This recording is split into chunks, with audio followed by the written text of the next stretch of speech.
The House will be in order. The chair lays before the House a communication from the Speaker. The Speaker's Rooms, Washington, D.C., November 6, 2023. I hereby appoint the Honorable Adrian Smith to act as Speaker pro tempore on this day. Signed, Mike Johnson, Speaker of the House of Representatives. Pursuant to the order of the House of January 9, 2023, the chair will now recognize members from lists submitted by the majority and minority leaders for morning hour debate. The chair will alternate recognition between the parties, with time equally allocated between the parties and each member other than the majority and minority leaders, and the minority whip limited to 5 minutes. But in no event shall debate continue beyond 1:50 p.m. The chair recognizes the gentleman from Pennsylvania, Mr. Joyce, for 5 minutes.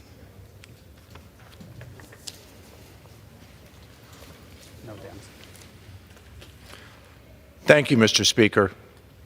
Mr. Speaker, this Veterans Day, we recognize the 6% of Americans who have put on a uniform, raised their right hand, and sworn an oath to defend our nation.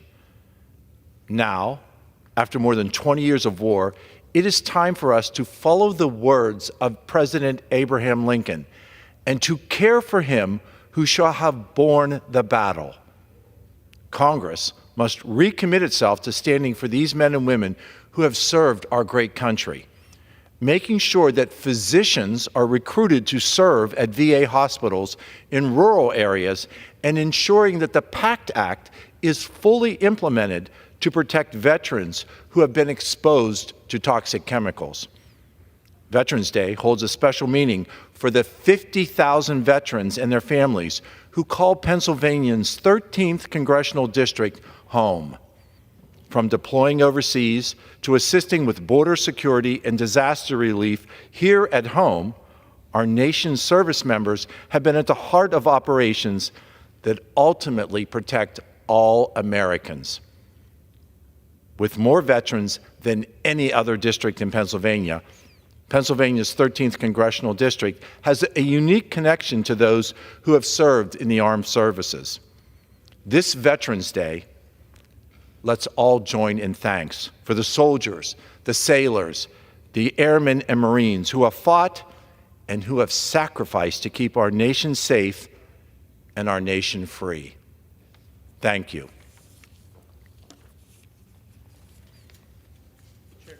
Mr. Speaker, this weekend, the New York Times quoted Spencer Weiss, a Pennsylvanian, an electrician, who said, "The world is falling apart under President Biden." As prices spiral out of control, as illegal immigrants continue to surge at our southern border, and adversaries like China and Iran spread their influence abroad, President Biden has failed to lead.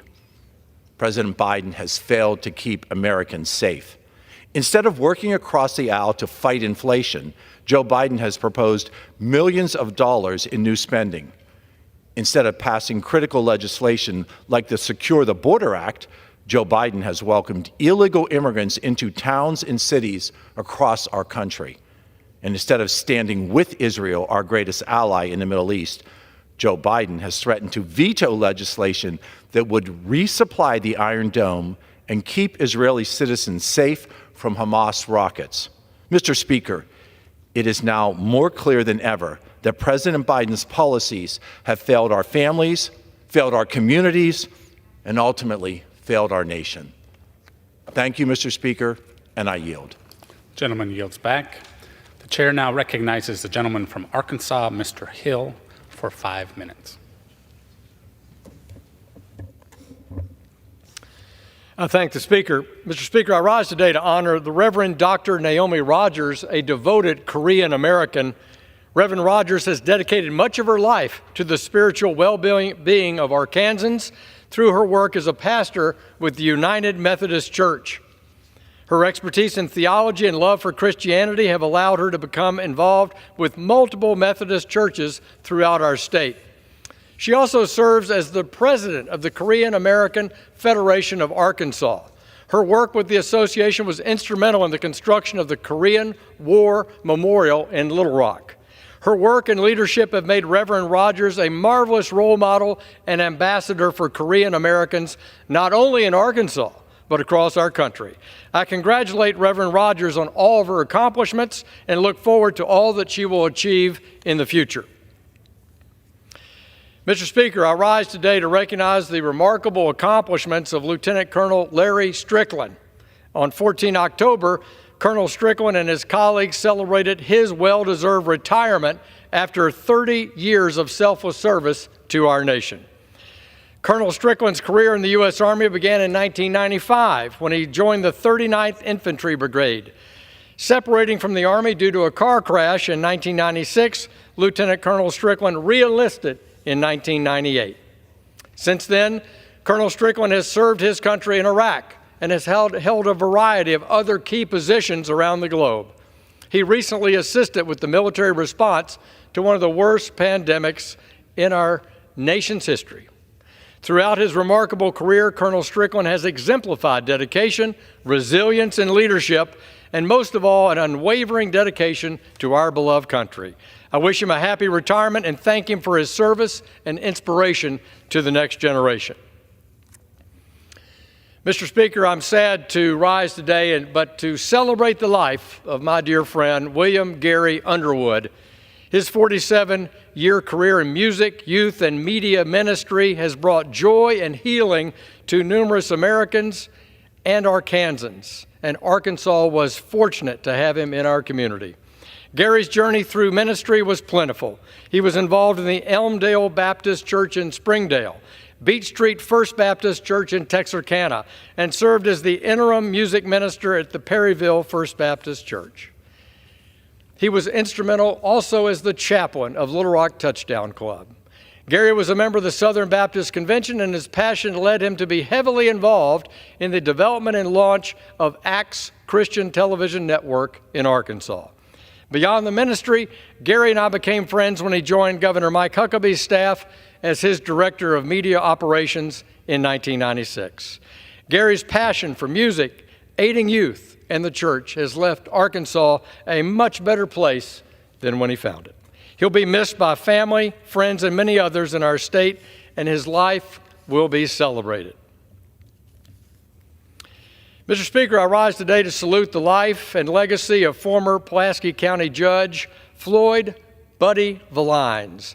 Mr. Valines graduated from Hendrix College in 1969 and afterwards would go on to serve in the U.S. Army during Vietnam, where he earned a Bronze Star. Upon return to the United States, he graduated from the University of Arkansas at Little Rock, the Bowen School of Law. Mr. Valines would start a career in public relations with the management of his own firm. He won his first election in 1984, becoming a member of the Little Rock Board of Directors. He would then serve as vice mayor from 1987 to 1988, becoming mayor in 1989, serving 1 year. In 1990, he was elected to be the Pulaski County Judge, a position that he would serve in that post until 2014. Valines left his mark in Central Arkansas through numerous bridge and trail projects, including the Big Dam Bridge, the Arkansas River Trail, Simmons Bank Arena, and the expansion of the State House Convention Center. His impact on Pulaski County has been tremendous, and his remarkable, lasting landmarks will stand in testament to his decades of leadership. Mr. Valines will be missed dearly by his family, friends, and all of us in Pulaski County. Mr. Speaker, I yield back the balance of my time. Gentleman yields back the balance of his time. Pursuant to Clause 12A of Rule 1, the Chair declares the House in recess until 2 p.m. today.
The House will be in order, and the prayer will be offered by Chaplain Kibben. Would you pray with me? Open our eyes this day, most loving God, that we would realize that though we have not sought you, you have always sought after us. While we have made ourselves the center of our own existence and interests, you, in surrounding us with the beauty of your creation, sustaining us with the provisions of harvest and home, you have made us the focus of your kindness, the objects of your affection. Forgive us then in our blindness to your presence in our lives. Save us from our false sense of self-sufficiency. Redeem us from our desire to control everything. Remind us that you in your sovereignty have designed a plan drafted of grace and mercy for this world and for our lives. You have promised to seek what is lost and bring back again that which was driven away. You have assured us that you will bind up that which was broken and strengthen that which is weak. Into this promise of your steadfast and abiding love may we live our lives. And in response to your desire for our faithfulness, may we dedicate our hearts, our minds, and our souls to you this and every day. On the strength of your word we stand, and in the power of your name we pray. Amen. The chair has examined the journal of the last day's proceedings and announces to the House the approval thereof. Pursuant to Clause 1 of Rule 1, the journal stands approved. For what purpose does the gentlewoman from Indiana seek recognition? Pursuant to Clause 1, Rule 1, I demand a vote on agreeing to the Speaker's approval of the journal. The question is on agreeing to the Speaker's approval of the journal. Those in favor say aye. Those opposed, no. The ayes have it. The journal stands approved. For what purpose does the gentlewoman from Indiana seek recognition? Mr. Speaker, I object to the vote on the ground that a quorum is not present and make a point of order that a quorum is not present. Pursuant to Clause 8 of Rule 20, further proceedings on this question are postponed. The Pledge of Allegiance will be led by the gentlewoman from Indiana, Ms. Souchin. I pledge allegiance to the flag of the United States of America and to the republic for which it stands, one nation, under God, indivisible, with liberty and justice for all.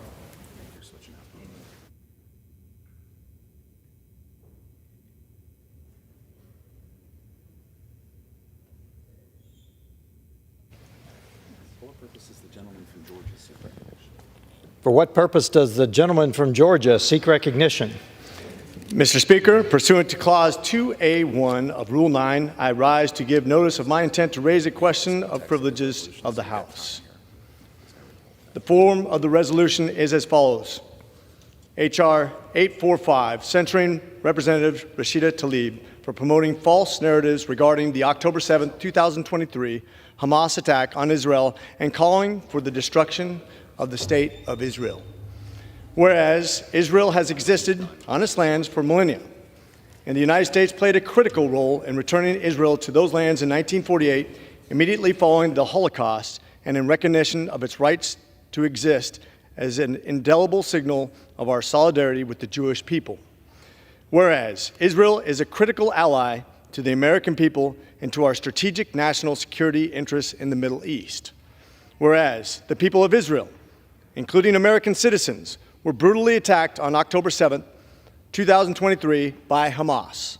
Whereas Representative Rashida Tlaib, within 24 hours of the October 7 barbaric attack on Jewish citizens of the State of Israel, representing the deadliest day for Jews since the Holocaust, defended the brutal rapes, murders, beheadings, and kidnappings, including of Americans, by Hamas as justified resistance to the, quote, apartheid state, end quote. Whereas Representative Tlaib's October 8 statement claimed that Hamas' October 7 attack on the Jewish people was partly attributable to the United States security aid provided to Israel, which ignores the fact that the Iron Dome, a co-developed air defense system, saved lives that day by intercepting rockets launched from the Gaza Strip against Israeli civilian targets. Whereas on October 18, 2023, Representative Tlaib continued to knowingly spread the false narrative that Israel intentionally bombed the Al-Ali Arab Hospital on October 17 after United States intelligence, Israeli intelligence, and President Biden assessed with high confidence that Israel did not caused the explosion. Whereas on November 3, 2023, Representative Tlaib published on social media a video containing the phrase, quote, "from the river to the sea," end quote, which is widely recognized as a genocidal call to violence to destroy the state of Israel and its people, to replace it with a Palestinian state extending from the Jordan River to the Mediterranean Sea. Whereas Representative Tlaib doubled down on this call to violence by falsely describing the "from the river to the sea" as an aspirational call for freedom, human rights, and peaceful coexistence, despite it clearly entailing Israel's destruction and the denial of its fundamental right to exist. And whereas Representative Tlaib has repeatedly displayed conduct entirely unbecoming of a member of the House of Representatives by calling for the destruction of the state of Israel and dangerously promoting false narratives regarding a brutal, large-scale terrorist attack against civilian targets inside the sovereign territory of a major non-NATO ally, while hundreds of Israeli and American hostages remain in terrorist captivity. Now, therefore, be it resolved that Representative Rashida Tlaib be censured. A resolution offered from the floor by a member not other than the majority leader or the minority leader as a question of the privileges of the House as immediate precedence only at a time designated by the chair within 2 legislative days after the resolution was properly noticed. Pending that designation, the form of the resolution noticed by the gentleman from Georgia will appear in the record at this point. The chair will not at this point determine whether the resolution constitutes a question of privilege. That determination will be made at the time designated for consideration of the resolution. For what purpose does the gentlewoman from Georgia rise? Mr. Speaker, pursuant to Clause 2A1 of Rule 9, I seek recognition to give notice of my intent to raise a question of the privileges of the House. The form of the resolution is as follows. The gentlewoman is recognized. Censuring Representative Rashida Tlaib for anti-Semitic activity and sympathizing with terrorist organizations.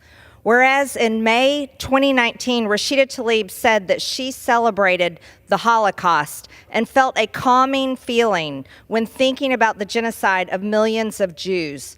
Whereas in 2020, Rashida Tlaib retweeted an illustration with the caption, "From the river to the sea, Palestine will be free."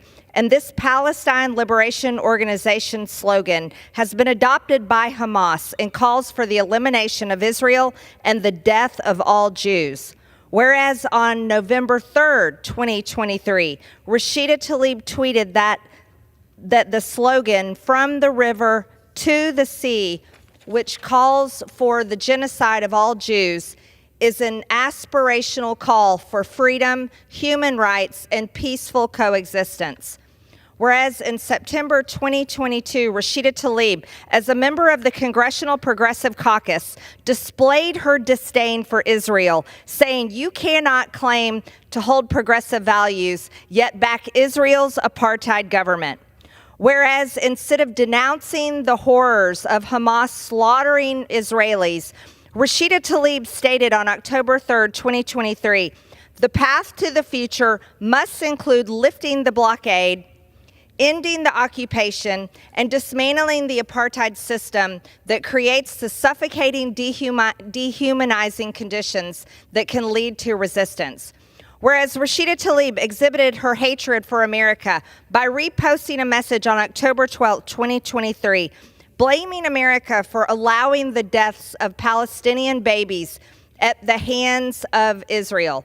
Whereas Rashida Tlaib incited an illegal occupation of the United States Capitol complex on October 18, 2023, which put members of Congress, their staffs, and Capitol visitors in danger by shutting down elevators, stairwells, and points of egress, while obstructing official business in both the House of Representatives and the Senate, including a Senate Foreign Affairs Committee hearing.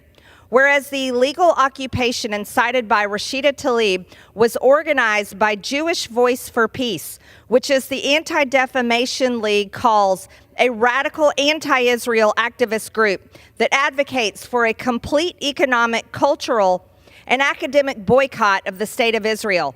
and that believes Israeli policies and actions are motivated by deeply rooted Jewish racial chauvinism and religious supremacism. Whereas several illegal occupiers at the Capitol belong to a group messaging chat called Global Intifada, which is the Arabic word for rebellion or uprising, and refers to a series of protests and violent riots carried out by Palestinians in Israel during the last century. Whereas by inciting an illegal occupation of the Capitol complex on October 18, 2023, Rashida Tlaib followed Hezbollah's orders to carry out a day of unprecedented anger following an explosion at a Gazan hospital, lying about Israel's responsibility for the attack, which the United States intelligence agency said was not perpetuated by Israel. Whereas over 300 arrests were made following the illegal occupation of the Capitol complex on October 18, 2023, for violations of District of Columbia law, such as crowding, obstructing, and incommoding, and for assaulting police officers. And whereas members of Congress who denounce the United States while praising terrorist organizations are unfit to hold office, now therefore be it resolved that Representative Rashida Tlaib be censured. Representative Rashida Tlaib forthwith present herself to the well of the House of Representatives for the pronouncement of censure, and Representative Rashida Tlaib be censured with the public reading of this resolution by the Speaker. Under Rule 9, a resolution offered from the floor by a member other than the majority leader or the minority leader as a question of the privileges of the House has immediate precedence only at a time designated by the chair within 2 legislative days after the resolution is properly noticed. Pending that designation, the form of the resolution noticed by the by the gentlewoman from Georgia will appear in the record at this point. The chair will not at this point determine whether the resolution constitutes a question of privilege. That determination will be made at the time designated for consideration of the resolution. The chair will entertain requests for 1-minute speeches. For what purpose does the gentlewoman from Indiana seek recognition? Mr. Speaker, I ask unanimous consent to address the House and revise and extend my remarks for 1 minute. Without objection, the gentlewoman is recognized for 1 minute. Thank you, Mr. Speaker. I rise today to honor the life and service of Devana Kate Shulin of Scottsburg, Indiana. Devana passed away on August 15th due to complications while giving birth to her 3rd child. Anyone who knew Devana knew she had a heart for service. After graduating from Salem High School, she became a paramedic and went on to serve as Deputy Director for the Washington County EMS and the Deputy Chief Director of the Scott County EMS in Scottsburg. It's impossible for me in the time I have here today to capture just what made Devana so special, so admired. She was known for being a comforting presence for many families in their darkest moments. She was a steady hand in times of crisis, saving many lives during her career. Devana's life was meaningful, yet tragically too short. It's difficult to imagine women can die during childbirth in the United States today, but they do. It is in her memory that I commit to pursuing legislation to ensure we're doing everything we can to protect the lives of mothers and their babies. That's why I'm proud to co-sponsor H.R. 3838, the Preventing Maternal Deaths Reauthorization Act of 2023. I won't stop fighting for solutions to prevent maternal deaths. Devana left behind incredible loved ones like her husband Michael, also a public servant with the fire department, and 3 beautiful children, Chase, Katie, and Maverick. We will never forget Devana and the example that she was and still is to us all. Thank you. The chair lays before the House a communication. The Honorable, the Speaker, House of Representatives, sir, pursuant to 44 United States Code 2702, I hereby reappoint as a member of the Advisory Committee on the Records of Congress the following person, Ms. Dana Bell of Washington, D.C. Signed sincerely, Kevin F. McCumber, Acting Clerk of the House. Pursuant to Clause 12A of Rule 1, the chair declares the House in recess subject to the call of the chair.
The House will be in order. Pursuant to Clause 8 of Rule 20, the Chair will postpone further proceedings today on motions to suspend the rules on which a recorded vote or the yeas and nays are ordered, or votes objected to under Clause 6 of Rule 20. The House will resume proceedings on the postponed questions at a later time. For what purpose does the gentleman from Arkansas seek recognition?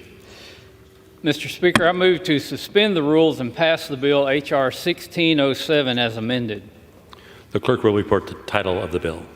Union Calendar Number 213, H.R. 1607, a bill to clarify jurisdiction with respect to certain Bureau of Reclamation pumped storage development and for other purposes. Pursuant to the rule, the gentleman from Arkansas, Mr. Westerman, and the gentleman from Arizona, Mr. Grijalva, each will control 20 minutes. The chair recognizes the gentleman from Arkansas. Mr. Speaker, I ask unanimous consent that all members have 5 legislative days to revise and extend their remarks and to include extraneous material on H.R. 1607 as amended, the bill now under consideration. Without objection. Mr. Speaker, I yield myself as much time as I may consume. Gentleman is recognized. Mr. Chair, I rise in support of my colleague, Mr. Schweikert's bill, which enables the Bureau of Reclamation and Salt River Project to move forward with developing pumped storage hydropower facilities in the Salt River Reservoir system in Arizona. Pumped storage is an efficient means to store energy when supply exceeds demand and has been shown to be one of the most useful methods for regulating intermittent renewable generation resources, such as wind and solar. Based on initial work done by Reclamation in 2014, the Salt River Project developed 2 possible locations for the construction of a pumped storage hydropower project. H.R. 1607 would withdraw approximately 17,000 acres of federal lands from the National Forest System and transfer it to the Bureau of Reclamation for the development of pumped storage hydropower and the development, generation, and transmission of electrical power and energy. Through the transfer of this land, the proposed pumped storage project to be developed will be entirely within the authorities and footprint of the Federal Reclamation Project, streamlining development and maximizing Federal Reclamation Project benefits. Without it, the project would need to be permitted by both Reclamation and the Federal Energy Regulatory Commission. For those reasons, I support and urge my colleagues to join me in supporting this legislation, and I reserve the balance of my time. Gentleman from Arkansas reserves. Gentleman from Arizona is recognized. Thank you, Mr. Speaker. I yield myself as much time as I may consume. Gentleman is recognized. Thank you. I rise in support of H.R. 1607, introduced by my colleague from Arizona, Representative David Schweiker, and co-led by Representative Stanton, also from Arizona. This bill would reserve certain lands in Arizona to the United States for use as part of the Salt River Federal Reclamation Project. The Salt River Project was first authorized in 1903 and provides water and power to over 2 million people in central Arizona today. Under this legislation, the reserved lands will be used for development, generation, and transmission of electrical power and energy to assist the Salt River Project in expanding pumped storage hydropower facilities to meet increasing energy demands. I'd like to thank my colleagues from Arizona, Representative Schweiker and Representative Stanton, for introducing and promoting this legislation. I urge my colleagues to vote yes on the bill and reserve the balance of my time. Gentleman from Arizona reserves. Gentleman from Arkansas is recognized. Mr. Speaker, I yield 5 minutes to the gentleman from Arizona, the lead sponsor of this bill, Mr. Schweikert. Gentleman is recognized. Thank you, Mr. Speaker Pro Tem and Mr. Westerman, Mr. Grijalva. This is sort of fun to have one of these where we all sort of agree on it. Let me put a little character. You've heard sort of the basic mechanisms. Salt River Project is a water power quasi-municipality. It is very unique. It actually predates statehood for us. Think that. It actually was put together before we actually became a state. What's unique in Arizona is many of you have heard the discussion of the thing called the duck curve. You know, in the late afternoon, you get lots of photovoltaic power, and then the sun goes down, and you don't get lots of photovoltaic power. Your solar, but we still run our air conditioners. we need some ginormous batteries for those of us that live in the desert Southwest. Come the concept of pump storage. Where this is at is actually where I live probably 25 minutes away from this. It's the lake I grew up on. So to try to give this visually, picture a series of lakes that are our water reservoirs for the Phoenix area. And then these cliffs that are just tremendously high. It's a very impressive area. And the concept of using gravity as a battery. And I appreciate everyone from our delegation who's been very, very helpful on this. But this is one of those occasions where it makes sense, it's environmentally sound, it actually allows us to take care of something that's somewhat unique for us in the desert Southwest, and that is the solar power we produce. And the fact of the matter is, I do hope all of our brothers and sisters here later on vote yes in suspension. And with that, I yield back. Reserve. Gentleman reserves. Gentleman from Arizona is recognized. Mr. Speaker, I have no further requests for time. We're prepared to close, and I continue to reserve. Gentleman reserves. Gentleman from Arkansas is recognized. And Mr. Speaker, I have no further requests for time, and I'm prepared to close as well, and I continue to reserve. Gentleman reserves. Gentleman from Arizona is recognized. Mr. Speaker, I urge my colleagues to support the legislation and yield back the balance. Gentleman yields back. Gentleman from Arkansas is recognized. Mr. Speaker, the bill before us today does streamline the permitting process for a project that is intended to keep energy costs low, help stabilize the electric grid during peak demand, and boost the supply of affordable and reliable energy. As Mr. Schweikert explained, this is one of the oldest forms of batteries that we have to pump water uphill when we have excess energy and then to use it to generate energy on the off hours. I do urge my colleagues to join in supporting this legislation. I yield back the balance of my time. Gentleman yields back. The question is, will the House suspend the rules and pass the bill H.R. 1607 as amended? Those in favor say aye. Those opposed say no. In the opinion of the chair, 2/3 being in the affirmative, rules are suspended. The bill is passed. Mr. Speaker, I request the yeas and the nays. Yeas and nays having been requested. The yeas and nays are requested. All those in favor of taking this vote by the yeas and nays will rise and remain standing until counted. A sufficient number having risen, the yeas and nays are ordered. Pursuant to Clause 8 of Rule 20, further proceedings on this question will be postponed.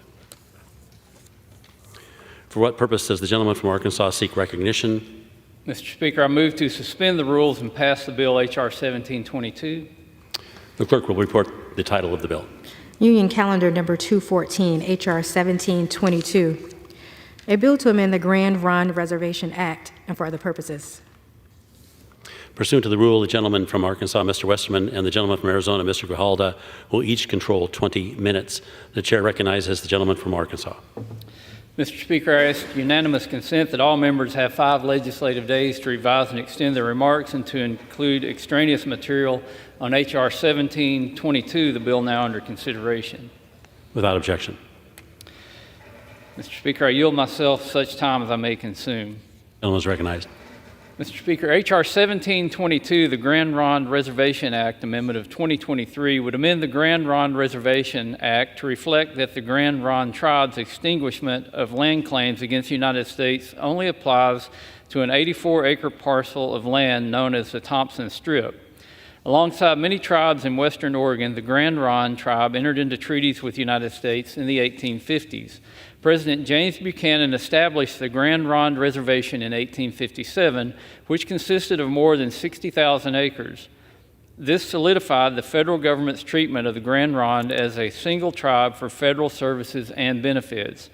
However, in 1954, the Western Oregon Indian Termination Act was signed into law, which severed the trust relationship between the federal government and the tribe.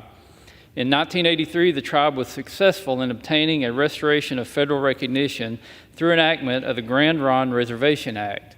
This legislation also reestablished a reservation for the tribe in Yamhill County, Oregon. On October 31st, 1988, the Bureau of Land Management discovered several surveying errors on a parcel of land known as the Thompson Strip, which was located along the southeast boundary of the tribe's reservation. The BLM worked towards a resolution with the tribe, which concluded in 1994 when Congress authorized a land transfer between the BLM and the tribe. While that legislation corrected the survey error, the tribe later determined that the phrase extinguishment of claims in the bill would include all and potential future land claims within the entire state of Oregon for the tribe. The Grand Ronde contends that this was done in error and that there was no intention to bar them from future land claims beyond the Thompson Strip. H.R. 1722 would amend current law in order to specify that the tribe is only barred from bringing land claims related to the 84-acre Thompson Strip parcel, not all lands within the state of Oregon. Additionally, H.R. 1722 would add a gaming prohibition for any future land claims and prohibits the use of any money received as part of a land claim settlement from being used to purchase land for gaming purposes under the Indian Gaming Regulatory Act. I thank Representative Salinas for her work on this legislation, and I reserve the balance of my time. Gentleman from Arkansas reserves. Gentleman from Arizona is recognized. Thank you, Mr. Speaker, and I yield myself as much time as I may consume. Gentleman is recognized. Thank you, Mr. Speaker. I rise in support of H.R. 1722, the Grand Ronde Reservation Amendment Act of 2023, offered by my colleague from Oregon, Representative Salinas. This legislation will correct a decades-old error that restricted the Confederated Tribes of the Grand Ronde in raising land claims in the state of Oregon. During the termination period, a shameful time for our country, the Confederated Tribes and other tribes in Oregon had their federal recognition terminated by Congress in 1954. The Grand Ronde tribe was later restored in 1983 with the passage of the Grand Ronde Restoration Act. However, in 1988, the Bureau of Land Management discovered a land surveying mistake on the eastern boundary of the tribe's original reservation. The survey excluded an 84-acre piece of land known as the Thompson Strip. To compensate the Grand Ronde tribe for the loss incurred by that error, the Bureau of Land Management subsequently arranged a land exchange with the tribe to be approved by Congress. Unfortunately, through that legislation in 1994, the Grand Ronde saw their rights further restricted with language that prohibited the tribe from making any additional land claims if new errors were discovered. Today's bill would end this unfair restriction on the tribe so that they may pursue recourse if additional survey errors are ever found. No other tribe in the state of Oregon faces this kind of legal restriction. This legislation has bipartisan support in both the House and Senate, having passed out of committee by voice vote in the Senate and unanimously here in the House. The passage of this legislation would be immensely consequential for the Confederated Tribes of the Grand Ronde. I urge my colleagues to support the bill and reserve the balance of my time. Gentleman from Arizona reserves. Gentleman from Arkansas is recognized. Mr. Speaker, I have no further requests for time, and I'm prepared to close. I continue to reserve. Gentleman reserves. Gentleman from Arizona is recognized. Thank you, Mr. Speaker. Speaker, I yield as much time as she may consume to the gentlewoman from Oregon, the sponsor of this bipartisan legislation, Representative Salinas. Gentlelady is recognized. Mr. Speaker, I rise today in support of H.R. 1722, the Grand Ronde Reservation Act Amendment of 2023. My district is the proud home of the Confederated Tribes of the Grand Ronde community, who, like Oregon's other indigenous peoples, were the original stewards of our land and abundant natural resources. Yet, they've also faced tremendous injustices at the hands of the federal government. The Grand Ronde Reservation was established in 1857, and in 1871, during a survey of the reservation, an 84-acre piece of land known as the Thompson Strip was mistakenly excluded. It took over 100 years for this error to be discovered, and rectifying it does require an act of Congress. At some point in the process of drafting legislation, language was erroneously inserted that took away Grand Ronde's right to bring any further land claims in the entire state of Oregon, not just around the Thompson Strip. The Grand Ronde community is, to this day, the only tribe in Oregon that is subject to this prohibition. H.R. 1722 will finally correct this decades-old error and restore Grand's ability to pursue land claims. This legislation does enjoy strong bipartisan support in both the House and Senate. I thank my colleagues here today from the Natural Resources Committee, as well as the support of the entire Oregon delegation. Passage of H.R. 1722 would be enormously consequential for the Grand Ronde community. It would also represent an historic step forward for Indigenous peoples' rights in America. I have always believed that while we are not responsible for the ills of the past, we are responsible for remedying them today. My amendment to the Grand Ronde Reservation Act aligns with that important pursuit. I urge my colleagues on both sides of the aisle to join me in supporting the bill, and I yield back. Gentleman yields back. Gentleman from Arizona is recognized. Thank you, Mr. Speaker. I urge my colleagues to support the legislation and yield back the balance of our time. Gentleman yields back. Gentleman from Arkansas is recognized. Yeah, Mr. Speaker, again, this legislation clarifies the land claims of the Grand Ronde tribe so they can pursue and ensure certainty and it does ensure certainty regarding gaming.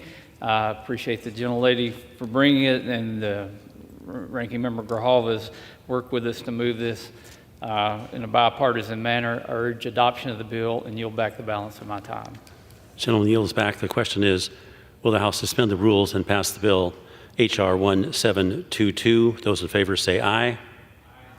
Those opposed say no. In the opinion of the chair, 2/3 being in the affirmative. Mr. Speaker, I object to the vote on the ground that a quorum is not present and make the point of order that a quorum is not present. Pursuant to Clause 8 of Rule 20, further proceedings on this motion will be postponed. For what purpose does the gentleman from Arkansas seek recognition? Mr. Speaker, I move to suspend the rules and pass the bill H.R. 3448 as amended. The clerk will report the title of the bill. Union Calendar Number 215, H.R. 3448. A bill to amend Chapter 3081 of Title 54 United States Code to enhance the protection and preservation of America's battlefields. Pursuant to the rule, the gentleman from Arkansas, Mr. Westerman, and the gentleman from Arizona, Mr. Grijalva, will each control 20 minutes. The chair recognizes the gentleman from Arkansas. Mr. Speaker, I ask unanimous consent that all members have 5 legislative days to revise and extend their remarks and to include extraneous material on H.R. 3448 as amended, the bill now under consideration. Without objection. I now yield myself such time as I may consume. Mr. Speaker, I rise in strong support of my colleague and friend from New York, Congresswoman Stefanik's legislation, the American Battlefield Protection Program Enhancement Act of 2023. Our nation's battlefields are hallowed sites that showcase the trials and triumphs that shaped our great nation. From the American Revolution to the Civil War, battlefield sites now serve as outdoor classrooms that ensure future generations can learn about the conflicts that forged our great nation. Battlefields remind us of our storied, complex history. They also provide a way to honor those who fought and whose lives were lost. As we approach Veterans Day this Friday, I think it's important and appropriate that we reflect on the best ways we can protect our nation's military history for future generations. Unfortunately, despite the rich history of these locations, many of these hallowed grounds have been lost or destroyed through the past centuries. In fact, the American Battlefield Trust estimates that 1 acre of hallowed ground is lost every hour on average. To address the loss of sacred battlefield sites, Congress created the American Battlefield Protection Program in 1996. The program provides grants to protect sites related to the Revolutionary War, War of 1812, and the Civil War. Since its conception, the American Battlefield Protection Program has helped protect more than 100 battlefields in 42 states and protect battlefield lands at 110 battlefield sites in 19 states. Unfortunately, not all battlefields are covered by this program. One of those battlefields is Jenkins Ferry State Park in my home district. Representative Stefanik's legislation would expand this program so battlefields like Jenkins Ferry can receive restoration and interpretation assistance. Jenkins Ferry is one of 3 battlefields in south central Arkansas that make up the Red River Campaign National Historic Landmark. In 1864, Confederate soldiers attacked the Union Army during the Battle of Jenkins Ferry. Union soldiers were able to retreat using a ferry site that still exists within the park today. Jenkins Ferry State Park also features many interpretive sites and memorials to soldiers who lost their lives during the Battle of Jenkins Ferry. This is an important economic driver for my community and also an important recreation area. I'm thankful this legislation will help improve this state park for generations to come. H.R. 3448 would also allow educational institutions, nonprofit organizations, and tribes to receive grants directly. The American Battlefield Protection Program is a shining example of public-private partnerships, and expanding the eligible list of non-federal partners is a common-sense solution for these organizations and local communities. Lastly, the bill directs regular updates of battlefield reports conducted by the National Park Service and focuses resources on the highest priority battlefield locations. As technology changes and advances, these updates will be crucial in identifying new battlefield areas that serve as pivotal points of conflict or need additional protections. This bipartisan bill, which is co-sponsored by 50 bipartisan members, will enhance conservation, promote recreation, spur local economic growth, and help protect our nation's history. I urge my colleagues to support this bill. I thank Representative Stefanik for her leadership and reserve the balance of my time. Gentleman from Arkansas reserves. Gentleman from Arizona is recognized. Thank you, Mr. Speaker. I yield myself as much time as I may consume. Gentleman is recognized. Thank you, Mr. Speaker. H.R. 3448, the American Battlefield Protection Program Enhancement Act, reauthorizes and updates the American Battlefield Protection Program to strengthen ongoing preservation efforts of historic battlefields. Under this program, the National Park Service provides grants through the Land and Water Conservation Fund for preservation planning, land acquisition, restoration, and interpretation in order to preserve these unique resources associated with this nation's military history. The bill will protect and preserve our historic battlefields to ensure that we do not lose this connection to our history. I support the effort to ensure the continuation of this important and meaningful program. I would like to note that this bill sets a new precedent for Land and Water Conservation Fund by authorizing direct grants to nonprofit organizations. While this is a break from the past practice, I want to thank the majority for their willingness to work with us on language that guarantees permanent protection of any land purchased with money provided by the American Battlefield Protection Program. As we go forward, I urge my colleagues to support the bill, and any reservations we have, we hope as it goes forward in the Senate that those discussions will continue, and that if any efforts are made to make the legislation better and more inclusive of the goal of the legislation, we will support that as well. I have no one asking for time, and I yield back the balance. Gentleman yields back. The gentleman from Arkansas is recognized. Mr. Speaker, I yield such time as she may consume to the gentlelady from New York, the lead sponsor of this bill, Ms. Stefanik. Gentlelady is recognized. Thank you, Mr. Chair. I rise today in support of my legislation, the American Battlefield Protection Program Enhancement Act. And I want to take the time to thank our Chairman, Bruce Westerman, and the Ranking Member for their support throughout this process, both in committee, but also visiting with so many communities that understand the importance of preserving and protecting these most hallowed grounds. I introduced this bipartisan legislation with my Congressional Battlefield Caucus co-chair, Mr. Connolly of Virginia, to preserve and improve the American Battlefield Protection Program, one of the most successful land preservation programs managed by the National Park Service. Since its conception, the American Battlefield Protection Program has helped protect more than 100 battlefields in 42 states, including Fort Anne in my district in upstate New York. New York's 21st District is truly the cradle of the American Revolution, home to Fort Ticonderoga, Fort Anne, and the Bennington Battlefield. But as people across upstate New York and the North Country will proudly tell you, our deep military history extends beyond the Revolution and incorporates many important battlefields from the French and Indian War through the War of 1812. I grew up going to these historic sites, and I consider them part of the classroom of my childhood education. And for years, I have been proud to lead the charge to preserve these historic battlefields in Congress as the co-chair of the Congressional Battlefield Caucus. It's critical that we preserve and honor the places Americans gave their last full measure of devotion in order to ensure future generations of Americans learn the lessons of those sacrifices on these very hallowed grounds. This bill also allows nonprofits and tribes to apply to the program directly instead of having to go through a government sponsor. Removing this burdensome hurdle cuts through bureaucracy, allowing these entities to be more efficient and effective in preserving our endangered battlefields.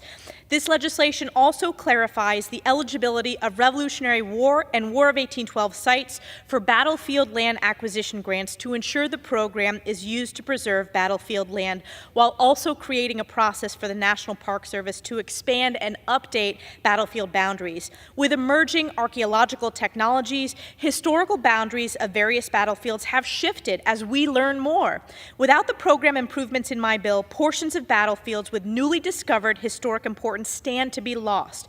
We must not allow this to happen, and instead strive to ensure these critical pieces of our history, our most hallowed history, are preserved for future generations. I urge my colleagues to join me in support of the bipartisan American Battlefield Protection Program Enhancement Act to ensure these battlefields continue to be preserved for years and generations to come. Thank you, and I yield back. Gentleman from Arkansas is recognized. Mr. Speaker, I again thank the gentlelady from New York for her excellent bipartisan work on this piece of legislation.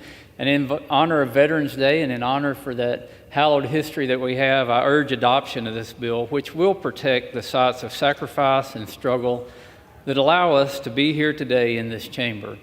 I yield back the balance of my time. The question is, will the House suspend the rules and pass H.R. 3448 as amended? Those in favor say aye. Those opposed, no. In the opinion of the chair, 2/3 being in the affirmative, the rules are suspended. The bill is passed. And without objection, the motion to reconsider is laid on the table. For what purpose does the gentleman from Arkansas seek recognition? Mr. Speaker, I move to suspend the rules and pass the bill H.R. 359. The clerk will report the title of the bill. Union Calendar Number 212, H.R. 359. A bill to establish Fort San Jeronimo del Boquerón in Puerto Rico as an affiliated area of the National Park System and for other purposes. Pursuant to the rule, the gentleman from Arkansas, Mr. Westerman, and the gentleman from Arizona, Mr. Grijalva, each will control 20 minutes. The chair recognizes the gentleman from Arkansas. Mr. Speaker, I ask unanimous consent that all members have 5 legislative days to revise and extend their remarks and to include extraneous material on H.R. 359, the bill now under consideration. Without objection. Mr. Speaker, I yield myself such time as I may consume. Gentleman is recognized. I strongly support Representative Gonzalez Colon's bill, the Fort San Jeronimo Preservation Act. This legislation would establish Fort San Jeronimo del Boquerón, I hope I got that right, as an affiliated area of the National Park System. I applaud Representative Gonzalez Colon's leadership on this effort. Fort San Jeronimo is a small, 2-level stone masonry fort located at the easternmost point of the islet of San Juan, Puerto Rico. Part of the massive fortification system built by Spanish military engineers between the 16th and 19th centuries to protect San Juan from foreign invasions. Fort San Jeronimo became a centerpiece of the city's defenses and played a crucial role in the 1797 Battle of San Juan. The fort was rebuilt in 1799, largely to its original design, and continued to be used as a Spanish military post in the 19th century. After Puerto Rico became a U.S. territory in 1898, the U.S. Navy used Fort San Jeronimo as a military post until 1921. Today, Fort San Jeronimo is owned and managed by the Institute of Puerto Rican Culture, an agency of the Puerto Rican government. Establishing Fort San Jeronimo as a national affiliated area is a cost-effective way to conserve this important historic and cultural site without placing it under federal ownership or management. Under H.R. 359, the fort will continue to be managed by the Institute of Puerto Rican Culture, although the National Park Service will be able to provide assistance for the marketing, interpretation, and protection of the site. I support this bill, and I reserve the balance of my time. Reserves. The gentleman from Arizona is recognized. Thank you again, Mr. Speaker. I yield myself as much time as I may consume. Gentleman is recognized. Thank you. I rise in support of H.R. 359, the Fort San Jeronimo Preservation Act, introduced by my colleague from Puerto Rico, Resident Commissioner Jennifer Gonzalez Colon. The Fort San Jeronimo de Boquerón, located in Puerto Rico, was built as part of the fortification system to protect San Juan from invasions. Today, it is the sole surviving fortification on the island, representing the successful defense from a siege by the British military in 1797, the Battle of San Juan.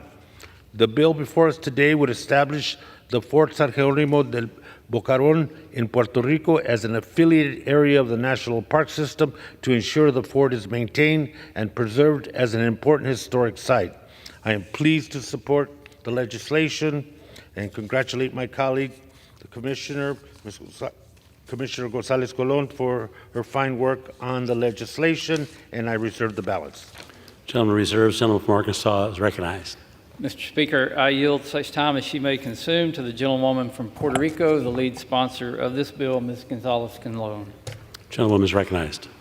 Thank you, Mr. Speaker, and I want to say thank you to Chairman Westerman and Ranking Member Grijalva for supporting this bill, which is really wanted by the people from Puerto Rico. I rise in strong support of H.R. 359, the Fort San Jeronimo Preservation Act, legislation that will establish Fort San Jeronimo del Boquerón as an affiliated area of the National Park System. Fort San Jeronimo is a small two-layer stone masonry fort located at the mouth of the Condado Lagoon in San Juan. So many of you that have visited San Juan will see it from all the hotels from the area. And it's part of the massive system of fortification built by the Spanish military engineers between the 16th century and the 19th centuries to protect the city, specifically 1500. Three of the forts that were part of this defense system form Fort San Felipe del Morro, Fort San Cristobal, and Fort San Juan de la Cruz are currently included within the San Juan National Historic Site, which is the sole National Park Service unit in Puerto Rico. Fort San Jeronimo, however, is managed, like the chairman said, by the Institute of Puerto Rican Culture, a state government agency. And despite its small size, this fort became a centerpiece of San Juan's first line of defense. It played a crucial role in the 1797 Battle of San Juan, when a squadron of British ships led by Sir Rolfe Abercrombie attacked and attempted to invade the city for 13 days. Fort San Jeronimo bore the brunt of this assault, and although severely damaged, it stood up against the firepower and successfully thwarted the British invasion, who retreated in defeat. The 1797 British siege of San Juan will be the last attack on Puerto Rico by a major European power, underscoring Fort San Jeronimo's historic significance and a key strategic role. The fort was rebuilt largely in its original design in 1799 and continued to be used as a Spanish military post throughout the 19th century. After Puerto Rico became a U.S. territory in 1898, the U.S. Navy, as the chairman mentioned it, used this post as a military post until 1921. It was then transferred to a private property and eventually acquired by the government of Puerto Rico in 1949. Today, this fort is the sole surviving site in Puerto Rico representing the 1797 Battle of San Juan, and it was listed individually in the National Register of Historic Places in 1983, and again in 1997 as a contributing resource of the Advanced Defense Line Historic District. Yet, despite the significance of this fort, preserving Fort San Jeronimo has been a challenging task due to the age, the weathering, and the limited resources. Over the last couple of years, entities like the Institute of Puerto Rican Culture and non-for-profit organizations like Amigos del Fortín San Jerónimo have taken important steps to rehabilitate and protect the site, but it's clear that more can be done. In 2020, the National Park System Service released a study that found that Fort San Jeronimo is a nationally significant and met the suitability criteria, and that there was strong local support for the agency to become involved in these sites' interpretation and preservation. The study concluded that there was a potential for the fort to be considered as an affiliated area of the National Park System. This bill, H.R. 359, will achieve just that, designating Fort San Jeronimo as the first affiliated area in Puerto Rico. With that, the National Park Service will be authorized to enter into cooperative agreements with the Institute of Puerto Rican Culture to provide technical and financial assistance for the fort's preservation. This will support and strengthen ongoing efforts to rehabilitate the site without placing it under federal ownership. Affiliated area designation will also bring national recognition to Fort San Jeronimo's role in our military history. It will help us better interpret and tell the full story of San Juan National Historic Site, and that the oldest and largest Spanish fortification in the United States.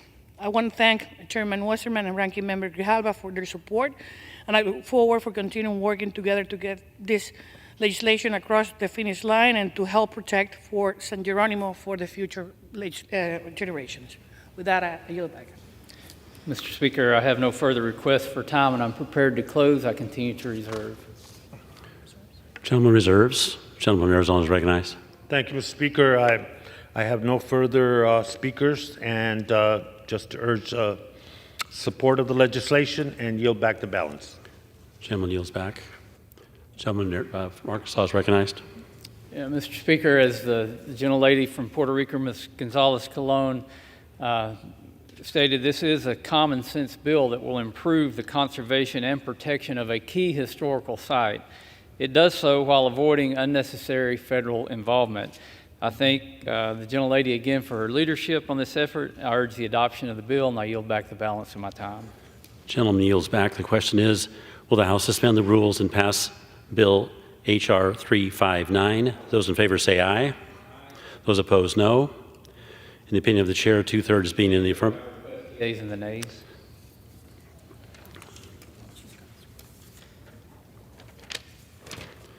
The yeas and nays are requested. All those in favor of taking this vote by the yeas and nays will rise and remain standing until counted. A sufficient number having risen, the yeas and nays are ordered pursuant to Clause 8 of Rule 20. Further proceedings on this question will be postponed. For what purpose does the gentleman from Arkansas seek recognition? Mr. Speaker, I move to suspend the rules and pass the bill H.R. 2717 as amended. The clerk will report the title of the bill. Union Calendar Number 216, H.R. 2717, a bill to authorize the National Medal of Honor Museum Foundation to establish a commemorative work on the National Mall to honor the extraordinary acts of valor, selfless service, and sacrifice displayed by Medal of Honor recipients. Pursuant to the rule, the gentleman from Arkansas, Mr. Westerman, and the gentleman from Arizona, Mr. Grijalva, each will control 20 minutes. The chair recognizes the gentleman from Arkansas. Mr. Speaker, I ask unanimous consent that all members have 5 legislative days to revise and extend their remarks and to include extraneous material on H.R. 2717 as amended, the bill now under consideration. Without objection. Now yield myself such time as I may consume.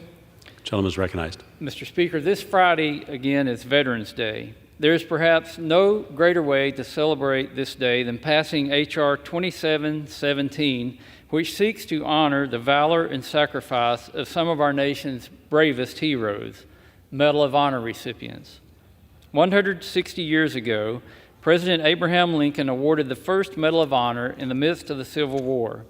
It is our nation's highest honor awarded to members of the armed forces and is bestowed sparingly to only those who have demonstrated the highest acts of valor. Less than 100 Medal of Honor recipients are alive today out of the more than 3,500 medals that have been awarded. As the highest and most prestigious military decoration in the United States, it symbolizes exceptional acts of bravery, selfishness, and sacrifice beyond the call of duty. Through the recognition of these remarkable individuals, the Medal of Honor inspires a sense of national pride, honors the memory of fallen heroes, and motivates future generations to embody the values of courage and honor inspired by the Victorian Cross. The Medal of Honor continues to instill a profound sense of respect and gratitude for the sacrifices made in the defense of freedom and justice. Congressman Moore's bill, the Herschel Woody Williams National Medal of Honor Monument Location Act, would ensure that the monument honoring these brave heroes can be placed on what is known as the Reserve, but is commonly referred to as the National Mall here in Washington, D.C. A monument honoring our most exceptional citizens should be reflected in the location of the memorial. Millions of Americans and visitors from across the world travel every year to our nation's capital to learn about the history of our great nation. According to the National Park Service data, the National Mall receives upwards of 25 million visitors each year. The monuments and memorials located on the National Mall are the centerpiece of this history, and it is appropriate to include a new monument honoring veterans who have displayed the most courageous acts of valor recognized by our country. In my home state of Arkansas, our state capitol also has a memorial dedicated to Medal of Honor recipients on its grounds. I hope this monument in D.C., like the one in Arkansas, can inspire reflection, patriotism, and gratitude for our nation's military heroes. Earlier this year, the Committee on Natural Resources had the privilege of hearing from one of the 65 living Medal of Honor recipients. Master Chief Special Warfare Operator Britt Sablinski, in his inspiring testimony, reminded us that the Medal of Honor serves to represent those willing to go above and beyond in any circumstance, no matter how small. This monument will serve as an everlasting reminder of the greatness of this country and the difference that one single person can make. The legislation before us today, H.R. 2717, would authorize the location of the National Medal of Honor Memorial in a prominent location on the National Mall, with the intent to keep it near the Lincoln Memorial, as President Lincoln was the first to ever give out this special award. I was proud to support the original legislation authorizing this memorial, and am proud to be supporting the subsequent legislation today.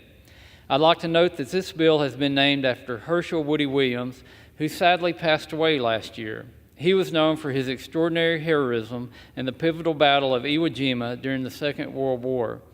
At the young age of 21, he single-handedly cleared a path for American troops against Japanese forces in an act of extraordinary bravery. This is a touching tribute in his honor.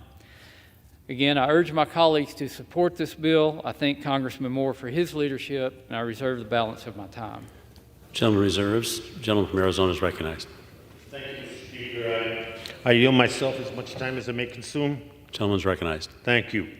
I rise in support of H.R. 2717, the Herschel Woody Williams National Medal of Honor Monument Location Act, introduced by our colleague from Utah, Representative Blake Moore. This legislation would authorize the construction of a Medal of Honor memorial in the National Mall. The Medal of Honor is the highest military decoration awarded to individuals whose extraordinary acts of valor, selfless service, and sacrifice exceed the call of duty. This memorial will honor over 33,500 Medal of Honor recipients from Army, Navy, Marine Corps, Air Force, Coast Guard, ensuring that their courage, their sacrifice, their patriotism, their citizenship, their integrity, and their commitment to preserving this great democracy of ours is preserved for generations to come. I thank Representative Moore and co-sponsor Representative Mark Vesey for their leadership on this legislation, and urge my colleagues to vote yes on the bill and reserve the balance of my time. Gentleman reserves. Gentleman from Arkansas is recognized. Mr. Speaker, I yield 5 minutes to the gentleman from Utah, the lead sponsor of the bill, Mr. Moore. Gentleman from Utah is recognized. Mr. Speaker, I rise in support of H.R. 2717, the Herschel Woody Williams National Medal of Honor Monument Location Act, and I thank the chairman and the ranking member for their leadership in prioritizing this important piece of legislation. Woody Williams was born on a West Virginia dairy farm in 1923 and was first drawn to the Marine Corps by their trademark uniforms. At 5'6", Williams was made unable to enlist in the Marines due to height restrictions. After that regulation was changed in 1943, Woody enlisted and was in the Pacific Theater in less than 90 days. On February 21st, 1945, then Corporal Williams landed on the beach at Iwo Jima, where he distinguished himself by repeatedly risking the threat of enemy fire and bayonet charges over several hours, while single-handedly destroying enemy pillboxes or concrete trenches to make way for American tanks and infantry. His gallant actions took place on the same day as the famous flag raising on Mount Suribachi, which he witnessed from about 1,000 yards away. After returning home, President Harry Truman awarded Corporal Herschel Williams the Medal of Honor, our nation's highest recognition for valor in combat. He recognized his aggressive fighting spirit and valiant devotion to duty through this fiercely contested action, sustaining and enhancing the highest traditions of the United States Naval Service. Following his distinguished Marine career, Williams continued to serve others in many capacities. And some of my colleagues may remember last summer when Herschel Williams lay in state at the U.S. Capitol Rotunda as the last World War II Medal of Honor recipient to pass away. Since its inception by President Lincoln in 1862, 3,517 brave soldiers have received the nation's highest honor for going above and beyond the call of duty and risking life and limb in selfless service to their countrymen. This elite class represents less than 0.001% of the 40 million brave sons and daughters who have served in the armed forces since the American Civil War. While a permanent memorial for Medal of Honor recipients has been discussed for years, it was not until 2021 when President Biden signed a bill that Congressman VC, my colleague, and I introduced to authorize the creation of a new monument to honor those who have been awarded the Medal of Honor. Today, we continue this work to authorize the creation of this monument in the Reserve, also known as the Great Cross Axis of the National Mall.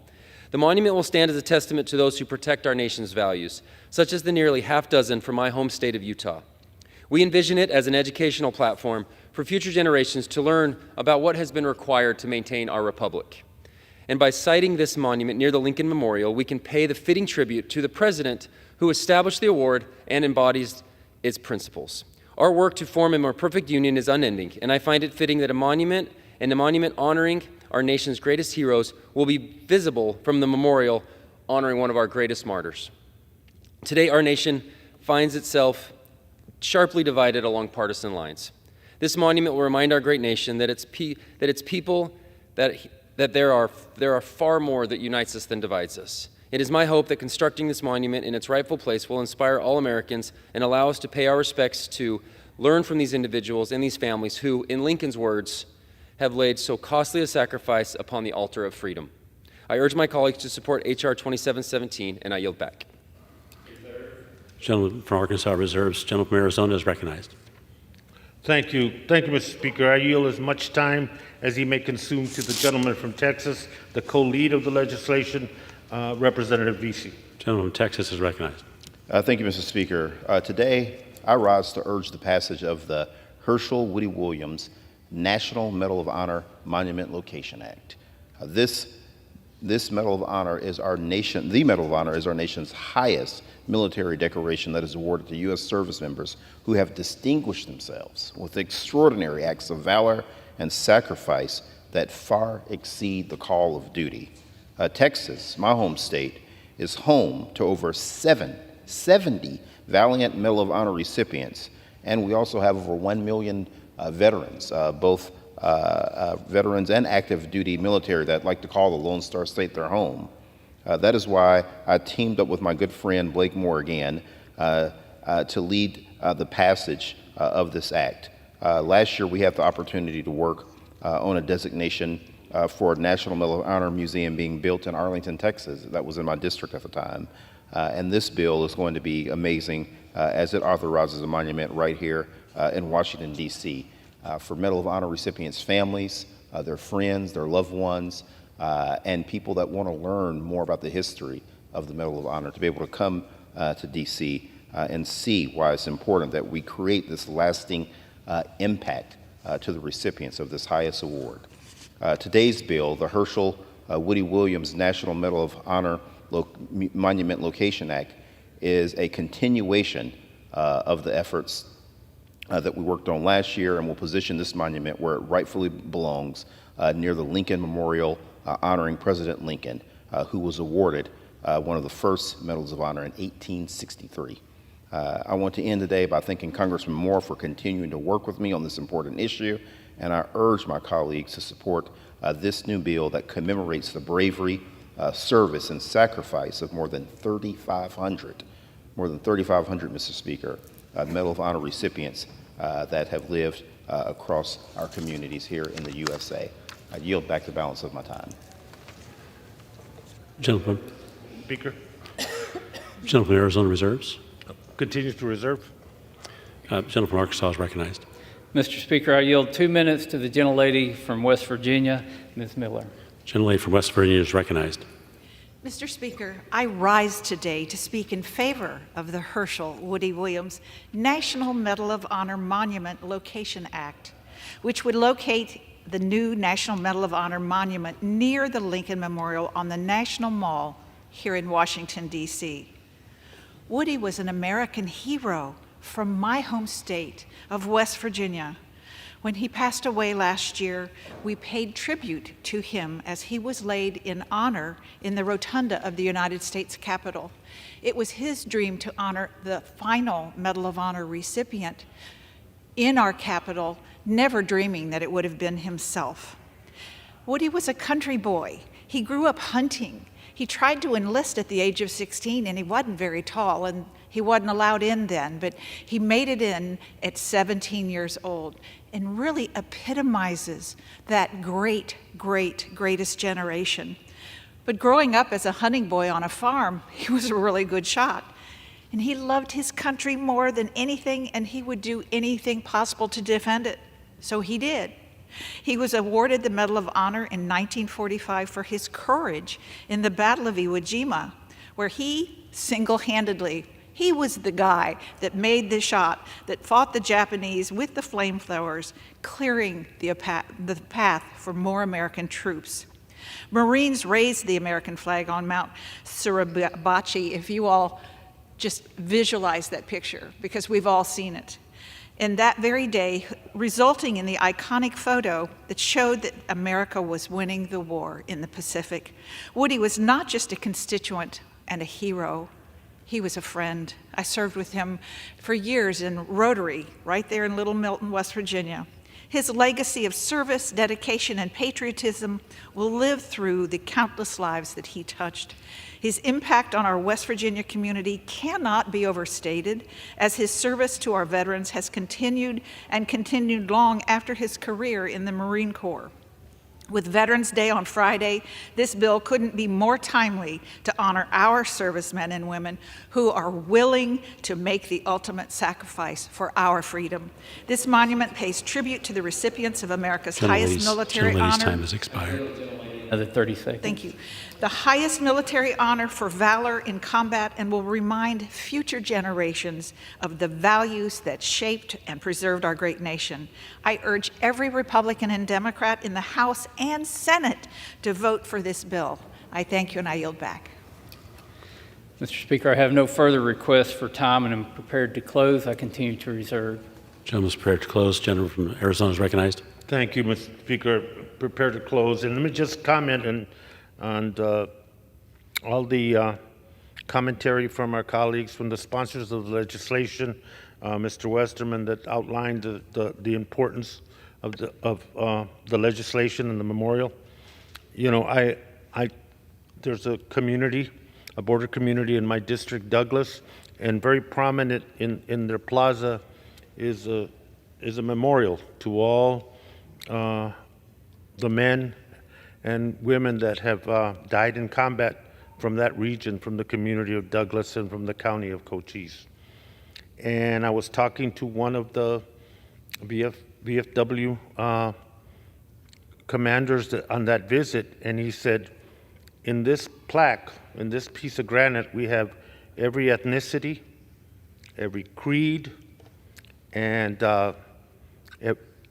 representing histories and cultures different. And goes, and they all bled, and some died together in defense of this country. And I think this memorial will go a long ways to say if that kind of a sacrifice and that kind of a unity is possible under the most extreme of circumstances, that certainly being able to live in some sense of unity should be an ongoing goal. And I think that'll be part of what this memorial will mean to people. And I yield back the balance.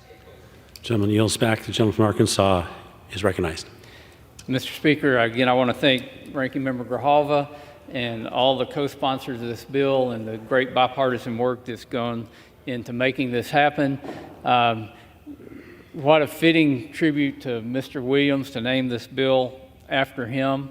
But I think back about a codel we made this past summer down to the country of Palau, and we went out to a small island called Peleliu, where one of the most bitter battles of World War II was fought. And on that small island, and really in a very hard place to get to, there stands a small monument to commemorate 8 U.S. service members who received the Medal of Honor in one battle. Now, as we were there, I thought not many Americans are ever going to get to see this small monument. And it made me realize how important it is that we do this monument here in Washington, D.C., to recognize not just Mr. Williams, but all those who have served, to honor their memory, to remember their legacy, and to stand unwavering in our commitment to upholding the principles for which they fought so valiantly. I urge adoption of this bill, and I yield back the balance of my time. Gentleman yields back. The question is, will the House suspend the rules and pass the bill H.R. 2717 as amended? Those in favor say aye. Those opposed, no. In the opinion of the chair, 2/3 being in the affirmative, the rules are suspended. The bill is passed. And Mr. Speaker, I object to the vote on the ground that a quorum is not present, and make the point of order that a quorum is not present. Pursuant to Clause 8 of Rule 20, further proceedings on this motion will be postponed. For what purpose does the gentleman from Arkansas seek recognition? Mr. Speaker, I move to suspend the rules and pass the bill H.R. 1318. The clerk will report the title of the bill. Union Calendar Number 217, H.R. 1318. A bill to authorize the location of a monument on the National Mall to commemorate and honor the women's suffrage movement and the passage of the 19th Amendment to the Constitution and for other purposes. Pursuant to the rule, the gentleman from Arkansas, Mr. Westerman, and the gentleman from Arizona, Mr. Grijalva, each will control 20 minutes. The chair recognizes the gentleman from Arkansas. Mr. Speaker, I ask unanimous consent that all members have 5 legislative days to revise and extend their remarks and to include extraneous material on H.R. 1318, the bill now under consideration. Without objection. Mr. Speaker, I yield myself such time as I may consume. The gentleman is recognized. Mr. Speaker, this year marks the 175th anniversary of the beginning of the women's suffrage movement in 1848. For the first 144 years of our nation's history, women were not afforded the right to vote. During the 19th century, the women's suffrage movement emerged with the goal of securing this important constitutional right for women across the nation. It took years of hard work and dedication. Securing this important change took over 40 years to accomplish. Finally, in 1920, the 19th Amendment was formally ratified, and women were finally given the right to vote in our nation's elections. Now, 175 years after this important movement began, we are coming to the House floor to ensure that the monument honoring this movement is placed in the most prominent location in our nation's capital, on the National Mall. I think it's significant to note that out of the 40 monuments and memorials on the reserve, 0 are dedicated to women's history. The Women's Suffrage National Monument would be the first. That's why I support H.R. 1318, the Women's Suffrage National Monument Location Act. This is a worthy cause and will enhance the interpretation of the National Mall, which is visited by millions of Americans annually. This monument, which was originally authorized by legislation signed by President Trump in 2020, would not use any federal funds.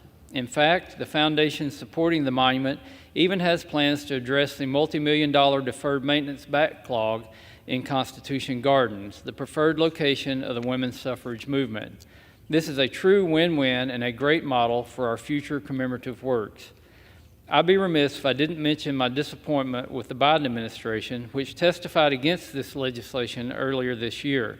the administration argued that the National Mall was already complete and there would be no space for this monument. I find this hard to believe, considering that the preferred location for this monument is currently occupied by food trucks. This is a good bipartisan and bicameral bill, and I'd like to thank Representative Lesko and Neguse for leading this effort. I support the bill and reserve the balance of my time. Gentleman from Arkansas reserves. Gentleman from Arizona is recognized. Thank you, Mr. Speaker. I yield myself as much time as I may consume. Gentleman is recognized. Thank you again. I rise in support of H.R. 1318, the Women's Suffrage National Monument Location Act, introduced by my colleague from Colorado, the ranking member of the Subcommittee on Federal Lands, Representative Joe Neguse. This legislation authorizes a commemorative work on the National Mall to recognize the tireless work of suffragists who fought to secure women the right to vote. While there may be some hesitation regarding the authorization of new memorials in the reserve of the National Mall, I cannot think of a better addition to the reserve than this particular monument. Over 100 years ago, Congress passed the 19th Amendment to the Constitution.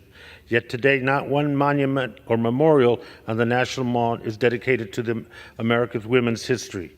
As our nation's capital sees more than 25 million visitors annually, it's only fitting that we pass this legislation to ensure that we honor and recognize the women who championed these efforts and inspire future generations of strong women leaders.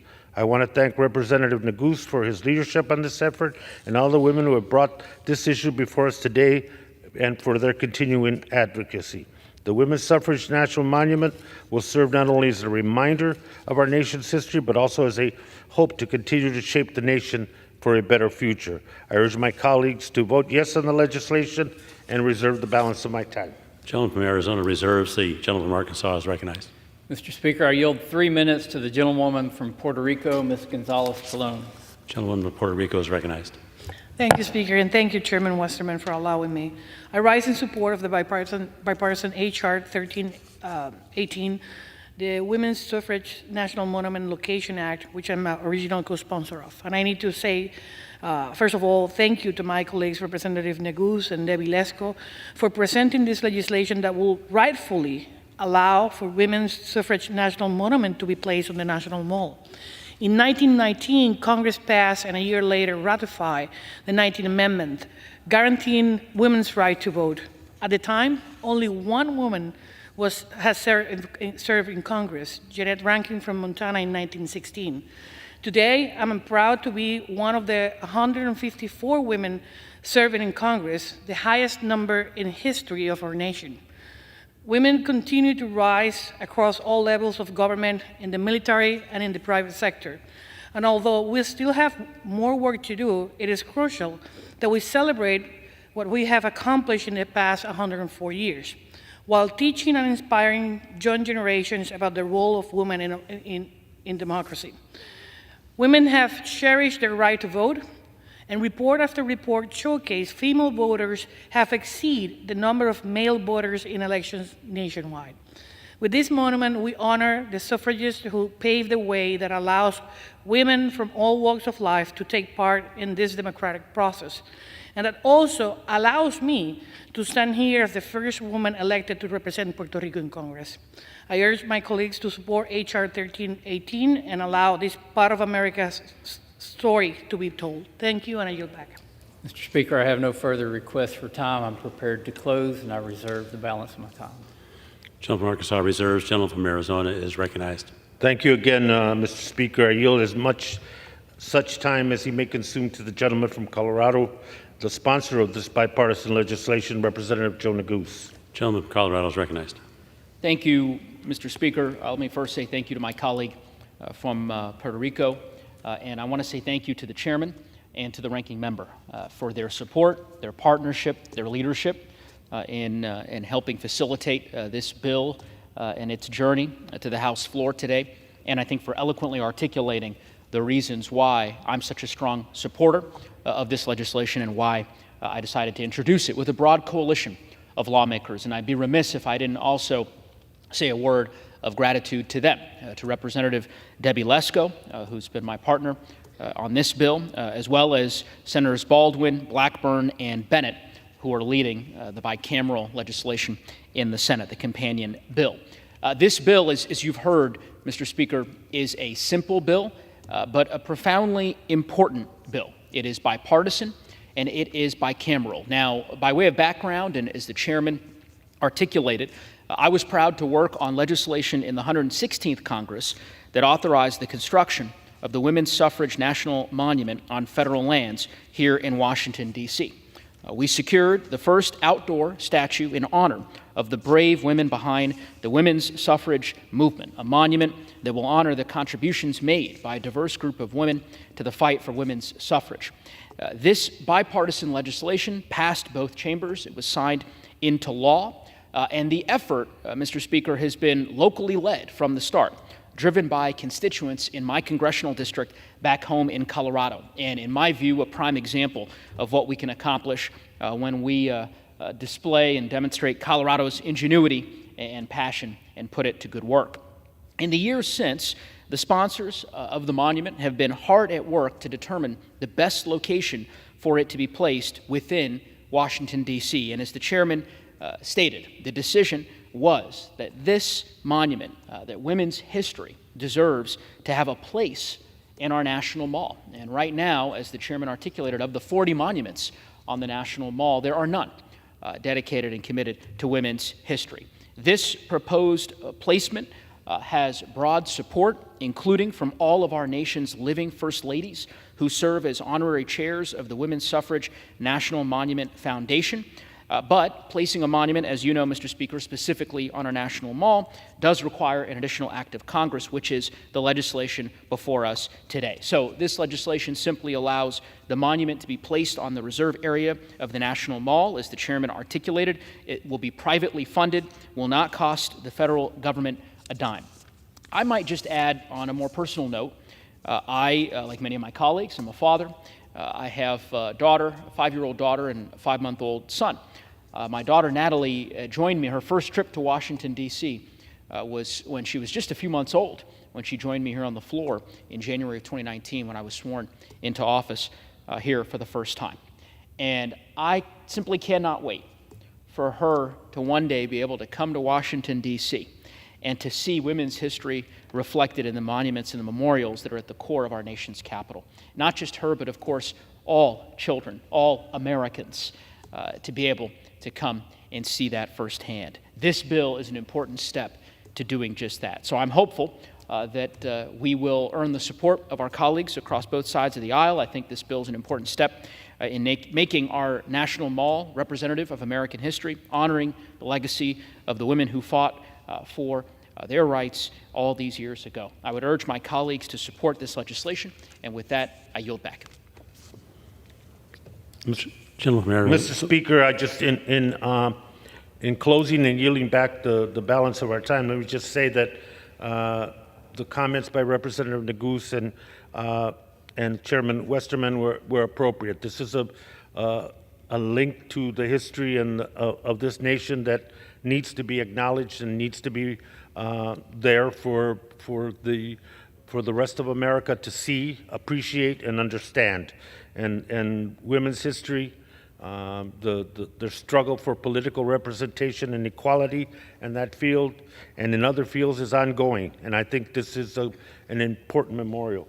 The other issue is that I think a stark reminder for all of us that you cannot erase history, that you cannot change it, in the sense that you by ignoring it or avoiding it. And I hope that after we take action on this legislation, that we seek a way to revitalize the Latino Museum that has already been approved and whose funding has been held, whose funding was eliminated in the appropriations bill for Interior.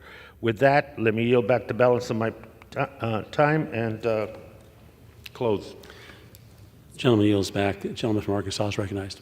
Mr. Speaker, again, I want to thank Representative Lesko, Representative Neguse, and all the members in the House who've come together to support this bill. Thank my colleague, Ranking Member Grijalva, for his support and for working together on this, and also to the Senate for the bipartisan support over there. It's bipartisan support because it's a good bill that will provide a place of prominence on our National Mall for the women's suffrage monument. it will forever enshrine the dedication and sacrifice of countless women who work towards the goal of women's suffrage. For those reasons, I urge adoption of this bill, and I yield back the balance of my time. Gentleman yields back. The question is, will the House suspend the rules and pass the bill H.R. 1318? Those in favor say aye. Those opposed, no. In the opinion of the chair, 2/3 being in the affirmative, the rules are suspended. The bill is passed, and without objection, the motion to reconsider is laid on the table.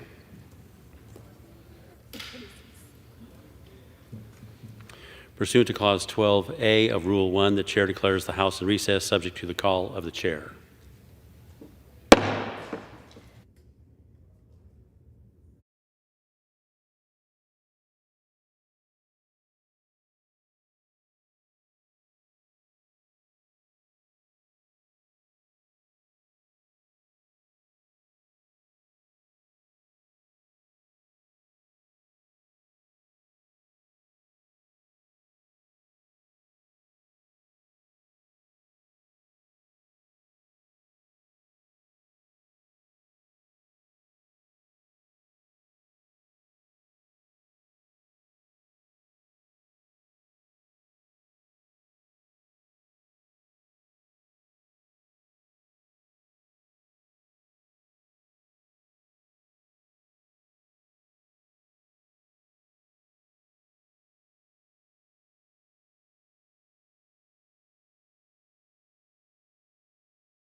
The House will be in order. For what purpose does the gentleman from Oklahoma rise? Mr. Chairman, Mr. Speaker, I ask unanimous consent that all members have 5 legislative days to revise and extend their remarks and include extraneous material on H.R. 4820, and that I may include tabular material on the same. Without objection. Mr. Speaker, I'm pleased to stand before you as we consider the Transportation, Housing, and Urban Development and related agency The gentleman bill. will suspend. Pursuant to House Resolution 838 and Rule 8 declares the House and the Committee of the Whole House on the State of the Union for the consideration of H.R. 4820. The chair appoints the gentleman from Nebraska, Mr. Bacon, to preside over the Committee of the Whole.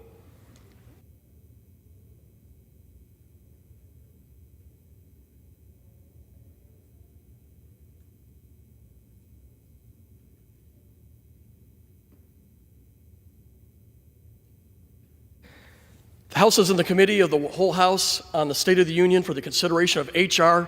4820, which the clerk will report by title.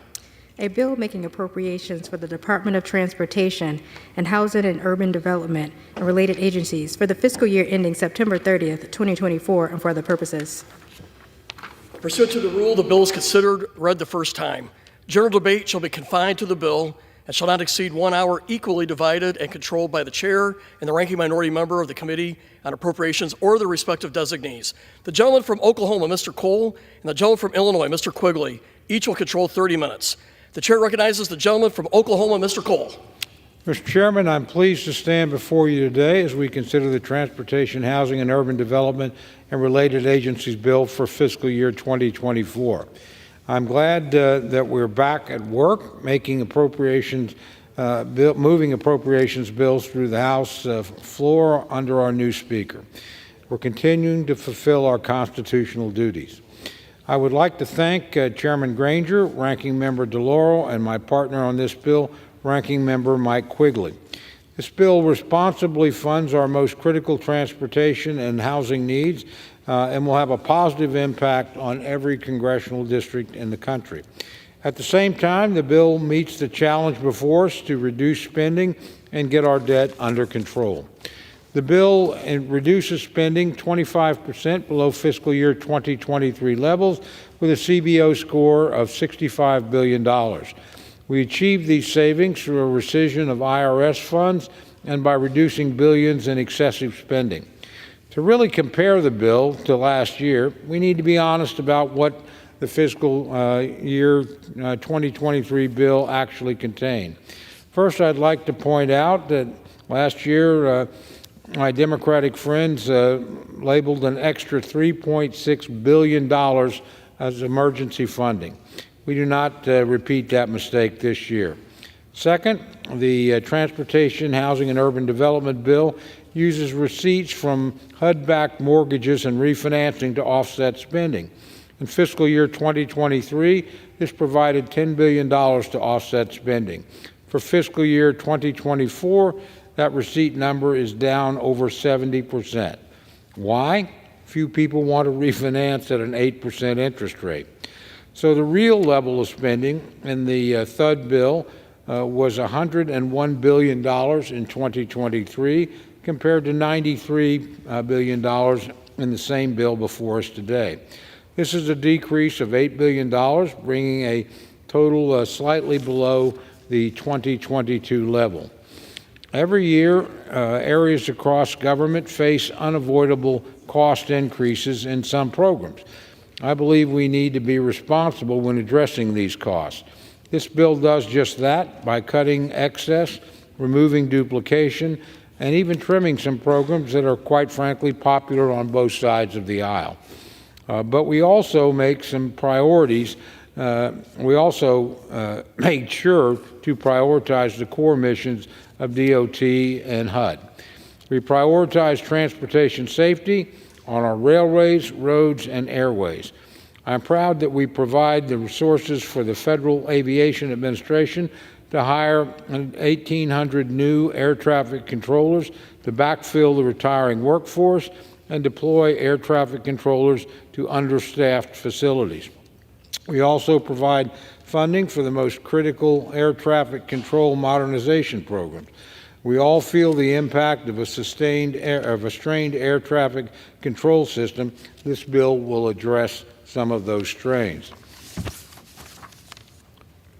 These investments will generate economic growth and ensure uninterrupted air service, which is critical for rural and remote communities and metropolitan areas alike. This bill provides $60 billion for highways and bridges through the Highway Trust Fund. These resources are directly allocated to our state departments of transportation, enabling state and local governments to collaborate on the highest priority road projects. The bill prioritizes safety programs at the Department of Transportation to ensure that our roads and railways are safe for freight haulers and the traveling public. The bill supports the DOT's maritime mission with full funding for its national security programs. And we ensure that responsible safety net of housing support for our most vulnerable citizens, especially the elderly, the disabled, veterans, and the working poor. These programs are run at the local level through public housing authorities, private landlords, and faith-based organizations. The bill supports self-sufficiency programs so that families can move up and out of rental assistance. Our housing assistance program should be a hand up, not a handout. I've heard from members on both sides of the aisle about the importance of community development block grants, or CDBGs as they're known. So we provide the FY23 enacted level of $3.3 billion for this program. I'm proud of the work that we've done in this bill to meet our trust and treaty responsibilities to Native Americans. For years, HUD tribal programs have languished, their buying power eroded by inflation. At the same time, much of the housing on tribal lands has deteriorated to the point of being dangerous and uninhabitable. So we have increased the Indian Housing Block Grant Program to $1.1 billion, catching up to an inflation-adjusted 1998 level. While this does not make up for decades of underinvestment, it's at least a start. The bill also increases investments in historically underfunded tribal road programs. The bill includes provisions that will scale back the Biden administration's regulatory overreach. For example, we prohibit funds to implement the affirmatively furthering fair housing rule at HUD. This does nothing to impair HUD's enforcement of the Fair Housing Act, but it cuts red tape for public housing authorities and for other recipients of HUD funds. The bill also bars HUD from imposing new carbon emissions reduction targets for highway projects. This would be particularly burdensome for small and rural communities. In addition, the bill provides for funds, prohibits funds for drones subsidized by the Chinese government. This will safeguard our national security and create a fair playing field for American manufacturers. These are just a few of the policy provisions in the bill that will scale back the Biden administration's overreach. I'm pleased that we will consider several amendments that will do even more to keep a check on the excesses of the administration. I want to thank members of the House for their input on this bill. We received roughly 9,000 requests and were able to meet over 2/3 of them, including community project funding for transportation infrastructure and bricks and mortar community development projects. The alternative to passing this and other appropriations bills is a continuing resolution. Let me remind all members that a CR will serve no one well. This bill is an ideal example of why we must avoid putting government on autopilot. Under a CR, our air traffic control system would suffer delays because of staffing shortages. Housing assistance would be revoked from vulnerable Americans, and spending that is no longer needed from fiscal year 2023 would be carried forward for another year. We must avoid that outcome. In closing, I'm very pleased that we're moving forward, and I urge my colleagues to support this legislation. With that, Mr. Chairman, I reserve the balance of my time. The gentleman from Oklahoma reserves. The gentleman from Illinois is recognized. Mr. Chairman, I rise in opposition to the bill. As Gentleman's ranking recognized. member of the Transportation, Housing, and Urban Development and Related Agencies Appropriations Subcommittee, I take pride in how the work of this subcommittee impacts the day-to-day lives of every person in our country. Whether it's working to improve morning commutes to work, to school, fighting against the emissions that come along with moving people and goods from one place to another, or ensuring every American has a safe and stable place to call home, this bill touches the life of every American. Yet this bill undercuts the fundamental values of the American people, and at the expense of the lowest income families. Rather than continuing investments to upgrade our outdated infrastructure, this bill would weaken the safety of our transportation workers and communities. Instead of reducing congestion on our roads, delays at our airports, and bottlenecks at train stations, this bill would make our daily commutes and travel times longer. When we should be investing more resources in safe, stable, affordable housing to help the millions of American families that are barely able to get by each month, this bill would eliminate the opportunity for 22,000 working families to secure an affordable mortgage or home to rent. All in all, this bill trades the basic needs of everyday Americans for the wants of the wealthiest. This message is made very clear when the bill cuts more than $7 billion for freight, rail, transit, and port infrastructure projects that span all 50 states and the District of Columbia, urban and rural. This includes a complete elimination of the Thriving Communities program, striking out any new funding for the popular and bipartisan RAISE and mega grant programs, gutting funding for light rail, subways, and bus projects by 82%, and slashing America's Northeast Corridor funding by 92%, crippling the entire national network from Florida to New York, Texas to California, and in my own district from Chicago to Arkansas, Montana, and all the way to the Pacific Northwest. This bill also eliminates more than $2 billion for housing development and community revitalization programs, based on merit and need, I might add, including pulling back $500 million intended to make housing safer for low-income children and families. A safe and stable roof over your child's head should not be a worry for working parents already struggling to make ends meet. Yet, if enacted into law, this bill would force millions of families, elderly and disabled, to make even more difficult decisions each day on whether to live in a home riddled with lead and mold. All the while, the bill eliminates $25 billion from the IRS for tax oversight for the wealthy, an agency that this bill does not even have jurisdiction over. Compounding these concerns are the several controversial policy riders that unnecessarily attack high-speed rail, roll back transportation safety, and call into question civil rights protections for most Americans.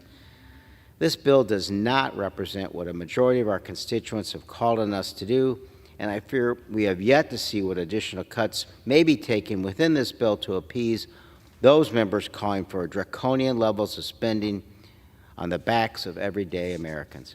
As such, Mr. Chairman, I respectfully cannot support this bill. Thank you, and I reserve the balance of my time. The gentleman from Illinois reserves. The gentleman from Oklahoma is recognized. Thank you very much, Mr. Chairman. Mr. Chairman, I yield to my good friend, the gentleman from California, Mr. LaMalfa, for 3 minutes. The gentleman's recognized. Thank you to the gentleman from Oklahoma. I really appreciate the time here and your effort. So, one of the components in this legislation has to do with the California high-speed rail line, which was originally botted for $9.9 billion in 2008. A high-speed rail would run from San Francisco to Los Angeles, and the total cost was deemed to be around $33 billion were the projections that the voters of California were sold when this was placed on the ballot. They would fund $9.9 billion of it. The rest would come from private sector, seeing that it would be such a great investment and they would make a lot of money at that. And the completion date would be 2020. As I look at the calendar, we're already 3 years behind the 2020 date. As well, they've been looking for more money because they've fallen way short. The silence has been deafening from the private investors that have not come in on that because they know it's a money loser. So what do we have? Instead, California keeps coming begging to the federal government for more and more funds. It was able to scoop up about $3 billion soon after the Obama Stimulus Act. Remember that one back in 2009 for the shovel-ready projects? So they were able to scoop that up because the other states initially took that money and gave it back because they weren't going to make high-speed rail work in their states for anywhere near the right price. So here we are. At least 3 years after the initial date, projections now are probably somewhere around 2035. They're just now chipping away at the Central Valley portion that would run from about Merced to Bakersfield and end in an almond orchard out there somewhere. So they're running out of funding, so they keep coming back to the federal government for more. They got $3 billion of ERA funding back then, and they since have passed a carbon tax in California where they auction off carbon credit rights in order to prop this up even more. They're coming to us once again. They're $28 billion short of just fulfilling the Central Valley portion, not the whole $33 billion that voters were sold in many years ago. So it's going to end up being about $128 billion at current projections. Folks, we have to stop throwing money down this rat hole. Yeah, they say, oh, it'll mean jobs. Initially, they tried to tell us it'd be 1 million jobs back when I was in the state legislature. They finally admitted after 3 years, they meant 1 million job years. So that means, I guess, 5,000 workers working for 20 years or something like that, or 200 years. Some crazy number would mean 1 million job years. So by the time you would actually take this rail, which is going to be electrified from San Francisco to San Jose, you would have to switch trains. You may well have to switch trains around here somewhere too. So you could take Southwest from San Francisco to LA, be on the beach and already have a sunburn before you could actually get off the high-speed rail and go where you're going. And this is without being subsidized by the taxpayers for the ultra-expensive tickets this is going to be for the massive overrun in costs. So I appreciate my colleague, Chairman Cole, for including this language in the bill that would block $3 billion of new spending on this from federal taxpayers. Instead, Yield the gentleman an additional minute. We The gentleman's yielded 1 more minute. invest infrastructure money to build the water storage that would grow these crops that all Americans would utilize and enjoy that they already do. 90% are grown in California. Let's invest in good things instead of this dumb high-speed rail project, which is a rat hole, a boondoggle that will not pay off. I yield back. Okay.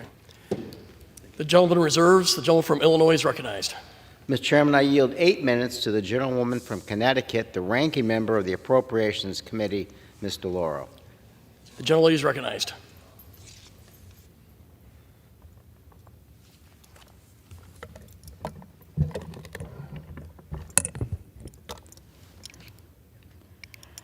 I want to say thank you to Chairman Cole and to Ranking Member Quigley for your work on this bill. I would also like to thank the majority and minority staff, particularly Christina Monroe, Nora Fay, and Jackie Kilroy, for all of your hard work. Americans deserve the safest, most advanced systems in the world across all forms of transportation.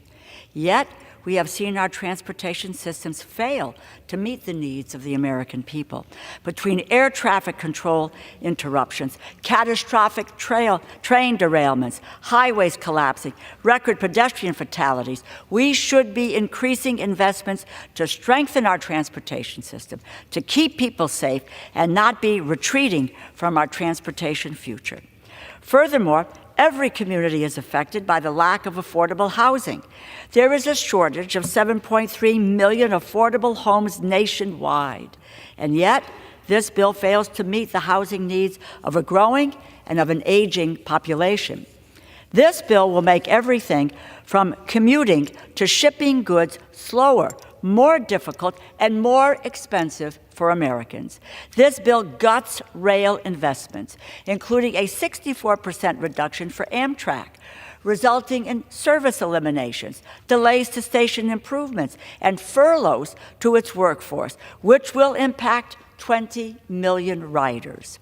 The brunt of this cut is borne by the Northeast Corridor, from $1.3 billion to $99 million, or a 92% cut. Northeast Corridor rail service is the lifeblood of $5.8 trillion in economic region that spans 12 states from Virginia to Maine. Business travelers and commuters, myself included, rely on this service to make our economy grow. Thousands across the region are employed, directly or indirectly, by rail service and the commerce that it drives.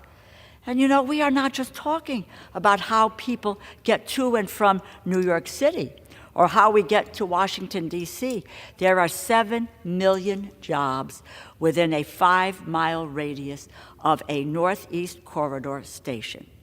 Communities of every size line the route, from rural towns to suburbs or urban destinations, and those communities who rely heavily on rail travel for connectivity and for commerce. This includes communities like Aberdeen, Maryland, and Roanoke and Lynchburg, Virginia, that have stops on the Northeast Regional Service. Communities like Connellsville and Greensburg, Pennsylvania, which are connected to the Northeast Corridor by intercity routes that would also see drastic cuts. And even beyond the Northeast, at these proposed levels, Amtrak anticipates nearly all long-distance and state-supported service would be impacted on national network routes. Services would be at risk across the country. On the Heartland Flyer in Oklahoma, the Civil Service to South Florida, the Texas Eagle from Chicago to Arkansas and Texas, and the Empire Builder from Chicago to Montana to the Pacific Northwest. 13 of our colleagues in the majority supported the bipartisan infrastructure law. And even if they did not, they have not missed the ribbon cuttings. Yet, that law was never intended to replace annual appropriations. We cannot make that law's historic investments while gutting the annual appropriations that close the funding gap on complex and costly projects. In parallel with setting our transportation infrastructure back decades, the majority sets investments in housing back as well. This bill fails to protect housing for seniors, veterans, people with disabilities, working families, and it fails to improve the safety of those in low-income housing. Gutting the home program, the sole federal program dedicated to affordable housing construction, by 67%, will further squeeze the housing supply. This would result in nearly 17,000 fewer affordable homes built or rehabilitated this year, and rental assistance for 5,000 fewer people. And the bill puts children and families at risk by cutting $564 million for health hazard remediations in low-income housing, including lead-based paint hazards, jeopardizing the safety of our most vulnerable populations.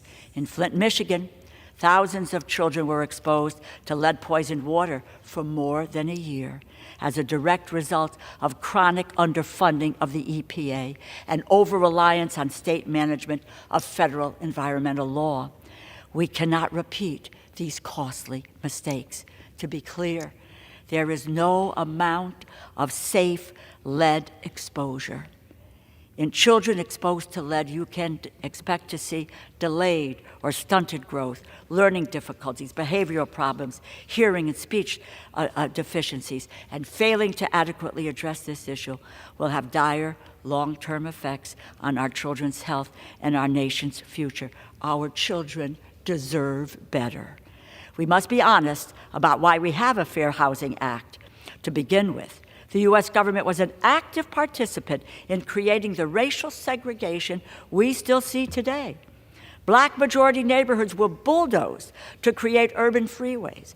Racial covenants, redlining, and restrictive zoning were not just the norm, they were frequently required by federal housing programs. It took the assassination of Martin Luther King Jr. and President Lyndon B. Johnson's urging to push this body to pass the Civil Rights Act, of which the Fair Housing Act was included as Title VIII. 161 Republicans, 166 Democrats voted for this landmark legislation because members of both parties understood the deep-rooted problems in this country, and they decided to meet that challenge.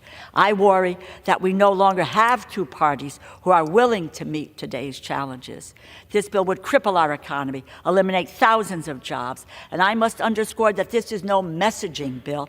I am taking Republicans at their word, as should all of the American people. This is where they plan to take this country. I must address the unforgivable manner in which community project funds were handled in the markup of this bill. Out of thousands of projects that adhered to published criteria, the majority cut funding for 3 solely because of their association with LGBTQ+ causes. This is truly despicable, and it sends the message that some of the American people are not worthy of humanity or dignity because of who they love. With unthinkable cuts to transportation and housing and indefensible riders, I must vote against this bill, and I urge my colleagues to do the same. It will take bipartisan, bicameral support to get the 2024 transportation housing bill signed into law. I implore my colleagues on the other side of the aisle, end this partisan charade. Join Democrats at the negotiating table. Thank you, and I yield back. The gentleman from Illinois reserves. The committee as a whole will rise informally for a message from the Senate. Thank you very much, Mr. Chairman. No, wasn't listening.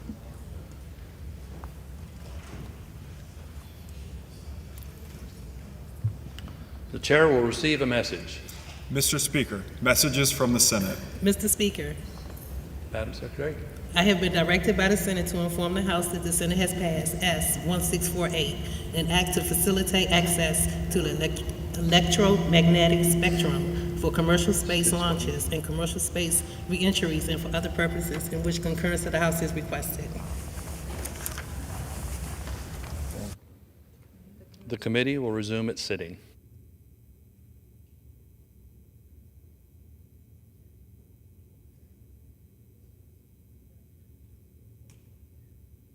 Oklahoma is recognized. Thank you very much, Mr. Chairman. I yield myself such time as I may consume. While I recognize the concerns of my good friend, the ranking member of the full committee, I think you need to put some of them in a little bit of context, particularly the subject of the Amtrak Northeast Corridor. While I recognize there's always a desire for greater support for the Northeast Corridor, I believe our bill strikes a necessary balance given the allocation we have for the year. I'd also like to note that we're having just as many members who believe we're spending too much as who think we're spending too little. Our $99.2 million appropriation supports the contingencies and legally mandated improvements to the Northeast Corridor. And I recognize while this level is certainly lower than last year, we must make 3 major points and take them into account. First, prior to the passage of the Infrastructure Investments and Jobs Act, the Northeast Corridor normally received about $650 to $700 million for capital improvements on an annual basis. This was at a time when Amtrak was nearly profitable. Today's ridership levels are still not back to where they were then, and the changing work patterns indicate that they may never return to those same levels. The IIJA provides $1.2 billion in addition to what we appropriate in this bill annually in advanced appropriations to the Northeast Corridor for capital improvements. So when you combine our appropriation with the advance, the total support for the Northeast Corridor is still double what it was prior to November of 2021. Double. Further, Mr. Chairman, 2/3 of the Federal Rail Administration's Federal-State Partnership Program advanced appropriations are set aside for projects in the Northeast Corridor, and we're also seeing these we're also beginning to see these dollars flow. This week, the FRA announced $16.4 billion in funding to projects along the Northeast Corridor, with $16.2 billion of those going to projects where Amtrak is the sponsor or one of the core beneficiaries of the project. Clearly, the IIJA advanced appropriations are providing an amount of funding higher than Amtrak has ever seen in the past, particularly given the fact that their ridership's at a lower level. Now, the thing that my colleagues never address is we're running a $2 trillion deficit. These programs are significantly above what Amtrak, particularly the Northeast Corridor, was receiving less than 2 years ago. So, again, we regret we have to make some adjustment, but we need to begin to bring this deficit down. This legislation responsibly does that. With that, Mr. Chairman, I reserve the balance of my time. Oklahoma reserves. The gentleman from Illinois is recognized. Mr. Chairman, I yield 3 minutes to the gentlewoman from California, the ranking member of the Financial Services Committee, Ms. Waters. Gentleman is recognized. Thank you very much, Congressman Quigley, for your leadership on the Subcommittee of Appropriations for THUD. Thank you so very much. Before I start on my remarks, let me just remind everyone that my friend on the opposite side of the aisle, Mr. Coe, voted against the infrastructure bill. I just want everybody to know that. I rise in strong opposition to H.R. 4820, which is among the worst, if not the worst, housing appropriations bills that has ever come to the House floor. This bill would exacerbate the affordable housing crisis by slashing the federal housing budget by nearly 30%. What's more concerning is the human cost of such draconian cuts. Specifically, these cuts would result in at least 15,000 families losing rental assistance, 20,000 affordable homes lost from the supply pipeline, and 78,000 children put at risk of in-home-led hazards. Mr. Speaker, our children, families, and communities cannot afford such devastating costs. And if we want to talk about dollars, research shows that cutting funding for homelessness and lead abatement costs taxpayers more due to increased costs of our health care, education, and criminal justice systems. Further, housing is a primary driver of inflation. This bill will only cause housing costs and inflation to rise even more. It is unconscionable that as we enter the colder holiday season, Republicans would rather evict families that simply fund housing programs at the levels needed to support current families receiving assistance. Indeed, 600,000 people are already homeless in the United States. Home prices have skyrocketed by 45% since 2020. Over 35 million people experienced rent hikes in the last year, and an alarming 4 million households are now on the brink of eviction or foreclosure. And so I urge my colleagues to oppose, and I would like to just continue by saying the Trump tax cuts for the rich cost $4 trillion. They're conservative when they want to be, but when we are needing housing opportunities for the least of these in this country, they cannot afford to be charitable and take care of the people of this country who need safe and secure housing. I yield back. You, sir. The gentleman reserves from Illinois. The gentleman from Oklahoma is recognized. Thank you very much, Mr. Chairman. I yield myself such time as I may consume. Gentleman's recognized. Thank you very much. My friend's certainly correct. I voted against the IIJ Act, and I did so for a very good reason. It didn't pay for itself. There had been 3 previous transportation bills in my time here, 2 under President Obama. I voted for those because they paid for themselves. Now, my friends worry about rising costs. They should worry about rising costs. It's their reckless spending that sparked the worst inflation in 40 years and the highest interest rates in 20 years. So when you're concerned about housing costs, just look in the mirror. And that's not just me saying that. Go back and look at all the Democratic economists that criticized the passage of the so-called American Rescue Plan, where my friends injected $1.9 trillion into the economy at a time when we were growing at over 6% and rapidly recovering.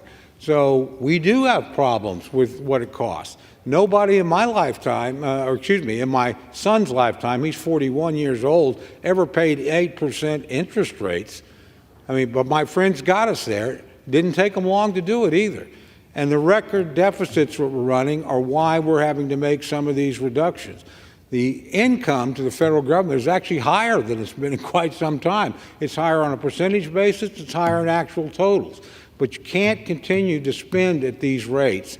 And that's what caused inflation. That's what drove up housing prices. That's why we're passing this legislation, to try and begin to responsibly fund important programs as opposed to just throw money at problems and leave the American people to deal with the bill in terms of higher costs, higher inflation, more expensive housing.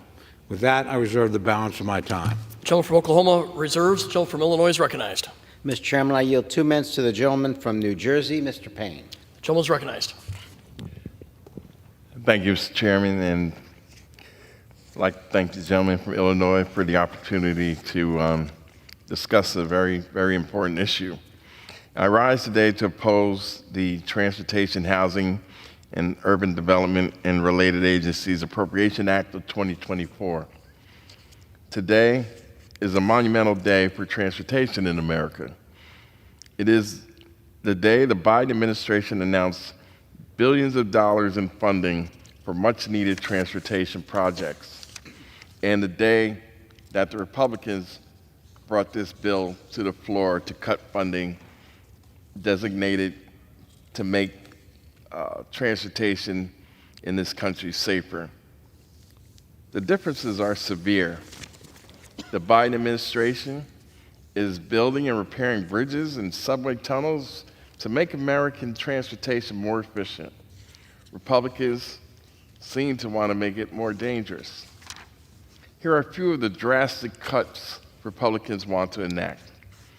They want to cut $7 billion in funding from the Department of Transportation. They want to eliminate the federal-state partnership for intercity passenger rail. This program funds projects to improve rail performance and to expand into underserved communities. They want to cut Amtrak funding by 65% and cut 92% in the most populous Northeast corridor. In addition, they want to cut funding for consolidated rail infrastructure and safety improvement grants programs in half. This program funds rail safety technology and eliminates deadly railroad crossings and installs safety fencing around the nation's rail network. It will save lives across the country, but Republicans want to cut it anyway. In the process, they are showing the American people they do not care about their safety nor their transportation system, and with that, I yield back. I reserve, Mr. Chairman. The gentleman from Illinois reserves. The gentleman from Oklahoma is recognized. Thank you, Mr. Chairman. I reserve the balance of my time. The gentleman reserves. The gentleman from Illinois is recognized. Mr. Chairman, I yield 2 minutes to the gentlewoman from Massachusetts, Ms. Presley. The gentlelady is recognized. Thank you, Mr. Speaker. I oppose this legislation for the draconian cuts and dangerous provisions included in it, but also for the critical funding priorities that were excluded. With this appropriations bill, Republicans callously stripped community project funding for the Pride, an affordable LGBTQ+ senior housing development in the Massachusetts 7th. It would seem with my colleagues across the aisle that the word freedom is selectively applied. It does not apply to my bodily autonomy. It does not apply to intellectual freedom for women, African Americans, or our LGBTQ siblings when it comes to our books. And it does not apply to the freedom to love who you love. This project satisfies the committee's requirements and would meet a critical need in my district at a time when mortgages are skyrocketing and 1/3 of LGBTQ seniors are living in poverty. And many are forced to recloset themselves in order to age in community in their twilight years. Unconscionable. Republicans are choosing homophobia over housing, profits over people, cruelty over compassion. Their actions to target, attack, and dehumanize our LGBTQ siblings are nothing more than a show of contempt. While the Pride has a pathway for other federal funding, this act of policy violence contributes to the physical violence that far too many LGBTQ folks experience. As the vice chair of the Task Force on Aging and Housing, I want my LGBTQ constituents and siblings in the movement to know you deserve safe and affordable housing. You deserve to be seen and loved, and I will never stop fighting for you.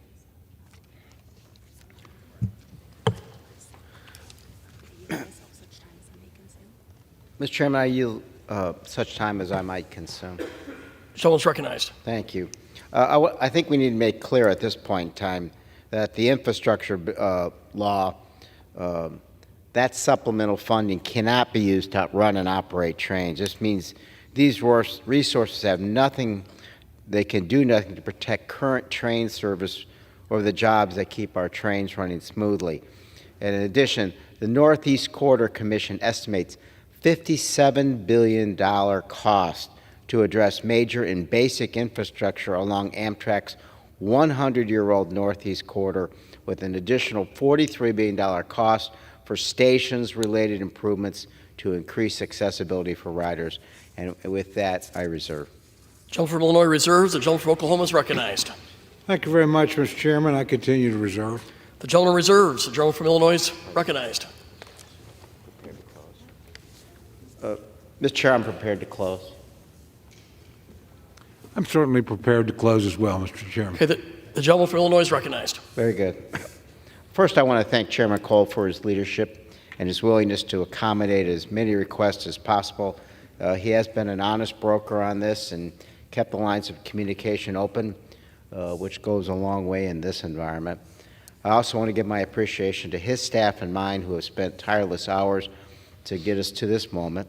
I look forward to working with the chairman as we refine this process for fiscal year 25. This includes minority staff, Christina Monroe, Jackie Kilroy, and Nora Fay, and Charlie from my office, and Doug Disrude with the majority and his staff. So beyond what has been said before, this is a bad bill at a bad time, and I yield back the balance of my time. The gentleman yields. The gentleman from Oklahoma is recognized. Thank you very much, Mr. Chairman. I want to begin by reciprocating my working partner, Mr. Quigley's very kind remarks.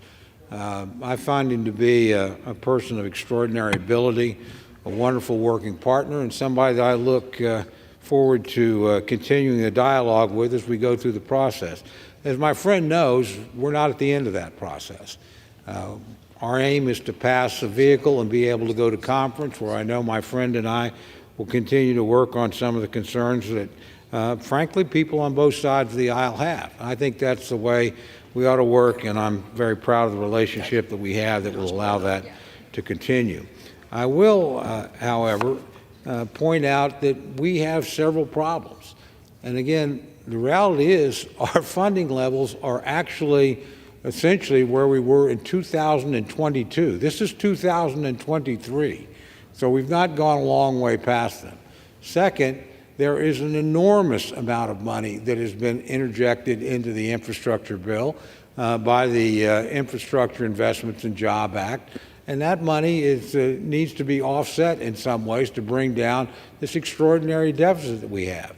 My friends are concerned, appropriately so, about the costs of things.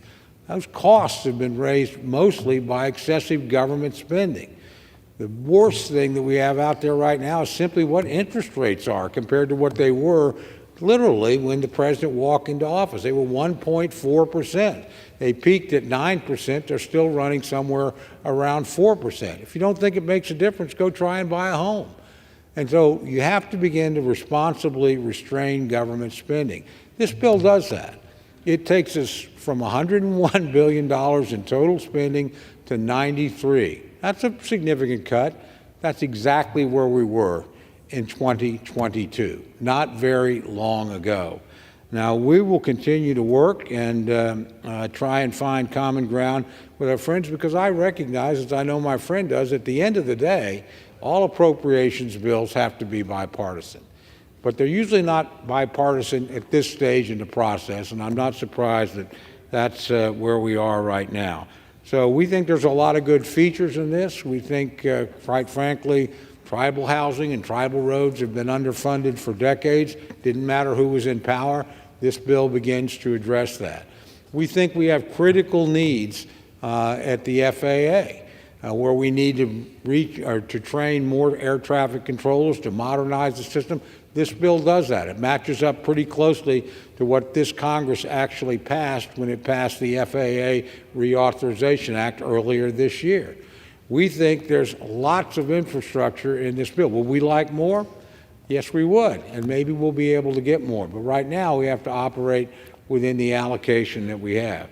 So I think we have more in common to work with here than probably the initial debate and the early rhetoric suggests. And I'll just close by saying my friend has my commitment that I'll continue to work with him. I share his admiration for the staff on both sides of the aisle.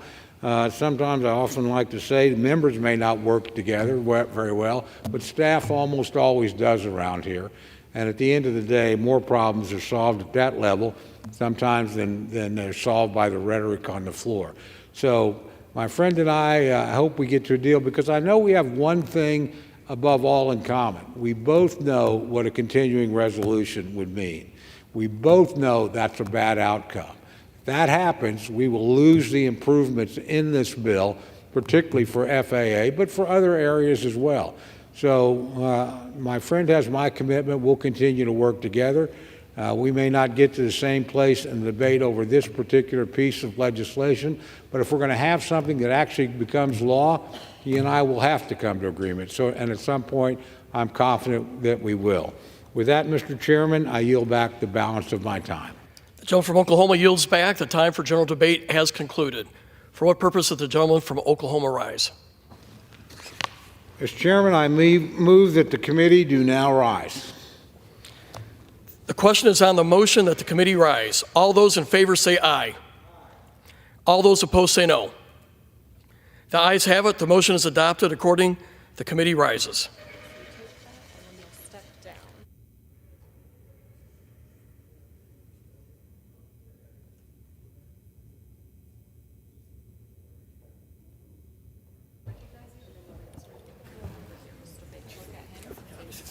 Mr. Chairman. The Committee of the Whole House on the State of the Union, having had under consideration H.R. 4820, directs me to report that it has come to no resolution thereon. The Chair of the Committee of the Whole House on the State of the Union reports that the committee has under consideration of H.R. 4820 and has come to no resolution thereon.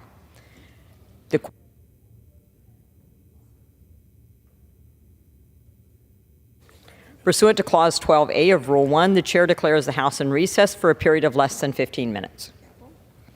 Thank you very much. You should have here. Sorry, that one got left up here. You're like, that's how it's supposed to be. Thank you. I can come down, right? Yes, we're all good.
The House will be in order. For what purpose does the gentlelady from California seek recognition? Madam Speaker, pursuant to Clause 2A1 of Rule 9, I rise to give notice of my intention to raise a question of the privileges of the House. The form of the resolution is as follows: House Resolution 846, censuring Representative Brian Mast. Under Rule 9, a resolution. Whereas Representative Brian Mast served honorably in the United States Army with distinct sacrifice, dedication, and bravery. Whereas Representative Brian Mast has repeatedly made inflammatory statements regarding innocent Palestinian civilians in Gaza who are in harm's way through no fault of their own as a result of horrific terrorist attacks conducted by Hamas on October 7, 2023. Whereas Representative Brian Mast's refusal to distinguish innocent Palestinians from Hamas terrorists is false, misleading, dehumanizing, dangerous, and unbecoming of a member of Congress. Whereas on October 19, 2023, during a House Foreign Affairs Committee markup, Representative Brian Mast emphatically asserted that any urgently needed humanitarian aid for innocent Palestinian civilians who are in harm's way through no fault of their own should, quote, be slowed down, and that there should be, quote, every effort made to slow down any perceived assistance. Whereas on October 19, 2023, during the same House Foreign Affairs Committee markup, Representative Brian Mast stated that terrorism is, and I quote, absolutely supported by the Palestinian people from elementary school all the way up into the elderly. Whereas on November 1st, 2023, during a speech on the House floor, Representative Brian Mast inexcusably. The House will be in order. The gentlewoman is recognized. Whereas on November 1st, 2023, during a speech on the House floor, Representative Brian Mast inexcusably compared innocent Palestinian civilians, including children, who are often used as human shields by Hamas terrorists, to Nazi collaborators that perpetrated the Holocaust against the Jewish people. Whereas the horrific crime against humanity perpetrated by Nazis that resulted in the murder of more than 6 million Jews during the Holocaust should never be trivialized. Whereas on November 1st, 2023, during a speech on the House floor, Representative Brian Mast stated that, quote, there are very few innocent Palestinian civilians. Whereas on November 2nd, 2023, Representative Brian Mast again incorrectly conflated innocent Palestinian civilians with Hamas terrorists by tweeting a video of a Hamas leader and asserting that, I quote again, a two-state solution means making a state out of these murderous terrorists who are openly calling for the atrocities of October 7th to be committed over and over again. Whereas Representative Brian Mast's repeated conflation of innocent Palestinian civilians with Hamas terrorists sends a message to the world that violence against all Palestinians is legitimate and risks the incitement of brutal attacks across the Middle East region, including settler violence in the West Bank and Hezbollah aggression in northern Israel. Whereas instances of anti-Arab hate and Islamophobia have been on the rise, including the hate-fueled murder of Wadia El-Fayyoumi, a 6-year-old Palestinian American who was stabbed to death in his home in Illinois on October 15, 2023 because of his identity.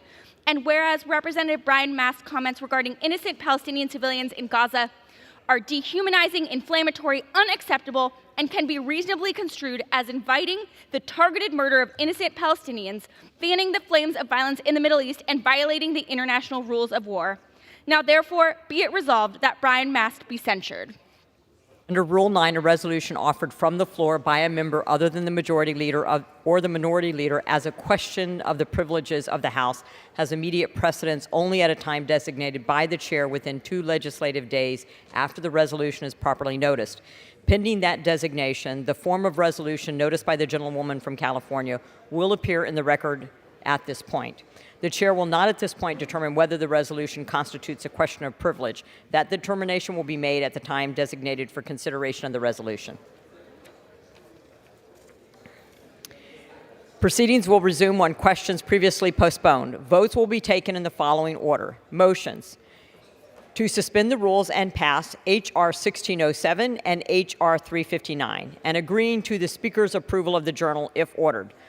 The first electronic vote will be conducted as a 15-minute vote. Pursuant to Clause 9 of Rule 20, remaining electronic votes will be conducted as 5-minute votes. Pursuant to Clause 8 of Rule 20, the unfinished business is the vote of the motion of the gentleman from Arkansas, Mr. Westerman, to suspend the rules and pass H.R. 1607 as amended, on which the yeas and nays are ordered. The clerk will report the title. Union Calendar Number 213, H.R. 1607, a bill to clarify jurisdiction with respect to certain Bureau of Reclamation pump storage development and for other purposes.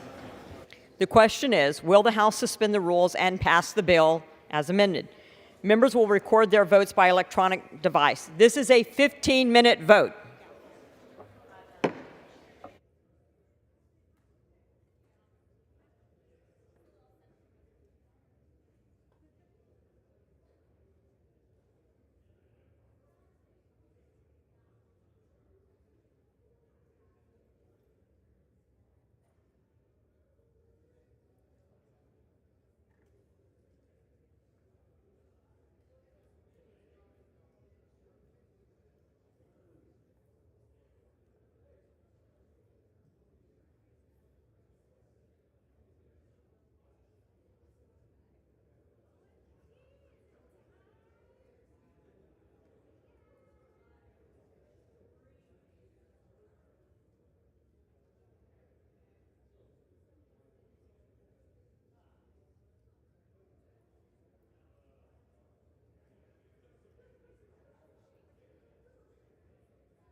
Yeas are 81. The nays are 1. Two-thirds being in the affirmative, the rules are suspended. The bill is passed, and without a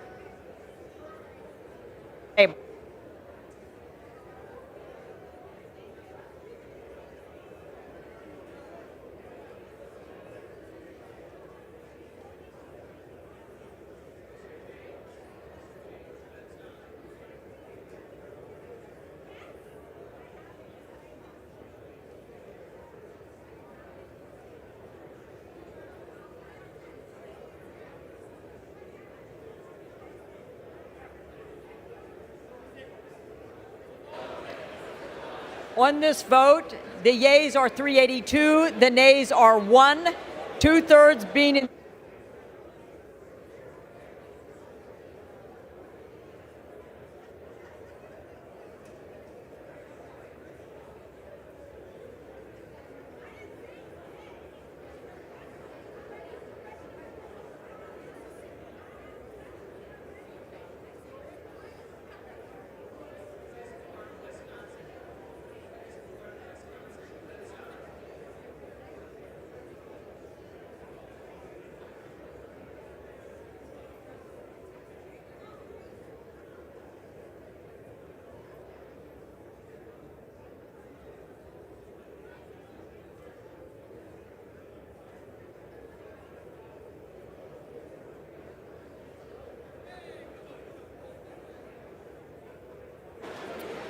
On this vote, the yeas are 384, the nays are 1, two-thirds being in the affirmative.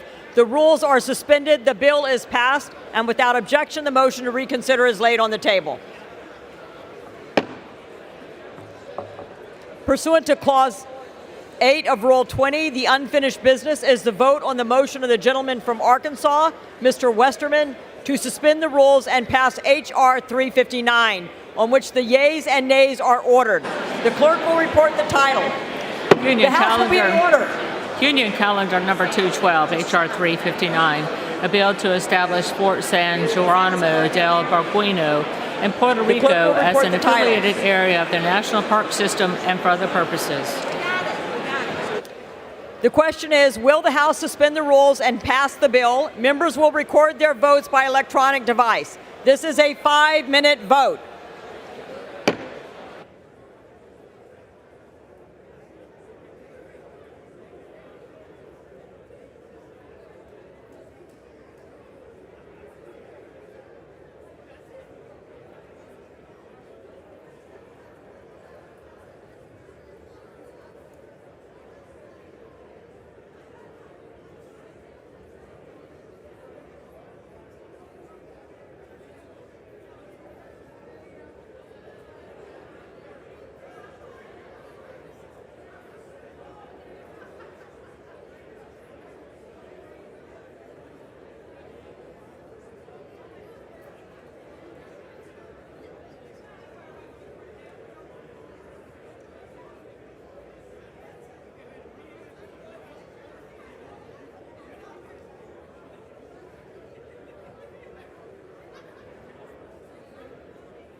On this vote, the yeas are 359, the nays are 24, two-thirds being in the affirmative. The rules are suspended. The bill is passed.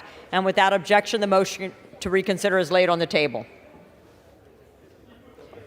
Pursuant to Clause 8 of Rule 20, the unfinished business is the question on agreeing to the Speaker's approval of the journal, which the Chair will put de novo. The question is on agreeing to the Speaker's approval of the journal. Those in favor say aye.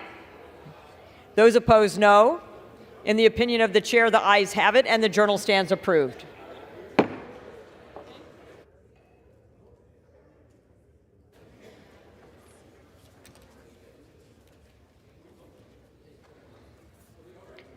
Pursuant to House Resolution 838 and Rule 18, the Chair declares the House is in the Committee of the Whole House on the State of the Union for further consideration of H.R. 4820. Will the gentleman from Florida, Mr. Jimenez, kindly take the chair?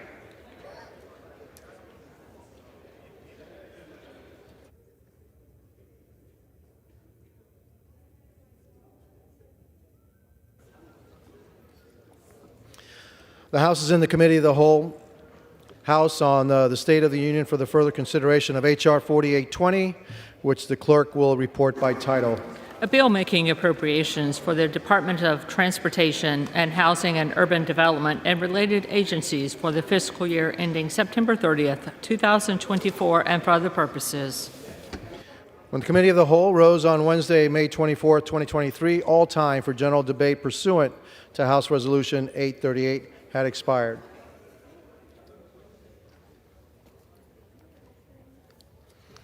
Pursuant to the rule, the bill should be considered for amendment under the 5-minute rule. The bill shall be considered as read. All points of order against provisions in the bill are waived. No amendment to the bill shall be in order except those printed in Part B of House Report 118-261. Amendments en bloc described in Section 8 of the House Resolution 838. A pro forma amendments described in Section 9 of House Resolution 838. Each amendment printed in Part B of the House Report 118-261 may be offered only in the order printed in the report by the member designated in the report, shall be considered as read, shall be debatable for the time specified in the report, equally divided and controlled by the proponent and an opponent, shall not be subject to amendment except as provided by Section 9 of the House Resolution 838, and shall not be subject to a demand for division of the question. It shall be in order at any time for the Chair of the Committee on Appropriations or her designee to offer amendments en bloc consisting of amendments printed in Part B of the House Report 118-261, not earlier disposed of. Amendments en bloc shall be considered as read, shall be debatable for 20 minutes, equally divided and controlled by the Chair and ranking minority member of the Committee on Appropriations or the respective designee, shall not be subject to amendment except as provided by Section 9 of House Resolution 838, and shall not be subject to a demand for division of the question. During consideration of the bill for amendment, the Chair and ranking minority member of the Committee on Appropriations or the respective designee may offer up to 10 pro forma amendments each at any point for the purpose of debate.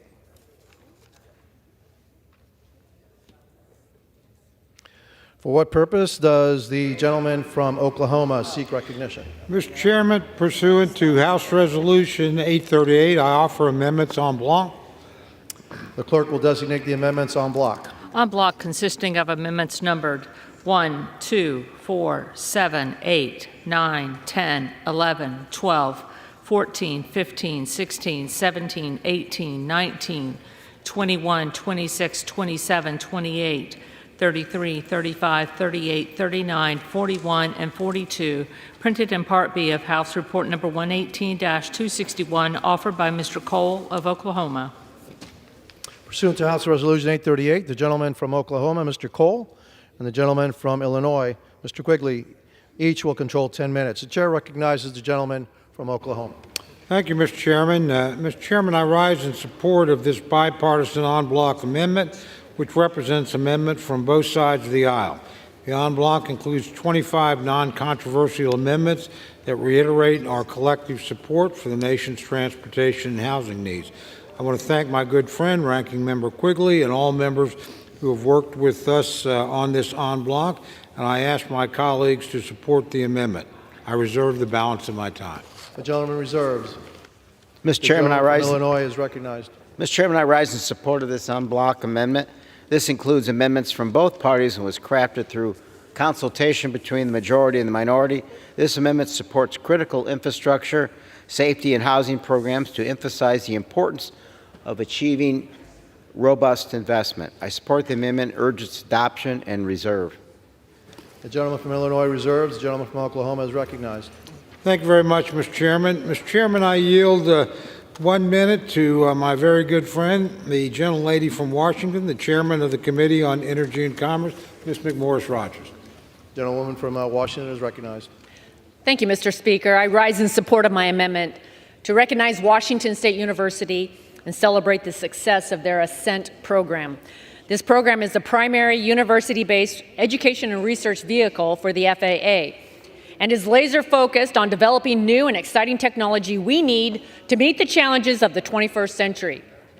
By working with stakeholders and industry leaders, students and faculty at WSU are showing the world what's possible. Their research is revolutionizing the way we think about sustainable aviation fuel and is helping secure a cleaner future. Today, we have the opportunity to ensure the work continues. We can fully fund the Ascent program and make sure America continues to lead the way, to usher in a new era of innovation and win the future. This program will help America keep its competitive edge, and I strongly urge my colleagues to support this amendment. I yield back. The gentleman from Oklahoma is recognized. The gentleman from Illinois is recognized. Mr. Chairman, I yield 1 minute to the gentlewoman from Wisconsin, Ms. Moore. Gentlewoman is recognized. Thank you so much, Mr. Ranking Member and Chairman. My amendment is simple. It's amendment number 26, and it would increase funds for the Continuum of Care grants under the McKinney-Vento Homelessness Assistance Program by $1 million to help survivors of domestic violence, dating violence, sexual assault, or stalking who are experiencing homelessness and provide them with the resources they need to leave abusive and harmful situations. These grants provide local organizations, faith-based organizations, tribal entities with the funds necessary to help combat our nation's homelessness crisis. Domestic violence shelters funded by the Continuum of Care grants are the first place survivors turn to provide them with the opportunity to escape dangerous and abusive situations, and ultimately helps to prevent loss of life at the hand of abusers. In my own state, we have a record number of domestic violence lost in 2022 at a rate of 3.8 days, a death every 3.8 days. So I would I would urge my colleagues to support this en bloc amendment, and I would end with a question asked by Jenna Gormel. Will we invest in prevention measures, housing, economic, and racial equity, common sense firearms regulations, body autonomy, or will we accept the deaths of our family and community members at the hands of domestic violence? Thank you, and I yield back.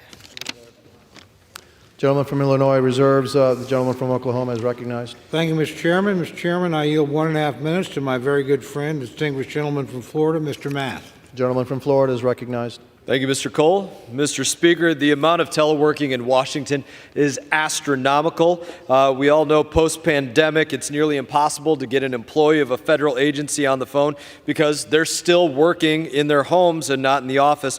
Perhaps some of the worst offenders are those at the Department of Housing and Urban Development, HUD, and according to a GA study from July of this year, the occupancy rate of HUD's headquarters, the Robert C. Weaver Federal Building, is roughly 9% occupancy. The building is just a stone's throw from here where we're sitting right now, and it's sitting basically empty. So why then, I ask, are we proposing to spend $4.68 million to modernize a building that very few are using? I propose we do something else with that money. At the same time, many of our nation's veterans are living in untenable conditions, and they live with physical disabilities as a result of war. And I'm here today to argue that a better use of that $4.68 million is to support low-income veterans via the Veterans Housing Rehabilitation and Modification Pilot Program. This program provides awards through competitive grants to nonprofit organizations that provide nationwide or state programs that primarily serve low-income veterans. And once the grant is received, the veteran's home received modifications such as wheelchair ramps, widening door thresholds to accommodate mobility needs, shower bars, things related to that. It's estimated that with the money that would be transferred there, they would be able to modify hundreds of more homes for these veterans. And so I want to thank you, Chairman, and thank the ranking member for making my amendment as a part of the unblocked package. And I urge my colleagues to support the adoption of the unblocked package. And I yield back. Thank you. The gentleman from Oklahoma reserves. The gentleman from Illinois is recognized. Mr. Chair, I yield 2 minutes to the gentlewoman from Ohio, Mrs. Beatty. Thank you. Gentlewoman is recognized. Thank you, Ranking Member Quigley. I rise in support of my unblocked amendment filed with my colleague, Congressman John Garamendi, which highlights the importance of the Home Investment Partnership Program to meet affordable housing needs in the United States. For 30 years, Mr. Speaker, HOME has proven to be one of the most effective, locally driven tools to help states and communities address their most pressing housing challenges, whether that's new affordable housing construction, rehabilitation of existing building, home buyers assistance, and tenant-based rental assistance, including veterans as we approach Veterans Day, persons with disabilities, seniors, and persons experiencing homelessness. We cannot slash or cut these funds because we know slashing the funds for the home program from $1.7 million to $500 million, the lowest allocation since the program was established in 1992, at a time when the nation, as we all know, in all districts, are facing an affordable housing crisis. The record low in housing inventories and soaring rents and construction costs, slashing such an essential housing program by nearly 70% is unthinkable. Every American deserves access to safe and affordable housing, and every single one of my colleagues in this chamber ought to support the HOME program to be fully funded to achieve that purpose. I urge my colleagues to support my amendment, and I urge them to support the robust funding for the HOME program. With that, I yield back. Gentleman from Illinois reserves. Gentleman from Oklahoma is recognized. Thank you, Mr. Chairman. I reserve my time. Gentleman from Oklahoma yields. Gentleman from Illinois is recognized. Reserves. Did you reserve or did you yield? I reserve, Mr. Chairman. Gentleman from Oklahoma reserves. The gentleman from Illinois is recognized. Mr. Chairman, I yield 1 minute to the gentleman from California, Mr. Garamendi. The gentleman is recognized. Thank you. I want to thank my colleague, Representative Beatty. I rise today in support of this amendment to highlight the importance of the Home Investment Partnership Program in meeting the needs of working families across America. Hardworking Americans deserve to have a house. They deserve to have a home. We face drastic shortages of affordable housing in California and in most every other part of America. Housing costs have skyrocketed, significantly outcreasing income. This is why President's budget rightfully included $1.8 billion for the Home Investment Partnership Program. This funding will help construction and rehabilitation of affordable rental housing, as well as providing home ownership opportunities for working families. We must support the funding programs like HOME to ensure that every American has a home. I yield. Gentleman from Illinois. Mr. Chairman, we support the unblock amendment and yield the balance of our time. Gentleman from Illinois yields. The gentleman from Oklahoma is recognized. Thank you very much, Mr. Chairman. I appreciate gentleman's support. I also obviously support the en-bloc amendment, and I yield back the balance of my time. Gentleman yields. The question is on the amendment en bloc offered by the gentleman from Oklahoma. Those in favor say aye. Those opposed say no. In the opinion of the chair, the ayes have it. The en bloc amendments are agreed to.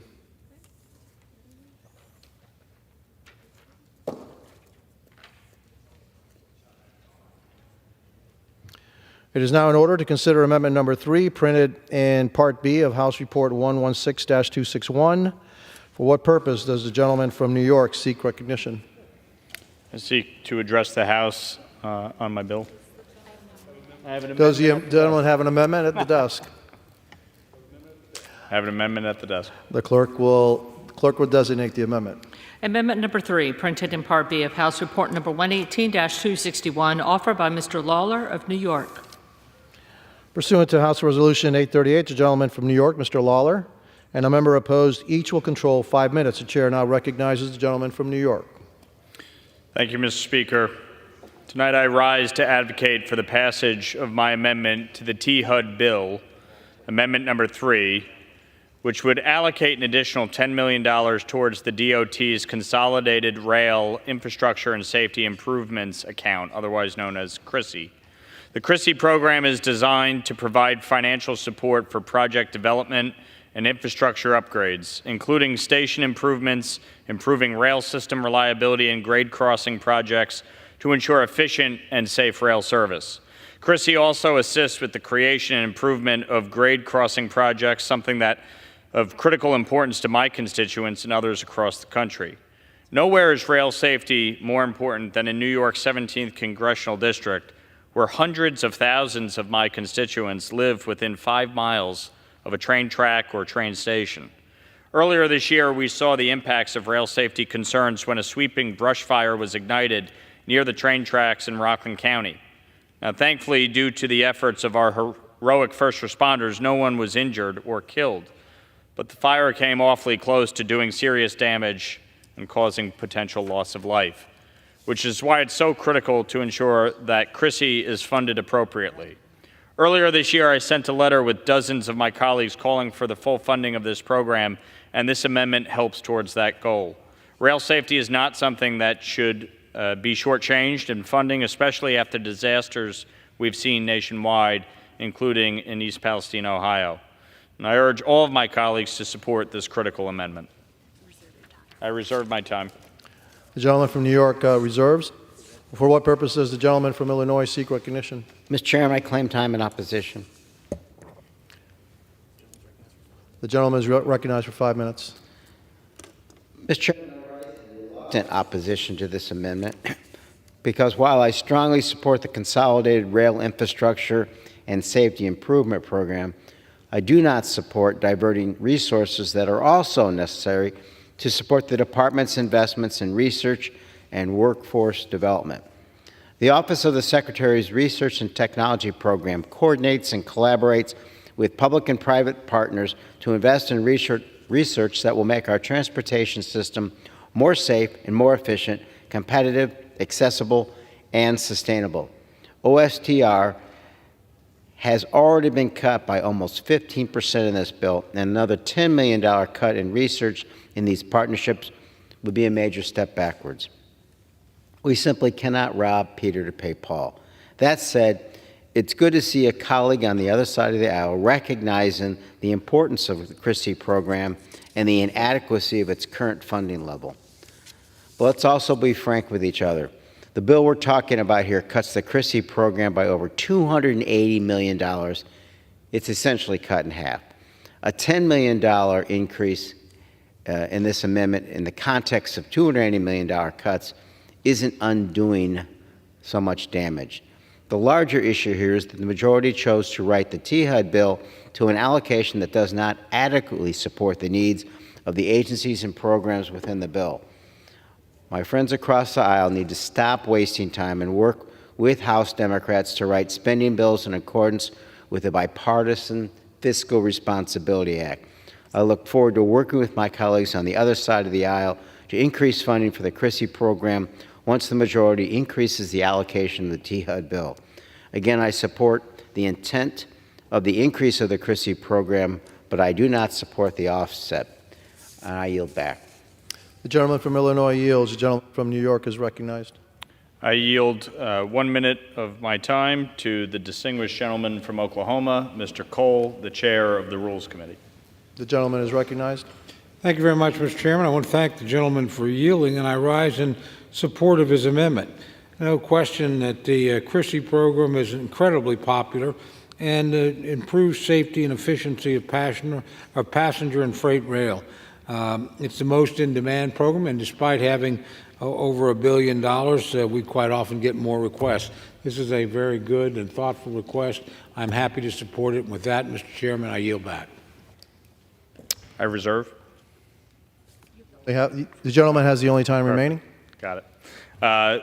Look, I think it's important, obviously, to increase support for safety improvements, given some of the incidents that we have seen across the country.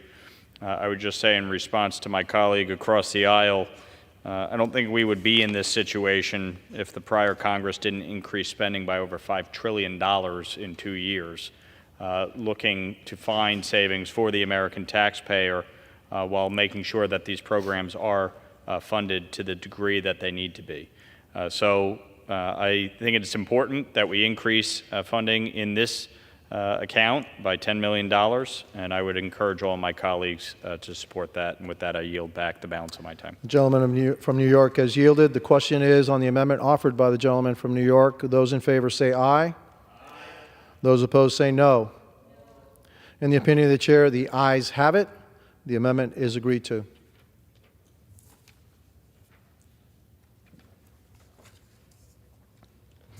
It is now in order to consider amendment number 5, printed on Part B of the House Report 118-261.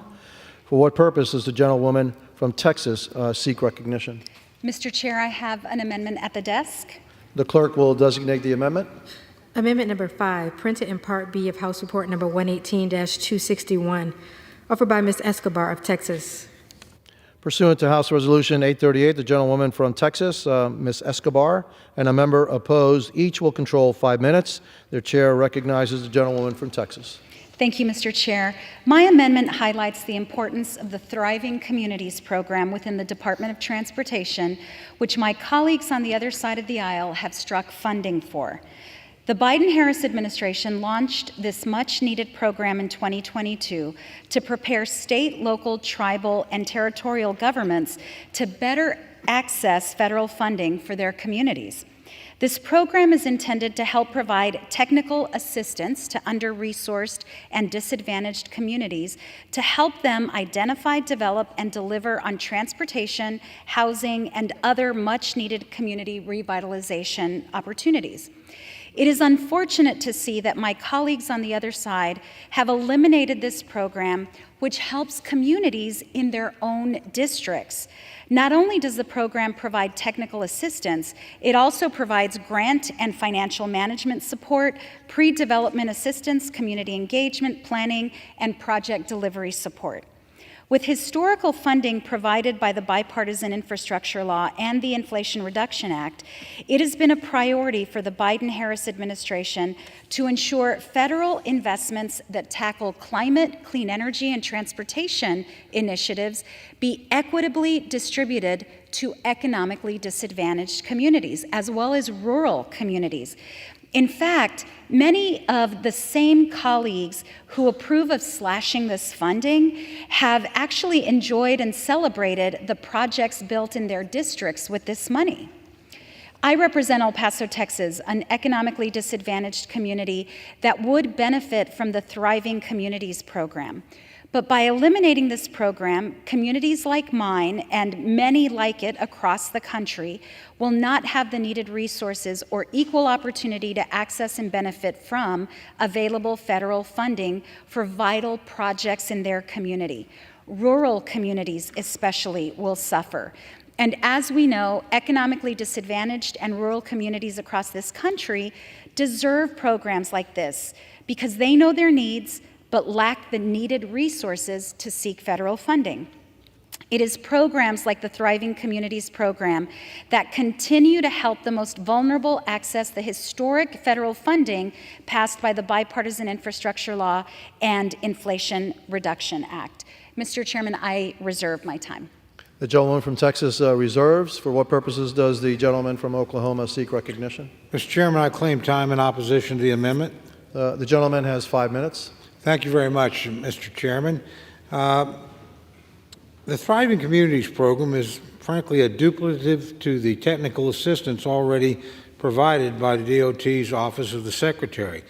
I recognize the burdens that rural, tribal, and disadvantaged communities face in obtaining federal grant funds, but a $25 million office focused on providing additional technical assistance is unnecessary. DOT should focus on simplifying the grant application process as opposed to a slush fund for additional grant consultants. I understand that this program has received a total of $50 million in funding over the last 2 years. However, even the Senate recognizes that this program does not need any more funding. They detail in their report that they are also not providing any funding for this program this year because the program still has $28 million in unused balances. So we simply don't think it's necessary and would urge the rejection of the amendment. Yield back my time. The gentleman yields. The gentleman from Texas is recognized. Mr. Chairman, I yield 1 minute to the gentleman from Illinois, Mr. Quigley. The gentleman is recognized. Mr. Chairman, I rise in strong support of my colleague's amendment. The Thriving Communities program facilitates the planning and development of community revitalization activities to ensure that under-resourced and disadvantaged communities can access funding provided in the bipartisan infrastructure law.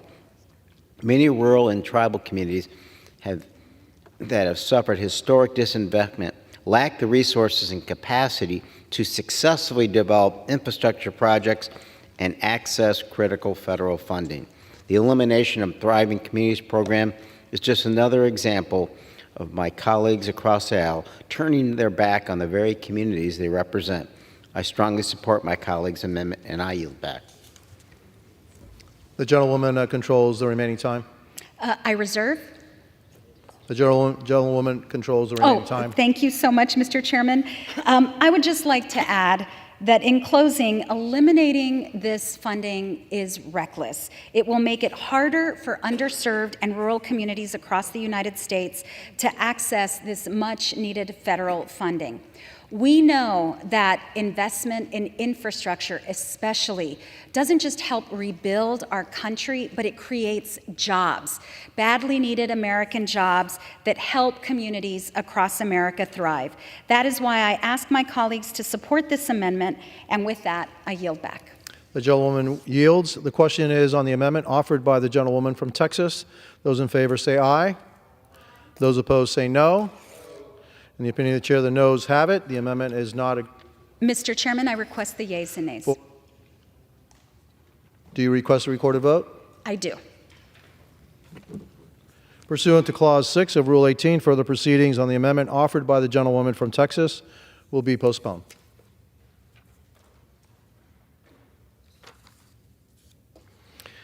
It is now in order to consider amendment number 6, printed in Part B of House Report 118-261. For what purposes does the gentleman from Pennsylvania seek recognition? Thank you, Mr. Chairman. I have an amendment at the desk. The clerk will designate the amendment. Amendment number 6, printed in Part B of House Report number 118-261, offered by Mr. Perry of Pennsylvania.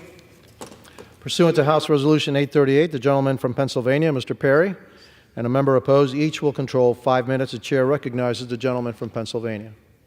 Thank you, Mr. Chairman. This amendment reduces the funding level for the National Surface Transportation and Innovation Finance Bureau to the fiscal year 2022 level, saving $6.75 million.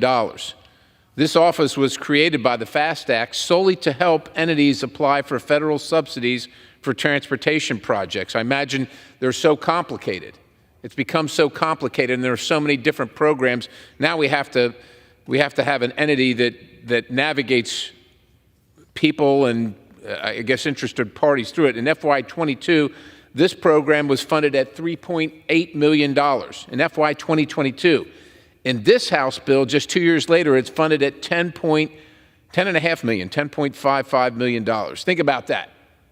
Where we're out lending so much money from the taxpayers that we need to use taxpayer dollars to create an office to assist people looking to take those loans. Now, this office is supposed to streamline and improve application process for DOT's credit assistance programs, according to the Department of Transportation website. These programs, which include TIFIA and RIF credit assistance program, which are habitually have very favorable terms for the borrower, Unfortunately, they have unfavorable terms for the taxpayer. With that, Mr. Chairman, I reserve. The gentleman from Pennsylvania reserves. For what purposes does the gentleman from Illinois seek recognition? Mr. Chairman, I claim time in opposition. The gentleman from Illinois has 5 minutes. I rise in opposition to this amendment to cut funding for the Build America Bureau by more than half. The Build America Bureau supports transportation and infrastructure development projects by working closely with states, municipalities, and project sponsors to provide technical assistance on pre-planning and project development, help with applying for credit programs, and cultivate public-private partnerships. This helps communities successfully develop projects and navigate available public and private financing opportunities, which requires significant capacity and expertise that can be a barrier for many small, rural, or otherwise disadvantaged communities looking to access capital. We should support programs that make it easier to build, and I urge my colleagues to reject this amendment, and I reserve. The gentleman from Illinois reserves. The gentleman from Pennsylvania is recognized. Well, thank you, Mr. Chairman. These programs, unfortunately, often finance projects that have little or no value to interstate commerce. This is the federal government. The federal government exists to do things that the state and local governments can't do, but yet the state and local governments can do these things. They just choose not to. I don't blame them. Why would they when the federal government will pay for them? I'll give you some examples. $606 million in TIFIA assistance went to the Moynihan Train Hall project in New York City to relieve congestion at Penn Station. $99 million in TIFIA assistance to the city of Bellevue, Washington, for 12 multimodal roadways to support the new Bel-Red neighborhood in the heart of the city. It's great for those cities. I'm sure it's wonderful. But that project alone included 25,000 linear feet of sidewalk and 21,000 linear feet of dedicated and separate bike lanes, all within one city. They weren't crossing state lines. People in Pennsylvania are paying for the one in Washington. People in New Mexico, Florida. They're not there, though. They just get to pay for it.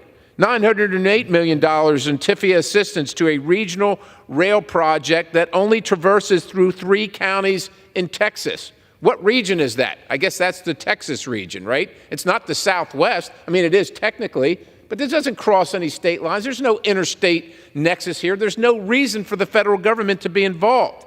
Now, I'm sure these projects and many more funded by these programs are appreciated by the residents of these areas. I'm absolutely certain of it.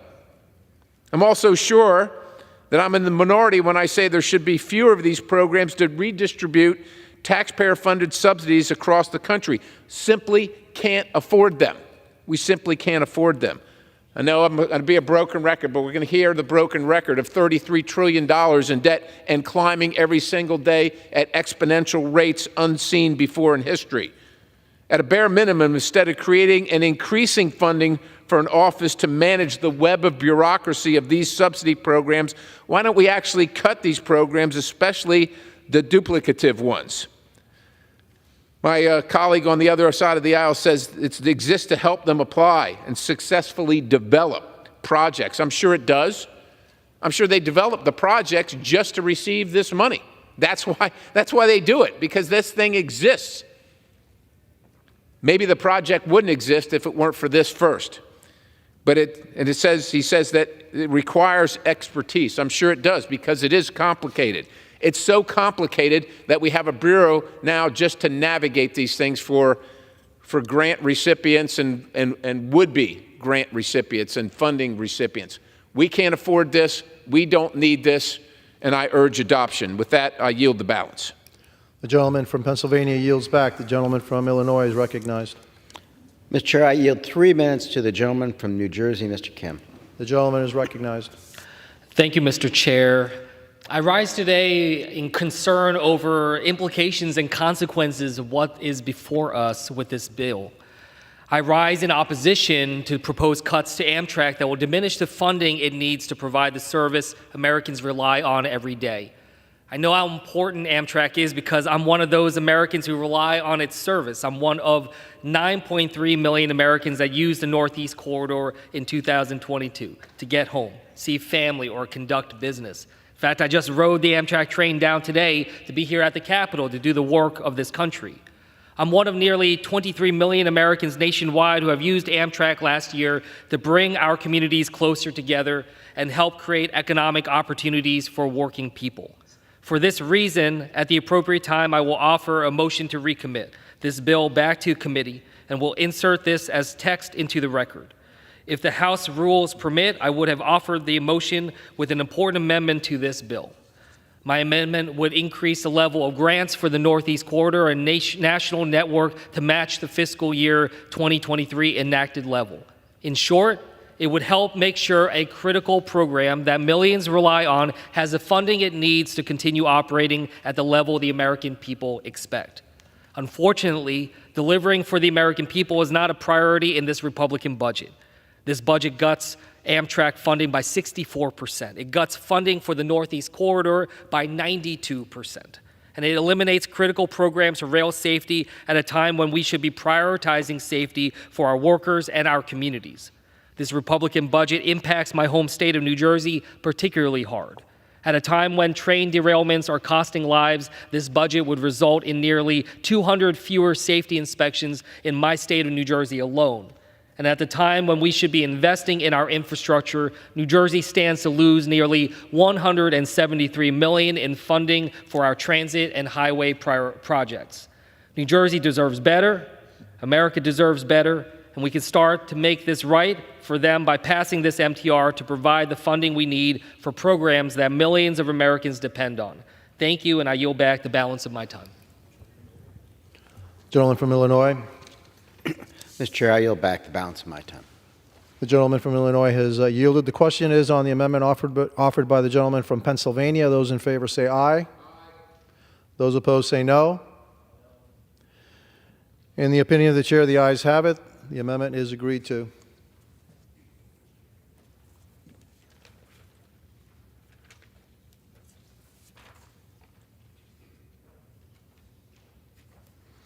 The chair understands that amendment number 13 will not be offered. It is now in order to consider amendment number 20, printed in Part B of House Report 118-261. For what purposes does the gentleman from Pennsylvania seek recognition? Mr. Chairman, I have an amendment at the desk. The clerk will designate the amendment. Amendment number 20, printed in Part B of House Report number 118-261, offered by Mr. Perry of Pennsylvania. Pursuant to House Resolution 838, the gentleman from Pennsylvania, Mr. Perry, and a member opposed, each will control 5 minutes. The gentleman from Pennsylvania is recognized. Thank you, Mr. Chairman. Let's be clear. The gentleman that spoke just before me that just rode the train in from New Jersey today should have no problem with this amendment because it does nothing to the Northeast Corridor. However, what it does do, it cuts over $766 million in funding for the national network of the National Railroad Passenger Corporation. I understand that the president has an affinity for passenger rail, especially Amtrak. Amtrak's 15-year vision, released in 2021, mirrors that enthusiasm, plotting out an ambitious 39 new routes in the next 15 years. Problem is, can't be said enough, folks, here in Washington, we're out of money. We're borrowing money to pay these bills. The behemoth IIJA bill, passed just a few years ago, contained billions in funding directly for both the Northeast Corridor, which the good gentleman from New Jersey just talked about, but also the national network. This doesn't include billions in dollars going to passenger rail grant and load programs at DOT, many of which Amtrak has been and remains eligible for at this moment. Doesn't include it. This amounts to at least $4.4 billion for Amtrak across both accounts. They're already getting that, $4.4 billion per year, pre-authorized, prepaid. Why in the world would we continue to pump money into a budget line item that will get automatically generous support for the next few years at least? Like I just said, $4.4 billion. Furthermore, this ignores that sucking chest wound of Amtrak's finances. Even before the pandemic, Amtrak's ticket revenue wasn't meeting its operating expenses. And now after the pandemic, numbers look even more grim. In FY22, Amtrak ran an astounding $886 million operating deficit, $806 million of which was from the national network. Easily the lion's share. We simply must stop the bleeding. Now, while I didn't vote for the Biden blowout infrastructure bill, it did contain supplemental appropriation of $3.2 billion per year for FY 22 through 26 for Amtrak's national network. It's already getting that $3.2 billion. This amendment simply cuts $776 million contained in this bill, the bill that we're trying to move today, this bill from the national network. With that, I reserve. The gentleman from Pennsylvania reserves. For what purposes does the gentleman from Illinois seek recognition? Mr. Chair, I claim time in opposition. The gentleman is allocated 5 minutes. I rise in opposition to this amendment and its extreme proposal to zero out the national network grants.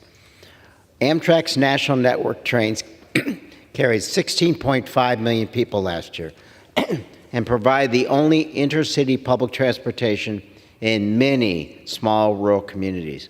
Without this grant, nearly all of Amtrak's service outside of the Boston-Washington Northeast Corridor, 15 long-distance routes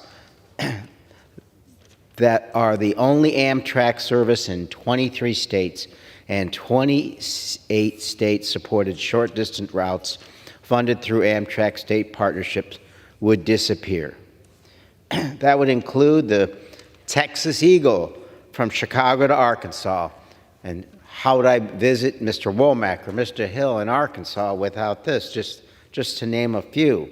The funding in this committee bill is already woefully short of ensuring the national network is safe, reliable, and on time. Funding for the national network has already been cut by 35%, from $1.2 billion to $776 million, which if enacted would radically reduce or suspend service on rail lines across the country. It also cuts funding for the Amtrak workforce of more than 20,000 employees, including almost 3,000 employees in the state of Pennsylvania. I support robust funding for Amtrak and its national network so that we can have safe and reliable passenger rail service across the country. We need investments in rail, not these draconian cuts. I urge my colleagues to vote no on this amendment, and I reserve. The gentleman from Illinois reserves. The gentleman from Pennsylvania is recognized. Thank you, Mr. Chairman. We absolutely do need investments in passenger rail, but private companies won't do it because it loses money.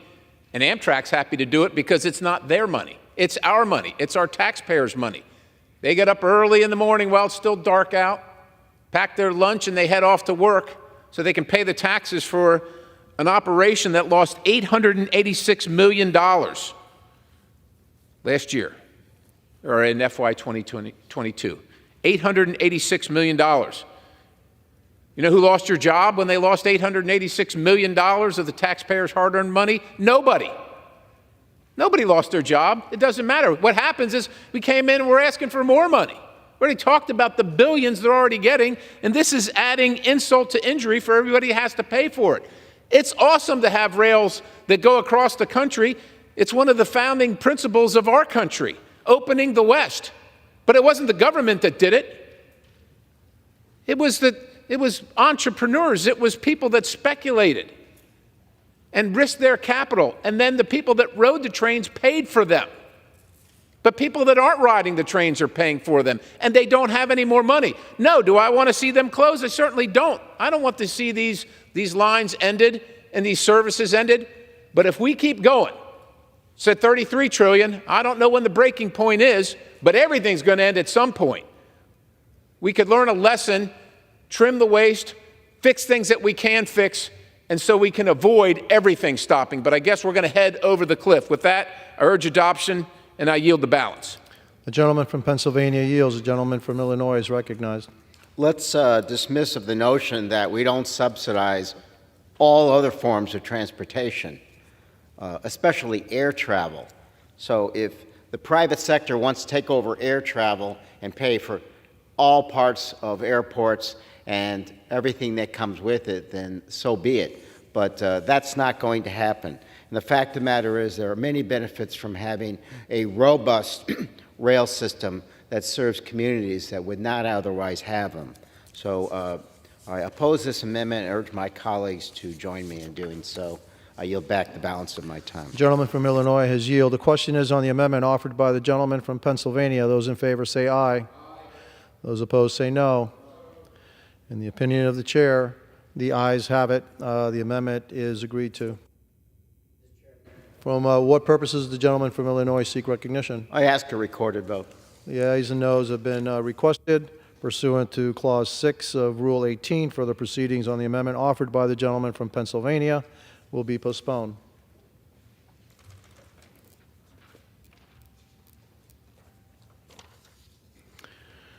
It is now in order to consider amendment number 22, printed in Part B of House Report 118-261. For what purposes does the gentleman from Pennsylvania seek recognition? Mr. Chairman, I have an amendment at the desk. The clerk will designate the amendment. Amendment number 22, printed in Part B of House Report number 118-261, offered by Mr. Perry of Pennsylvania. Pursuant to House Resolution 838, the gentleman from Pennsylvania, Mr. Perry, and a member opposed, each will control 5 minutes. The chair now recognizes the gentleman from Pennsylvania. Thank you, Mr. Chairman. This amendment strikes over $130 million in transit infrastructure grants for the earmarks contained in this bill. Even though many of my colleagues have chosen to request earmarks, or using the current euphemism, community project funding, I remain opposed to the use of this funding for local projects. The corruptive and wasteful earmark process represents what I believe the worst of our taxpayers' dollars being spent on projects that oftentimes have no federal nexus whatsoever. Take some of the grant projects being funded in this bill using transit infrastructure grants. $105 million for the rehabilitation of the Baldwin Park train station in Baldwin Park, California. I'm sure it's beautiful. I'm sure the residents love it. People in Pennsylvania don't know where it is and don't want to pay for it. $790,000 for the West Anaheim zero-emission micro-transit project. Not even sure what that is. Maybe I would be sure if I was in West Anaheim, but I'm in Pennsylvania, and I'm not planning on traveling there anytime soon, but apparently my tax dollars are. $850,000 for the City of Phoenix's Valley Metro Micro-Transit. City of Phoenix is beautiful. I have been there. I haven't used a micro-transit project, but I get to pay for it, and so do all my bosses. $850,000 for the Norwalk Transit System Bus Stop Equity Project in Norwalk, California. I'm sure it's beautiful. I'm not sure what the equity project is. I'd rather not pay for it, and neither would the folks that sent me here. They don't want to pay for it either because they don't have any money, and neither does this government. Now, there's no doubt that some of the earmarks funded in this bill will benefit some folks around the country. However, again, many of them have no federal nexus. State and local governments should be doing these things, not the federal government.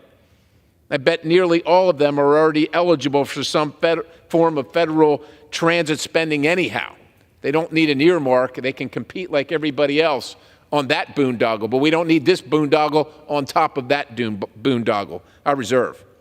The gentleman from Pennsylvania reserves. For what purposes does the gentleman from Illinois seek recognition? Mr. Chair, I claim time in opposition. The gentleman is recognized for 5 minutes. And tomorrow, I think I'll join the boondoggle caucus just to find out everything that's going on with boondoggles everywhere. But for the life of me, I can't understand why some of my Republican members, friends across the aisle, take offense at projects that increase safety on our roads, while so many others support this and have earmarks, or however we want to describe them or call them. It really doesn't make that much difference. But it's important to remember that these came under Republican guidance that required a federal nexus under this year's rules. The community project funding within this bill has gone through extensive vetting by Republican and Democratic offices before submitted for review to the committee. Let's make that even clearer. Every single one of the 127 transit projects containing funding in this bill were submitted by a Republican or a Democratic member of this body. Not only has each member undertaken extensive vetting within their districts to identify the project as a priority, but the Department of Transportation has reviewed every single project and determined that they are eligible. And they are eligible based on guidance and requirements that our Republican colleagues determined, including federal law and regulation. Those of you who are not aware, Republicans on the House Appropriations Committee already voted to strip funding away from 3 eligible projects simply because they benefited LGBTQ plus youth, seniors, and allies. So we have seen this before. It's an overreach by my Republican members for otherwise eligible projects so that based on their own ideology, they can dictate how each individual member should support their district and constituents who voted them to office. To my Republican colleagues who have funded transit projects in this bill, what will you tell your transit agencies who put the sweat and resources into submitting eligible projects for funding? And I would mention the folks who did that: Mr. Garcia, Mr. LaHood, Mr. Turner, Mr. Moore, Mr. Pfluger, Mr. Rose, Mr. Rutherford, Mr. Sessions, Mr. Valadeo, many, many more along those same lines. I urge my colleagues to vote no on this amendment, and I reserve. The gentleman from Illinois reserves. The gentleman from Pennsylvania is recognized. Thank you, Mr. Chairman. I understand that it received guidance. It doesn't matter to me if it received the guidance. As a matter of fact, it seems to me, based on the examples I gave you, that the guidance is flawed, which is why I voted against this when we started this session and we crafted the rules. I voted against all this because I knew this was going to happen.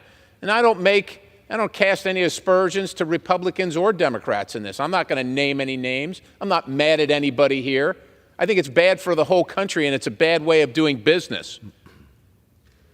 And as to the safety aspect, I guess when you don't have any real argument to make about the projects themselves and the alleged federal nexus, you throw the old safety. Like, of course, everybody on this side of the aisle, we want to be unsafe. We love to be unsafe. We want everybody to be unsafe, just like we like to breathe dirty air and drink dirty water, and people somehow believe that.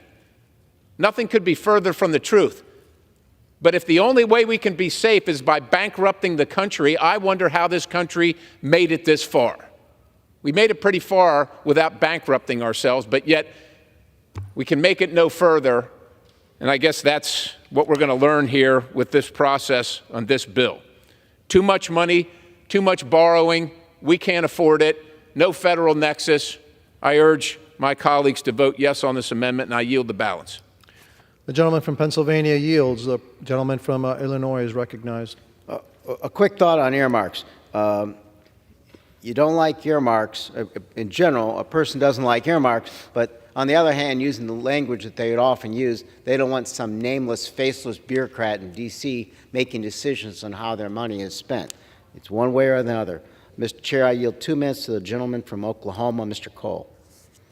The gentleman from Oklahoma is recognized. Thank you very much, Mr. Chairman. I thank my friend for yielding. I rise in opposition to my good friend from Pennsylvania's amendment for a simple reason. Actually, I'll start with where my friend, the ranking member, was.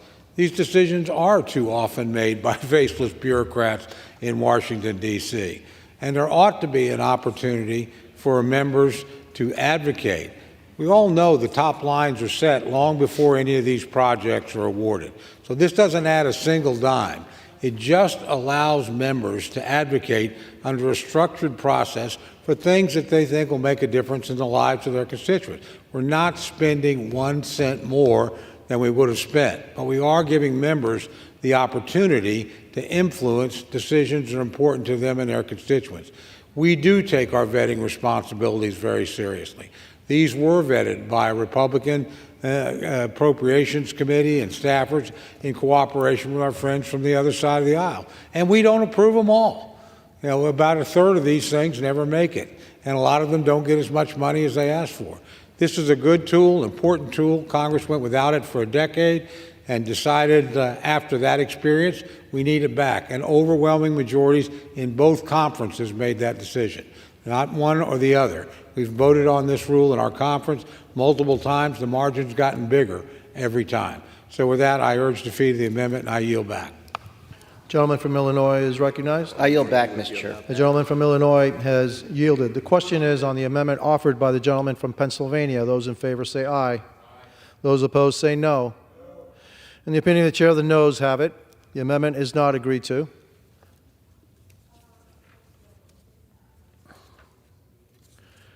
It is now in order to consider amendment number 23, printed in Part B of the House Report 118-261. For what purposes does the gentleman from Pennsylvania seek recognition? Thank you, Mr. Chairman. I have an amendment at the desk. The clerk will designate the amendment. Amendment number 23, printed in Part B of House Report number 118-261, offered by Mr. Perry of Pennsylvania.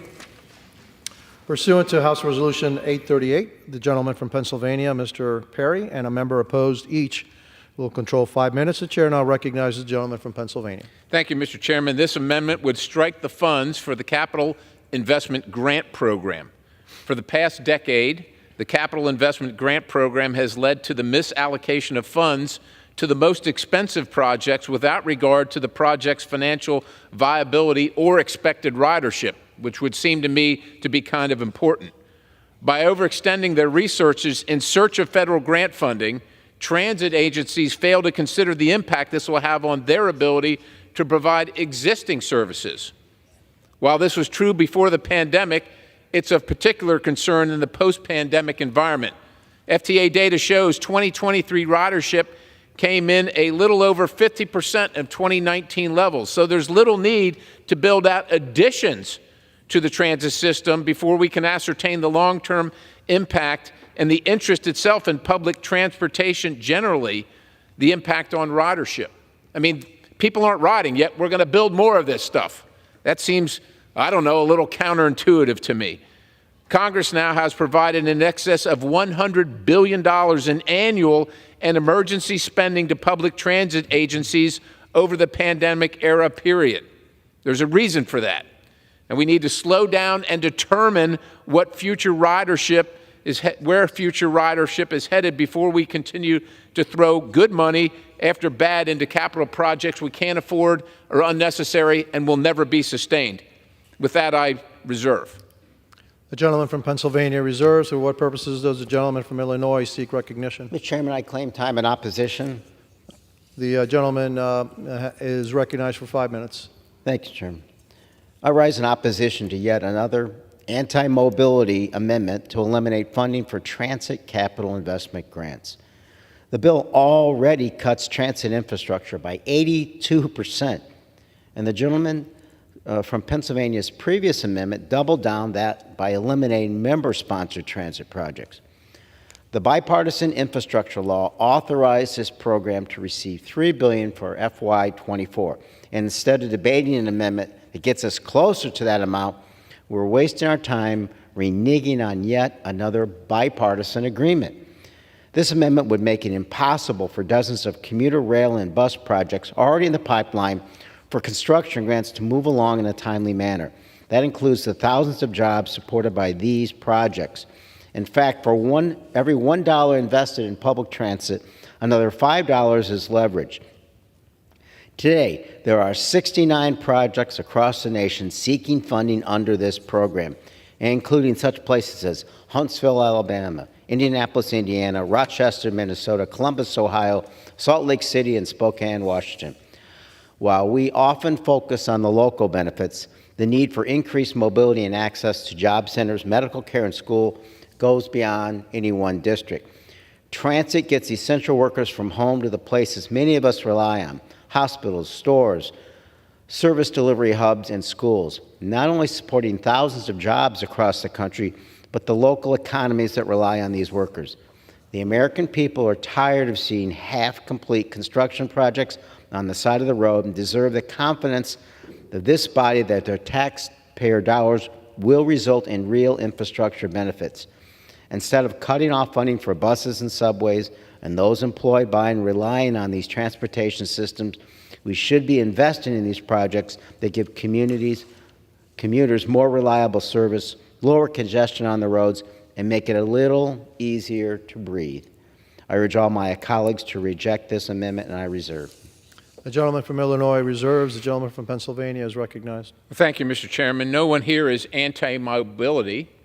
We're anti-bankruptcy. We want everybody to be able to go where they need to go when they need to go there. We can't afford these projects. The fact is, the only way they can be done is if the federal government pays for them. It would probably be done no other way, which begs the question, if it's the only way they can be done, are they really affordable? And of course, they're not. It's how we ended up $33 trillion in debt for things like this. Again, we're not opposed to anybody, any state, any locality investing in their community to do these things.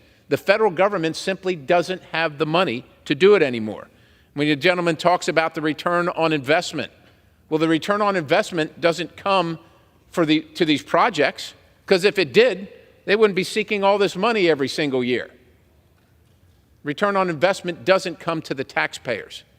We just keep spending and spending and spending, and somebody in this place, somebody in this body, somebody in this town has to pick somewhere to start saving some money.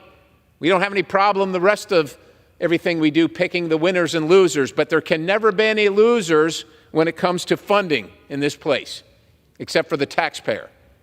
They get to lose because no one cares about them. Well, I'm here to say I care about them. We got to stop this. I urge adoption. I yield the balance. The gentleman from Pennsylvania has yielded. The gentleman from Illinois is recognized. Mr. Chairman, when President Eisenhower developed the interstate highway system after coming back from Europe in the Second World War, he didn't bring about, brought to you by some corporate sponsor. It's a recognition that there are things that government does that have value. It accomplishes things the private sector can't or won't do. And that doesn't mean they shouldn't get done. It's the whole purpose of government. And we recognize at this time when we're trying to be economically competitive with the rest of the world, that our economic competitors are outspending us on the critical ingredient leading to economic growth, which is in large part infrastructure. That's why the trucking industry, the rail industry, and so many others were pushing so hard to get that infrastructure bill done. And it's why we have to do that to keep growing the economy, which drives jobs and indeed tax growth, so we can pay for these things. If we don't, and the roads and our transit systems become pothole filled and inoperable, the economy will come to a standstill as well. I yield back. The gentleman from Illinois has yielded. The question is on the amendment offered by the gentleman from Pennsylvania. Those in favor say aye. Aye. Those opposed say no. In the opinion of the chair, the noes have it. The amendment is not agreed to.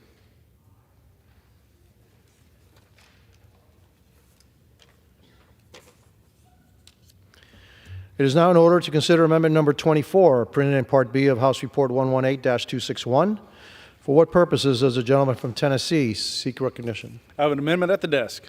The clerk will designate the amendment. Amendment number 24, printed in Part B of House Report number 118-261, offered by Mr. Ogles of Tennessee. Pursuant to House Resolution 838, the gentleman from Tennessee, Mr. Ogles, and a member opposed, each will control 5 minutes. The chair recognizes the gentleman from Tennessee. Thank you, Mr. Chairman. My amendment increases and decreases to emphasize the importance of restoring public safety and the rule of law in the D.C. Metro. While it primarily is focusing on crime on the Metro, I would be remiss if I failed to mention that law and order in our nation's capital has completely collapsed. Based on preliminary data from the Metropolitan Police Department, crime has increased 27% overall this year. More concerning, violent crime is increased by 40%. Compared to this time last year, the homicide rate is up 33%, robbery is up 69%, and motor vehicle theft by 110%. A month ago, one of our esteemed colleagues was carjacked, a fate that befalls too many people in the D.C. metro area. The fact that criminals are so brazen as to steal the car of a member of Congress shows how far this situation has deteriorated. This sharp increase in the crime rate is directly attributable to the failed home rule policy that has empowered a leftist government to pursue its ideological agenda at the expense of the general welfare. Let me say it one more time. D.C. home rule is a complete and total failure. I reserve. The gentleman from Tennessee reserves.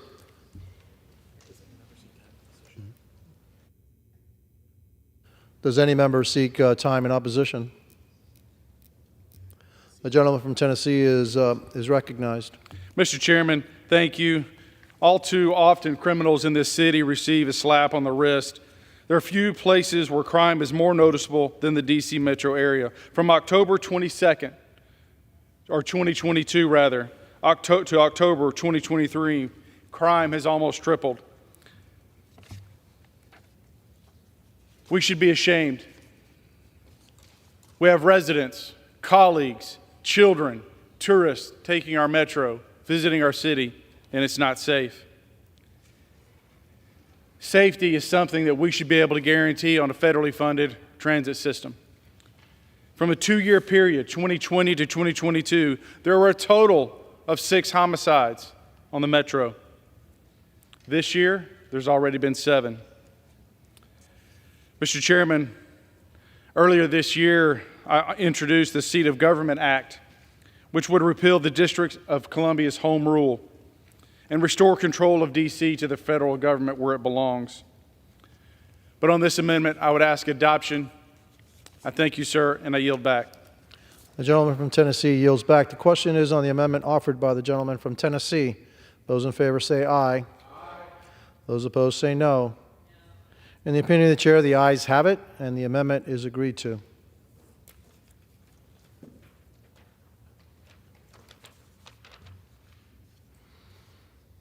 It is now in order to consider amendment number 25, printed in Part 8 of House Report 118-261. For what purposes does the gentleman from Pennsylvania seek recognition? Thank you, Mr. Chairman. I have an amendment at the desk. The clerk will designate the amendment. Amendment number 25, printed in Part B of House Report number 118-261, offered by Mr. Perry of Pennsylvania. Pursuant to House Resolution 838, the gentleman from Pennsylvania, Mr. Perry, and a member is opposed. Each will control 5 minutes. The chair now recognizes the gentleman from Pennsylvania. Thank you, Mr. Chairman. This amendment strikes $150 million in grants from the Washington Metropolitan Area Transit Authority, known as WMATA. This area that we're operating in, that we're speaking about, is full of highly educated professionals, many of whom work for the government contractor, or associated jobs. Some of the surrounding counties in Maryland and Virginia have some of the highest median incomes per county in the country. It's pretty affluent around here. Like many transit agencies, even before the pandemic, WMATA had an unsustainable budget outlook and an operation, getting 53% of its budget through state and local subsidies. It's through subsidies, not through fares for all the well-to-do folks around the area riding, but through subsidies. Now, if you were to run a business where you only made 47% of your budget and revenues, you'd be out of business pretty darn quick. Now, during the pandemic, most federal agencies sent their workers home.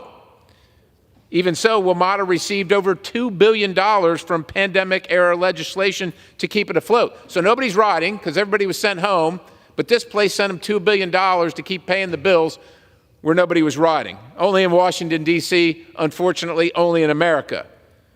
Well, now we are post-shutdown, and federal workers are still not going to the office.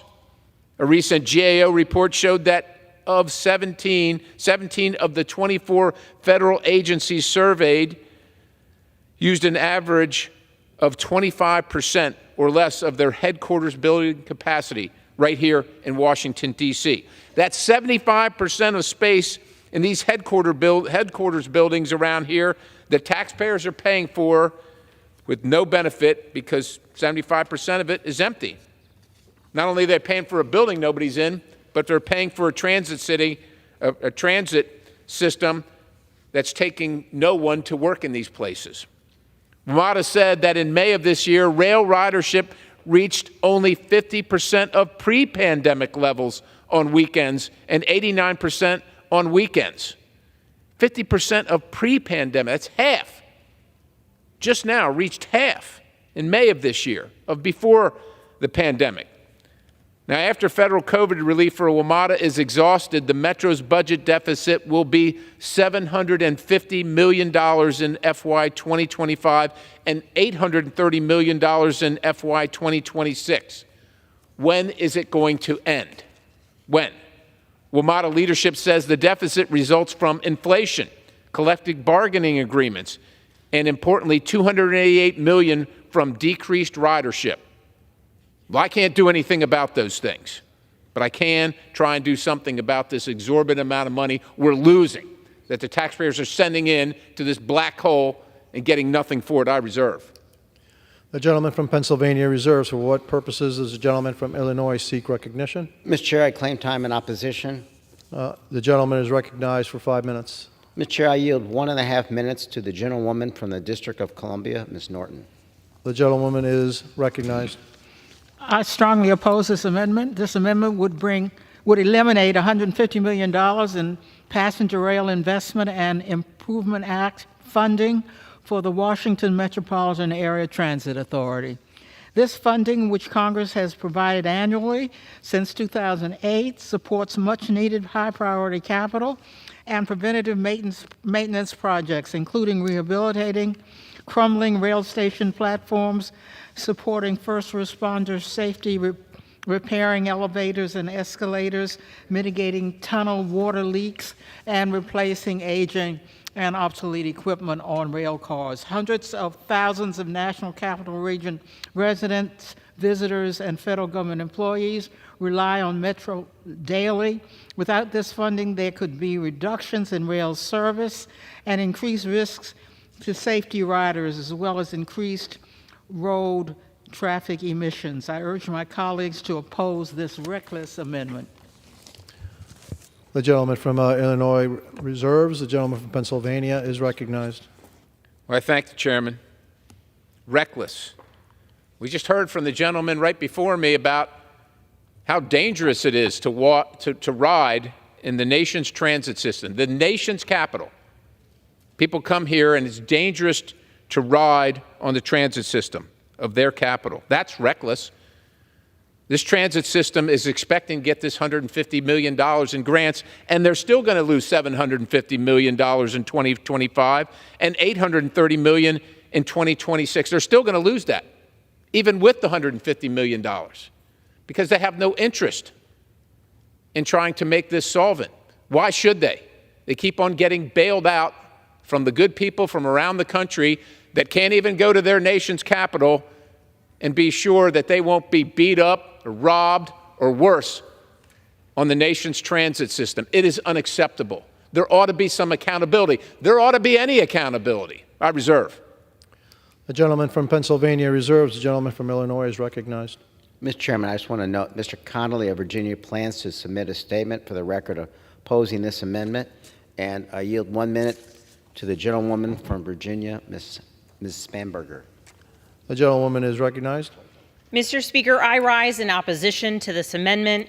Tonight, I am speaking on behalf of thousands of Virginians who rely every single day on Metro. They take it to work, they take it to school, they take it to see their families. This cut would hurt their commutes. This cut would eliminate funding for urgent capital projects, meaning it would impact the safety and reliability of the system. And this cut would be a slight to the federal workers, including those who work right here on Capitol Hill and those who rely on Metro to get to their jobs, so that they can keep our government functioning, our country safe, and our economy running. Historically, support for Metro's capital funding has not been hyper-partisan, and we should not change course right now. That's why I am proud to stand with members of the Maryland and Virginia delegations and my colleague from the District of Columbia in pushing back against this senseless proposal. I urge my colleagues to oppose this amendment, and I yield back. The gentleman from Illinois yields back. The gentleman from Reserves. We reserve. I'm sorry. Excuse me. You reserve. We reserve. Absolutely. The gentleman from Pennsylvania is recognized. Well, thank you, Mr. Chairman. This shouldn't be hyper-partisan. My friends on the other side of the aisle, I'm sure they like taking the train. I'm sure their constituents, their bosses do as well. And having other people pay for it, that's an awesome circumstance. Everybody would want that. We all like things for free, but things aren't free. We have to pay for things in this country, and we're out of money, ladies and gentlemen. So it shouldn't be hyper-partisan, and it's not hyper-partisan.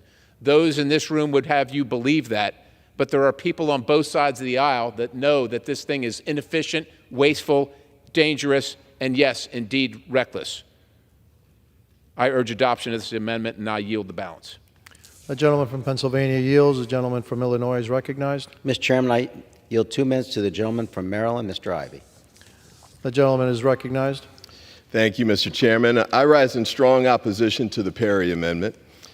The amendment would cut $150 million in federal capital funding for the Washington Metropolitan Area Transit Authority. The Perry Amendment would undermine a successful federal-state-local partnership which provides Metro with $150 million in federal funding for urgent capital projects. This funding is matched 100% with $150 million from Metro Compact members Virginia, Maryland, and Washington, D.C. The $300 million annual investment is critical to improving the safety and reliability of the system. Continued bipartisan support for America's Transit Agency will ensure WMATA progress on restoring aging infrastructure and maintaining a safe and reliable system for visitors from across the United States. This annual capital funding program was created by Republican Congressman Tom Davis as part of the Passenger Rail Investment and Improvement Act. This program has received broad bipartisan support for more than a decade, and the Bipartisan Infrastructure Investment and Jobs Act reauthorized their program until 2030. Funding for the federal government's FY 2024 contribution to Metro is included in this bill on the House floor this week and was in the T-HUD bill that recently passed the Senate by a vote of 82 to 15. The funding enjoys such consistent and long-standing support in Congress because the federal government is both a stakeholder in the system and a chief beneficiary of this annual capital funding contribution. Metro is a $40 billion asset to the National Capital Region and is essential to the operation of the federal government. More than 1/3 of all Metro stations are located on federal property serving federal facilities. Unlike the other transportation networks in the nation, the Metro system serves a distinct vital national security role for the federal government, providing transportation to the Pentagon, Homeland Security, and the FBI offices. Metro transports thousands of federal employees to work each day, and that number is increasing as Metro helps federal agencies increase in-person work. Metro recently saw its highest rate of federal employee ridership since the beginning of the COVID-19 pandemic. Thank you, and I yield back. Gentleman's time has expired. Does the gentleman from Illinois seek recognition? Thank you, Mr. Chairman. Mr. Chairman, I rise as a designee of the gentlewoman from Connecticut, and I move to strike the last word. The gentleman is recognized for 5 minutes. Thank you, Mr. Chairman. I yield to the gentleman from Maryland, the distinguished ranking member of the Financial Services and General Government Subcommittee, Mr. Hoyer. The gentleman is recognized. I thank the gentleman for yielding. This is America's subway. This is America's Metro. Millions of people from throughout this country come here and enjoy Metro's convenience in seeing the federal government, in seeing their national capital, and visiting all of us. That's why this is important to the Congress, because it's America's subway, and that's why, very frankly, Bill Layman, many years ago, referred to it as America's subway, and why the federal government would invest in its operations. So I rise in strong opposition to this amendment. Obviously, a lot of people from my district ride Metro and come to work for the federal government. And thousands of federal employees rely on it to get to their work serving the American people. Metro is especially crucial now when many of the federal workers are returning to the office after the pandemic, which I heard in the Rules Committee we want them to do. And I agree with that. Indeed, in just the last 2 months, federal employee ridership has reached its highest point since the pandemic began. So this is not just a local subway. This is the subway that all of our constituents use when they come to our city, the city of our nation. We depend on Metro, and Metro depends on us. That's why Congress pledged to invest $150 million in Metro capital improvement through the bipartisan infrastructure law, and why over the years we have invested in Metro's operations and well-being. We need to honor that historic commitment. This amendment would break that promise. This money, as I'm sure one of my colleagues, or maybe all of my colleagues have told, is matched many times over, as you would expect, by the local governments, all the local governments, and Washington, D.C., as I'm sure its representative, who does such an extraordinary job, Eleanor Holmes Norton, pointed out. So I would urge my colleagues, I understand the offer of this amendment wants to cut spending in many, many places. This is one that he has chosen. But I think it is a bad choice. And I think that every Republican and every Democrat who invites his constituents or her constituents to come to Washington, who invites their employees to be here on time and at many hours of the day and night, to consider strongly opposing this amendment with an overwhelming vote, bipartisan vote, because Metro has been a bipartisan effort. I've worked on Metro since I came here with Frank Wolf. Frank Wolf was a Republican from Virginia, and we were essentially joined at the hip in fighting for Metro, not as a Republican Metro or a Democratic Metro, but for the nation's Metro. Reject this amendment. Keep our word and our investment in the subway that serves all of our citizens. And I thank the gentleman for yielding the time, and I yield back the balance. Yield back. Gentleman from Illinois yields back. The gentleman from Pennsylvania yielded. He yielded. Okay. The question is on the amendment offered by the gentleman from Pennsylvania. Those in favor say aye. Those opposed say no. In the opinion of the chair, the noes have it. The amendment is not agreed to. Request a recorded vote. Ayes and noes have been pursuant to Clause 6 of Rule 18. Further proceedings on the amendment offered by the gentleman from Pennsylvania will be postponed.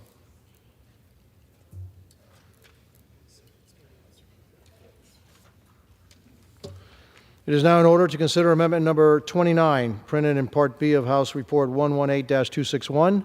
For what purposes does the gentleman from Wisconsin seek recognition? I have an amendment at the desk. The clerk will designate the amendment.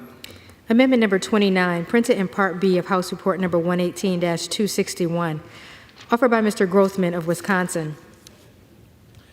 Pursuant to House Resolution 838, the gentleman from Wisconsin, Mr. Grothman, and a member opposed, each will control 5 minutes. The chair now recognizes the gentleman from Wisconsin.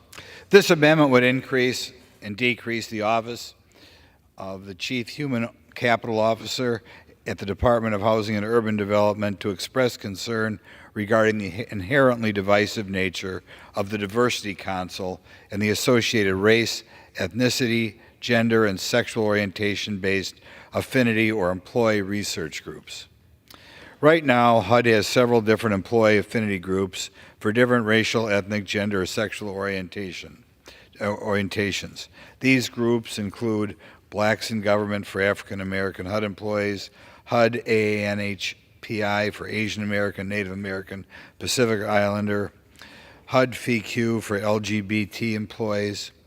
The so-called Diversity Council is reflected on this administration's drive to divide America. In other words, we should go to work every day, and Hispanic employees should be in one room and talk about what they have in common, and black people should be in another room and talk what they have in common, and the gay people should be in another room and talk about what they have in common. And on the face of it, it's a little bit ridiculous. It's divisive by its nature, as is, I think, so much of the affirmative action mania that's taken over this country. A growing volume of research demonstrates that professional development programs and other trainings in DEI are abject failures. There was a piece in the New York Times with author Jesse Singal comparing different DEI interventions and noted racial affinity groups, a popular intervention in which participants are temporarily separated by race so they can talk about race, have perhaps proved even more problematic. They sparked complaints such as in Jacksonville, Florida, where a principal was temporarily assigned after she attempted to separate white students from students of color. But in any event, the purpose of the groups is to tell people, because your great-grandfather grandfather came from Cuba, we're going to put you with these other people, and you're supposed to share something in common with these people. In other words, people are labeled as being different by their race or by their gender, which on the face of it is such a racist and sexist thing to do. In any event, I think HUD should focus on well, I'm not sure we should have a HUD, but if we're going to have a HUD, it should focus on its goals of providing housing or making sure we have affordable housing for the country, not set aside in groups of people who come from wildly different backgrounds and telling them because you're a Pacific Islander or you're Hispanic or you're black, you should think in a certain way. And I talked to an employee who has to put up with one of these groups in private business, and that's exactly what they are. They have some expert diversity person telling people that because you're black, you should think such and such a way, and because your grandfather's from Cuba, you should think such and such a way, and because your grandmother's from Korea, you should think such and such a way. It's just anti-American across the board. Thank you. I reserve the remainder of my time. The gentleman from Wisconsin reserves. For what purposes does the gentleman from Illinois seek recognition? Mr. Chairman, I claim time in opposition. The gentleman is recognized for 5 minutes. Can I just point out the absurdity of where we are right now? Let's have two white guys talk about racial equality and equity, but here goes.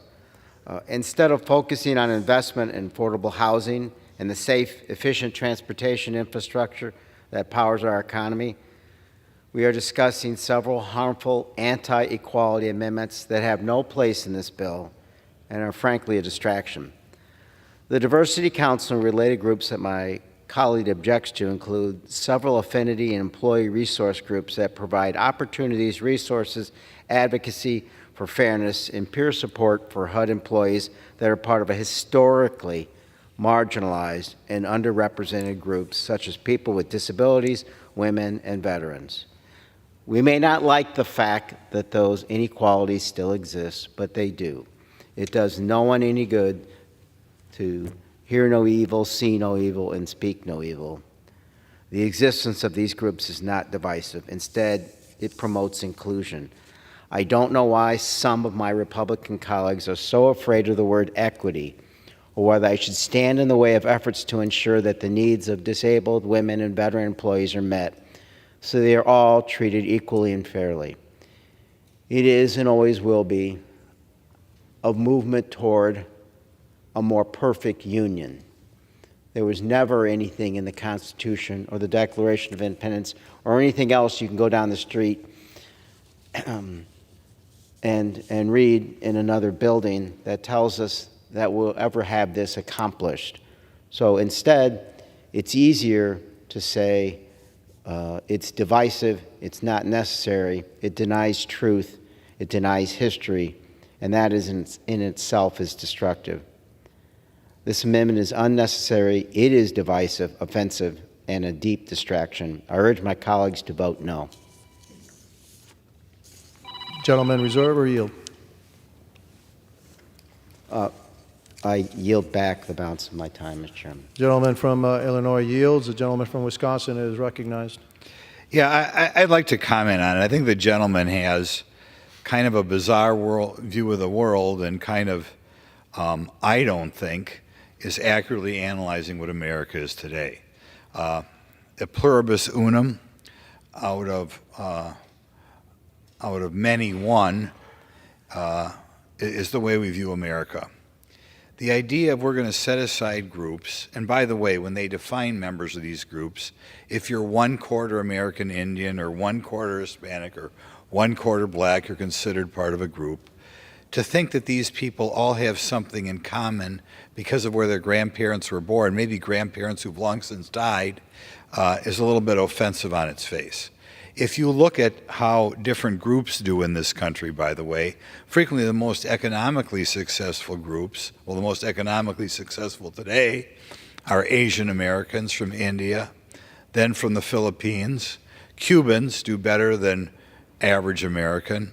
Like I said, they're kind of bizarrely, for the purpose of identifying people or setting aside these groups, you're going to have people classified by one grandparent supposedly of color, even though nobody under the sun even knew what their ancestry is divisive on its face. And I believe the only reason people keep pushing this garbage is they do want to divide America. And they do want to have people who are perfectly happy Americans walk around and being told, because your grandfather was Native American, because your grandfather was Korean, you know, you are put upon. Time has expired.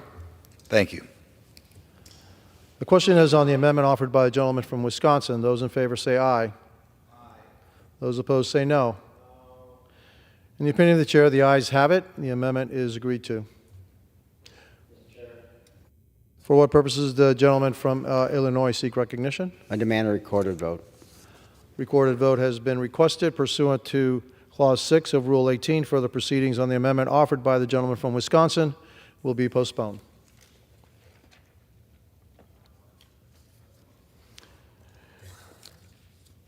It is now in order to consider amendment number 30, printed in Part 8 of House Report 118. I'm sorry, Part B of House Report 118-261. For what purposes does the gentleman from Oklahoma seek recognition? Mr. Chairman, I have an amendment at the desk. The clerk will designate the amendment. Amendment number 30, printed in Part B of House Report number 118-261, offered by Mr. Burkeen of Oklahoma. Pursuant to House Resolution 838, the gentleman from Oklahoma, Mr. Brechin, and a member opposed each will control 5 minutes. The chair recognizes the gentleman from Oklahoma. Thank you, Mr. Chairman. My amendment would reduce spending by bringing the Department of Housing and Urban Development's funding for the fair housing activities back to the fiscal year 19 levels, which would be a cut of $19.7 million. Cutting funding back to pre-COVID-19 levels across the board for non-defense discretionary funding can right-size a discretionary budget that has grown 30% larger since the pandemic. We must return non-defense discretionary spending back to the 2019 spending levels if we're ever to have hope on the discretionary side of getting our fiscal house in order. And to accomplish that for this program, this is a modest cut. It's a 0.022% cut of the total funding of this bill. I want to repeat that. It's a 0.022% cut. That's a cut of 1/5 of 1%. Allowing the data to speak for itself, according to HUD's own statistics, there were 11,741 total housing discrimination complaints filed to the department in 2022. According to HUD, in fiscal year 22, there were 15 cases of housing discrimination that were referred to the Department of Justice. Of those cases, 14 were closed out by DOJ, meaning that there was only one case out of over 11,000 that led to a charge of housing discrimination. While many housing discrimination complaints are settled, most cases are found to be without cause or closed entirely.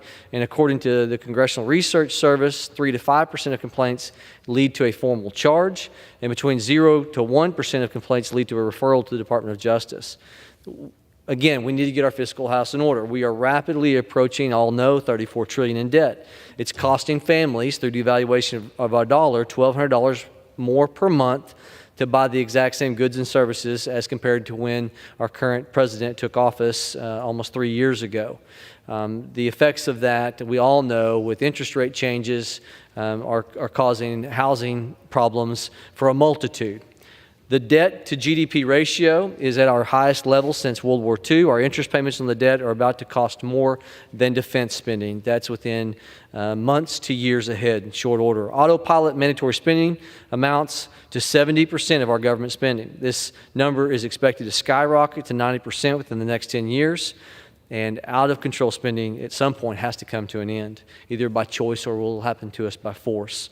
Mr. Chairman, I want to reiterate that this is incredibly small in terms of cuts, 0.022%, 1/5 of 1% to the underlying bill.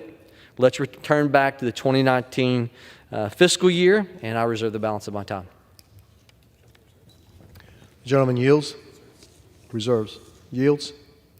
The gentleman yields. Recognition. Mr. Chairman, I claim time in opposition. The gentleman is recognized for 5 minutes.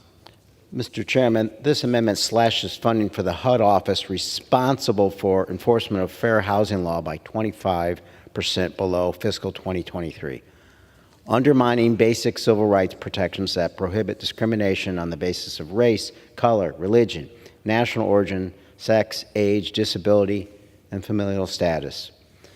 This gutting of the office will result in the loss of an estimated 150 personnel who work to enforce the Fair Housing Act of 1968 and other civil rights laws. In addition to investigating fair housing complaints, the Office of Fair Housing and Equal Opportunity coordinates with the Department of Justice, trains fair housing practitioners, enforces VAWA protections, manages grants, conducts civil rights reviews of HUD investments, and develops policies that proactively advance housing equity. I've seen firsthand in Chicago how, for example, LGBTQ youth who are underrepresented in the homeless population can face discrimination when attempting to access homeless shelters. HUD guidance has played a critical role in clarifying the responsibilities of housing providers and assisting them in how to best promote fair and equal access. And again, weakened civil rights enforcement hurts our most vulnerable constituents most.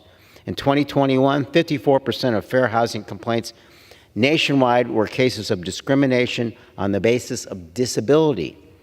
Housing affordability is not the only crisis Americans face when seeking stable housing.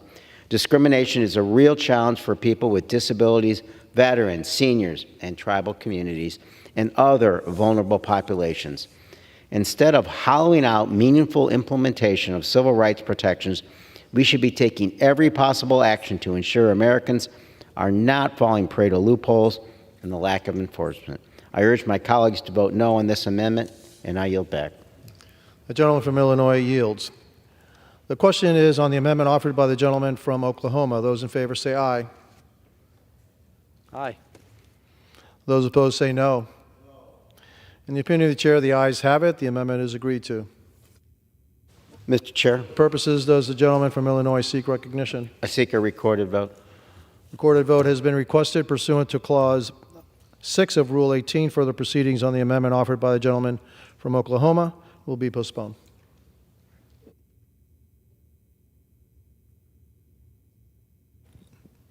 For what purposes does the gentleman from Oklahoma seek recognition? Mr. Chairman, I move that the committee do now rise. The question is on the motion that the committee rise. All those in favor say aye. All those opposed say no. The ayes have it. The motion is adopted. Accordingly, the committee rises.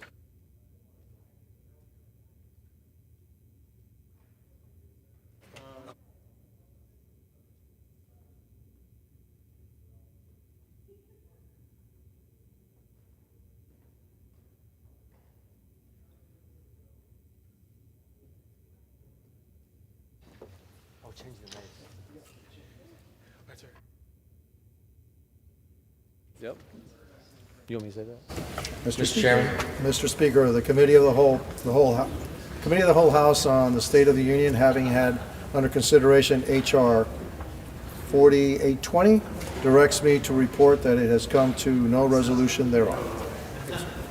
The Chair of the Committee of the Whole House on the State of the Union reports that committee has had under consideration H.R. 4820 and has come to no resolution thereon.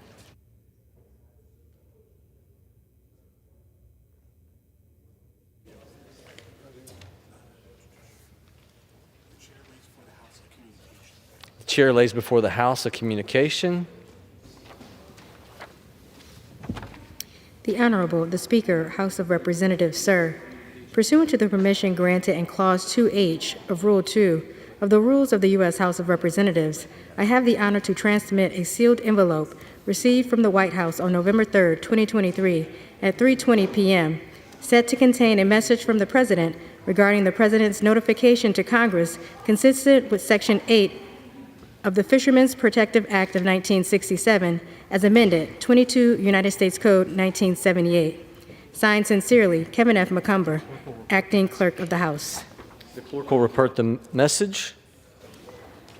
To the Congress of the United States, On August 24, 2023, the Secretary of the Interior certified under Section 8 of the Fishermen's Protective Act of 1967, as amended, the Pelley Amendment, 22 United States Code, 1978, that the nationals of the People's Republic of China, PRC, are engaging in trade or taking of 8 species of pangolin that diminishes the effective of the Convention on International Trade in Endangered Species of Wild Fauna and Flora, CITES.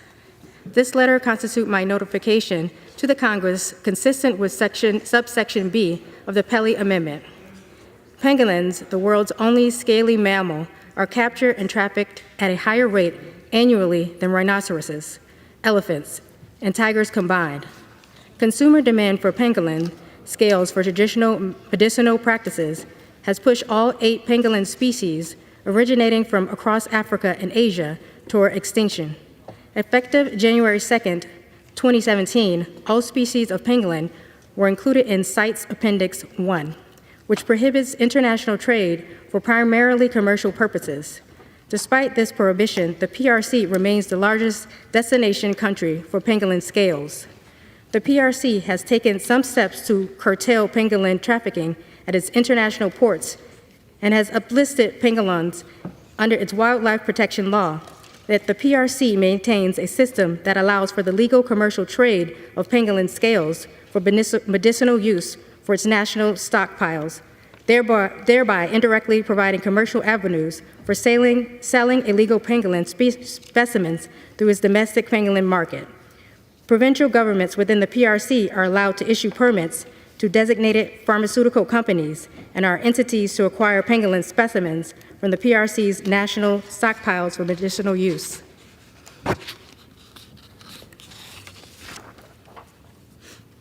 According to the United Nations, pangolin seizures have increased tenfold since 2014. Moreover, based on data collected between 2007 and 2018, 71% of seizures were destined for the PRC. The size of individual seizures has also increased. For example, in 2019, Malaysian authorities reported seizing a record-setting 30 tons of pangolin products. My administration therefore remains concerned that, despite assurances from the PRC regarding its anti-trafficking efforts, demand for pangolin scales appears to be growing. The PRC must do more to close domestic markets for pangolins and pangolin specimens that provide cover for the illegal market. Without these actions, it is likely that pangolin populations will continue to decline, bringing the species closer to extinction. Since the Secretary of the Interior's certification on August 24, 2023, executive departments and agencies have outlined conversations and anti-trafficking conditions that must be met by the PRC to ameliorate United States' concern that the PRC is undermining pangolin conservation under CITES. Necessary actions by the PRC that would demonstrate its commitment to pangolin conservation and compliance with CITES directives include completely closing its domestic market for pangolins and pangolin parts, transparent accounting for domestic stockpiles, and fully removing pangolins and pangolin parts from the national list of approved medicines. The PRC has made some progress towards its international commitments, but given the complexity of the PRC's domestic pangolin market, its overlapping jurisdictions, more time is needed to ensure that the appropriate agencies from the PRC are implementing the necessary steps to protect pangolin species from possible extinction. That is why I have directed the Department of State and the Department of the Interior to continue their ongoing efforts to report back to me on the outcome of the ongoing negotiations at the CITES Standing Committee meeting taking place in Geneva from November 6 through 10, 2023. If significant commitments by the PRC to implement CITES-directed measures to protect pangolin species have not been made by December 31, 2023, I plan to direct certain prohibitions on the importation of and impose trade measures on certain products from the PRC. The United States will take the steps necessary to end illegal trade in order to save pangolins from extinction, with the goal of demonstrating progress by the end of this year. Signed sincerely, Joseph R. Biden, Jr., The White House, November 3, 2023. Referred to the Committee on Foreign Affairs and Natural Resources and ordered printed. Chair will now entertain requests for 1-minute speeches. And for what purpose does the gentleman from California seek recognition? Without objection, the gentleman is recognized for 1 minute. Thank you, Mr. Speaker. In only 3 years, President Biden's failed foreign policies have caused chaos around the globe. Middle East, Biden failed to enforce congressionally enacted sanctions while opening up new lines of cash for Iran to fund terror. Now Israel's under attack from Iran-backed terrorist proxies. In Europe, Biden lifted sanctions on Putin's Nord Stream 2 pipeline, a move that he was warned was a calamitous foreign policy disaster, while simultaneously undermining American energy production, weakening our influence and empowering malign producers of energy like Russia. In Afghanistan, Biden's chaotic troop withdrawal left Americans dead, the Afghan government to collapse, and stranded tens of thousands of Afghan allies. In Asia, Biden continues to ignore a growing number of aggressive provocations from the Chinese Communist Party. He gave the CCP a pass on their COVID obstruction, let their spy balloon gather intelligence from sensitive military sites, promoted the use of the CCP spyware app called TikTok, and standing idly by as China reportedly sets up a spy base in Cuba.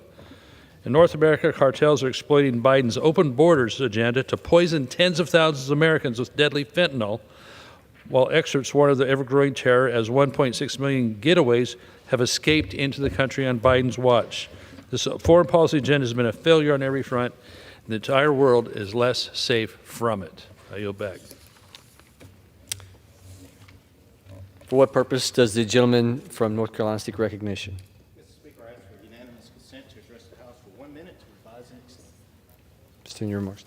Without objection, the gentleman is recognized for 1 minute. Mr. Speaker, Barton College in Wilson, North Carolina, hosted Military Appreciation Day this past weekend. The Bulldogs brought the community together to honor our veterans and for a good, hard-hitting football game. We celebrated a true American hero, Brigadier General Norman Snap Gaddis. General Gaddis is a World War II fighter pilot who turned 100 years old this past September. He flew 72 combat missions before being listed missing in action, a prisoner of war held by the North Vietnamese for nearly 6 years, and holds a Purple Heart. The Bulldogs also recognized Marine veteran and State Representative Ken Fontenot. Mr. Speaker, I rise to thank Barton President Doug Searcy, First Lady Beth Searcy, Board Chair Eric Sellers, and the entire Bulldog family for honoring our veterans and their families. I yield back.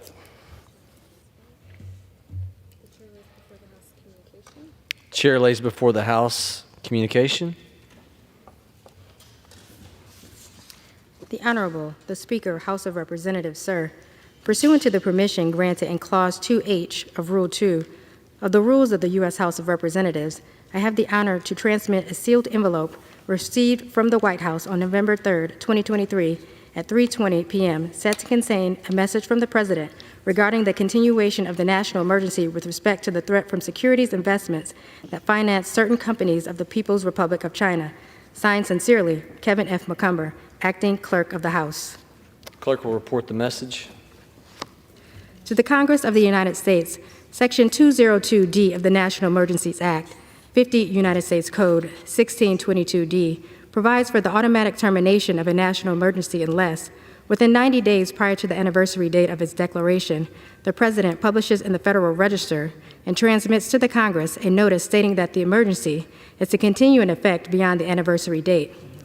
In accordance with this provision, I have sent to the Federal Register for publication the enclosed notice stating that the national emergency with respect to the threat from the securities investments that finance certain companies of the People's Republic of China, PRC, that was declared in Executive Order 13959 of November 12, 2020, and expanded in scope in effect Executive Order 14032 of June 3, 2021, is to continue in effect beyond November 12, 2023.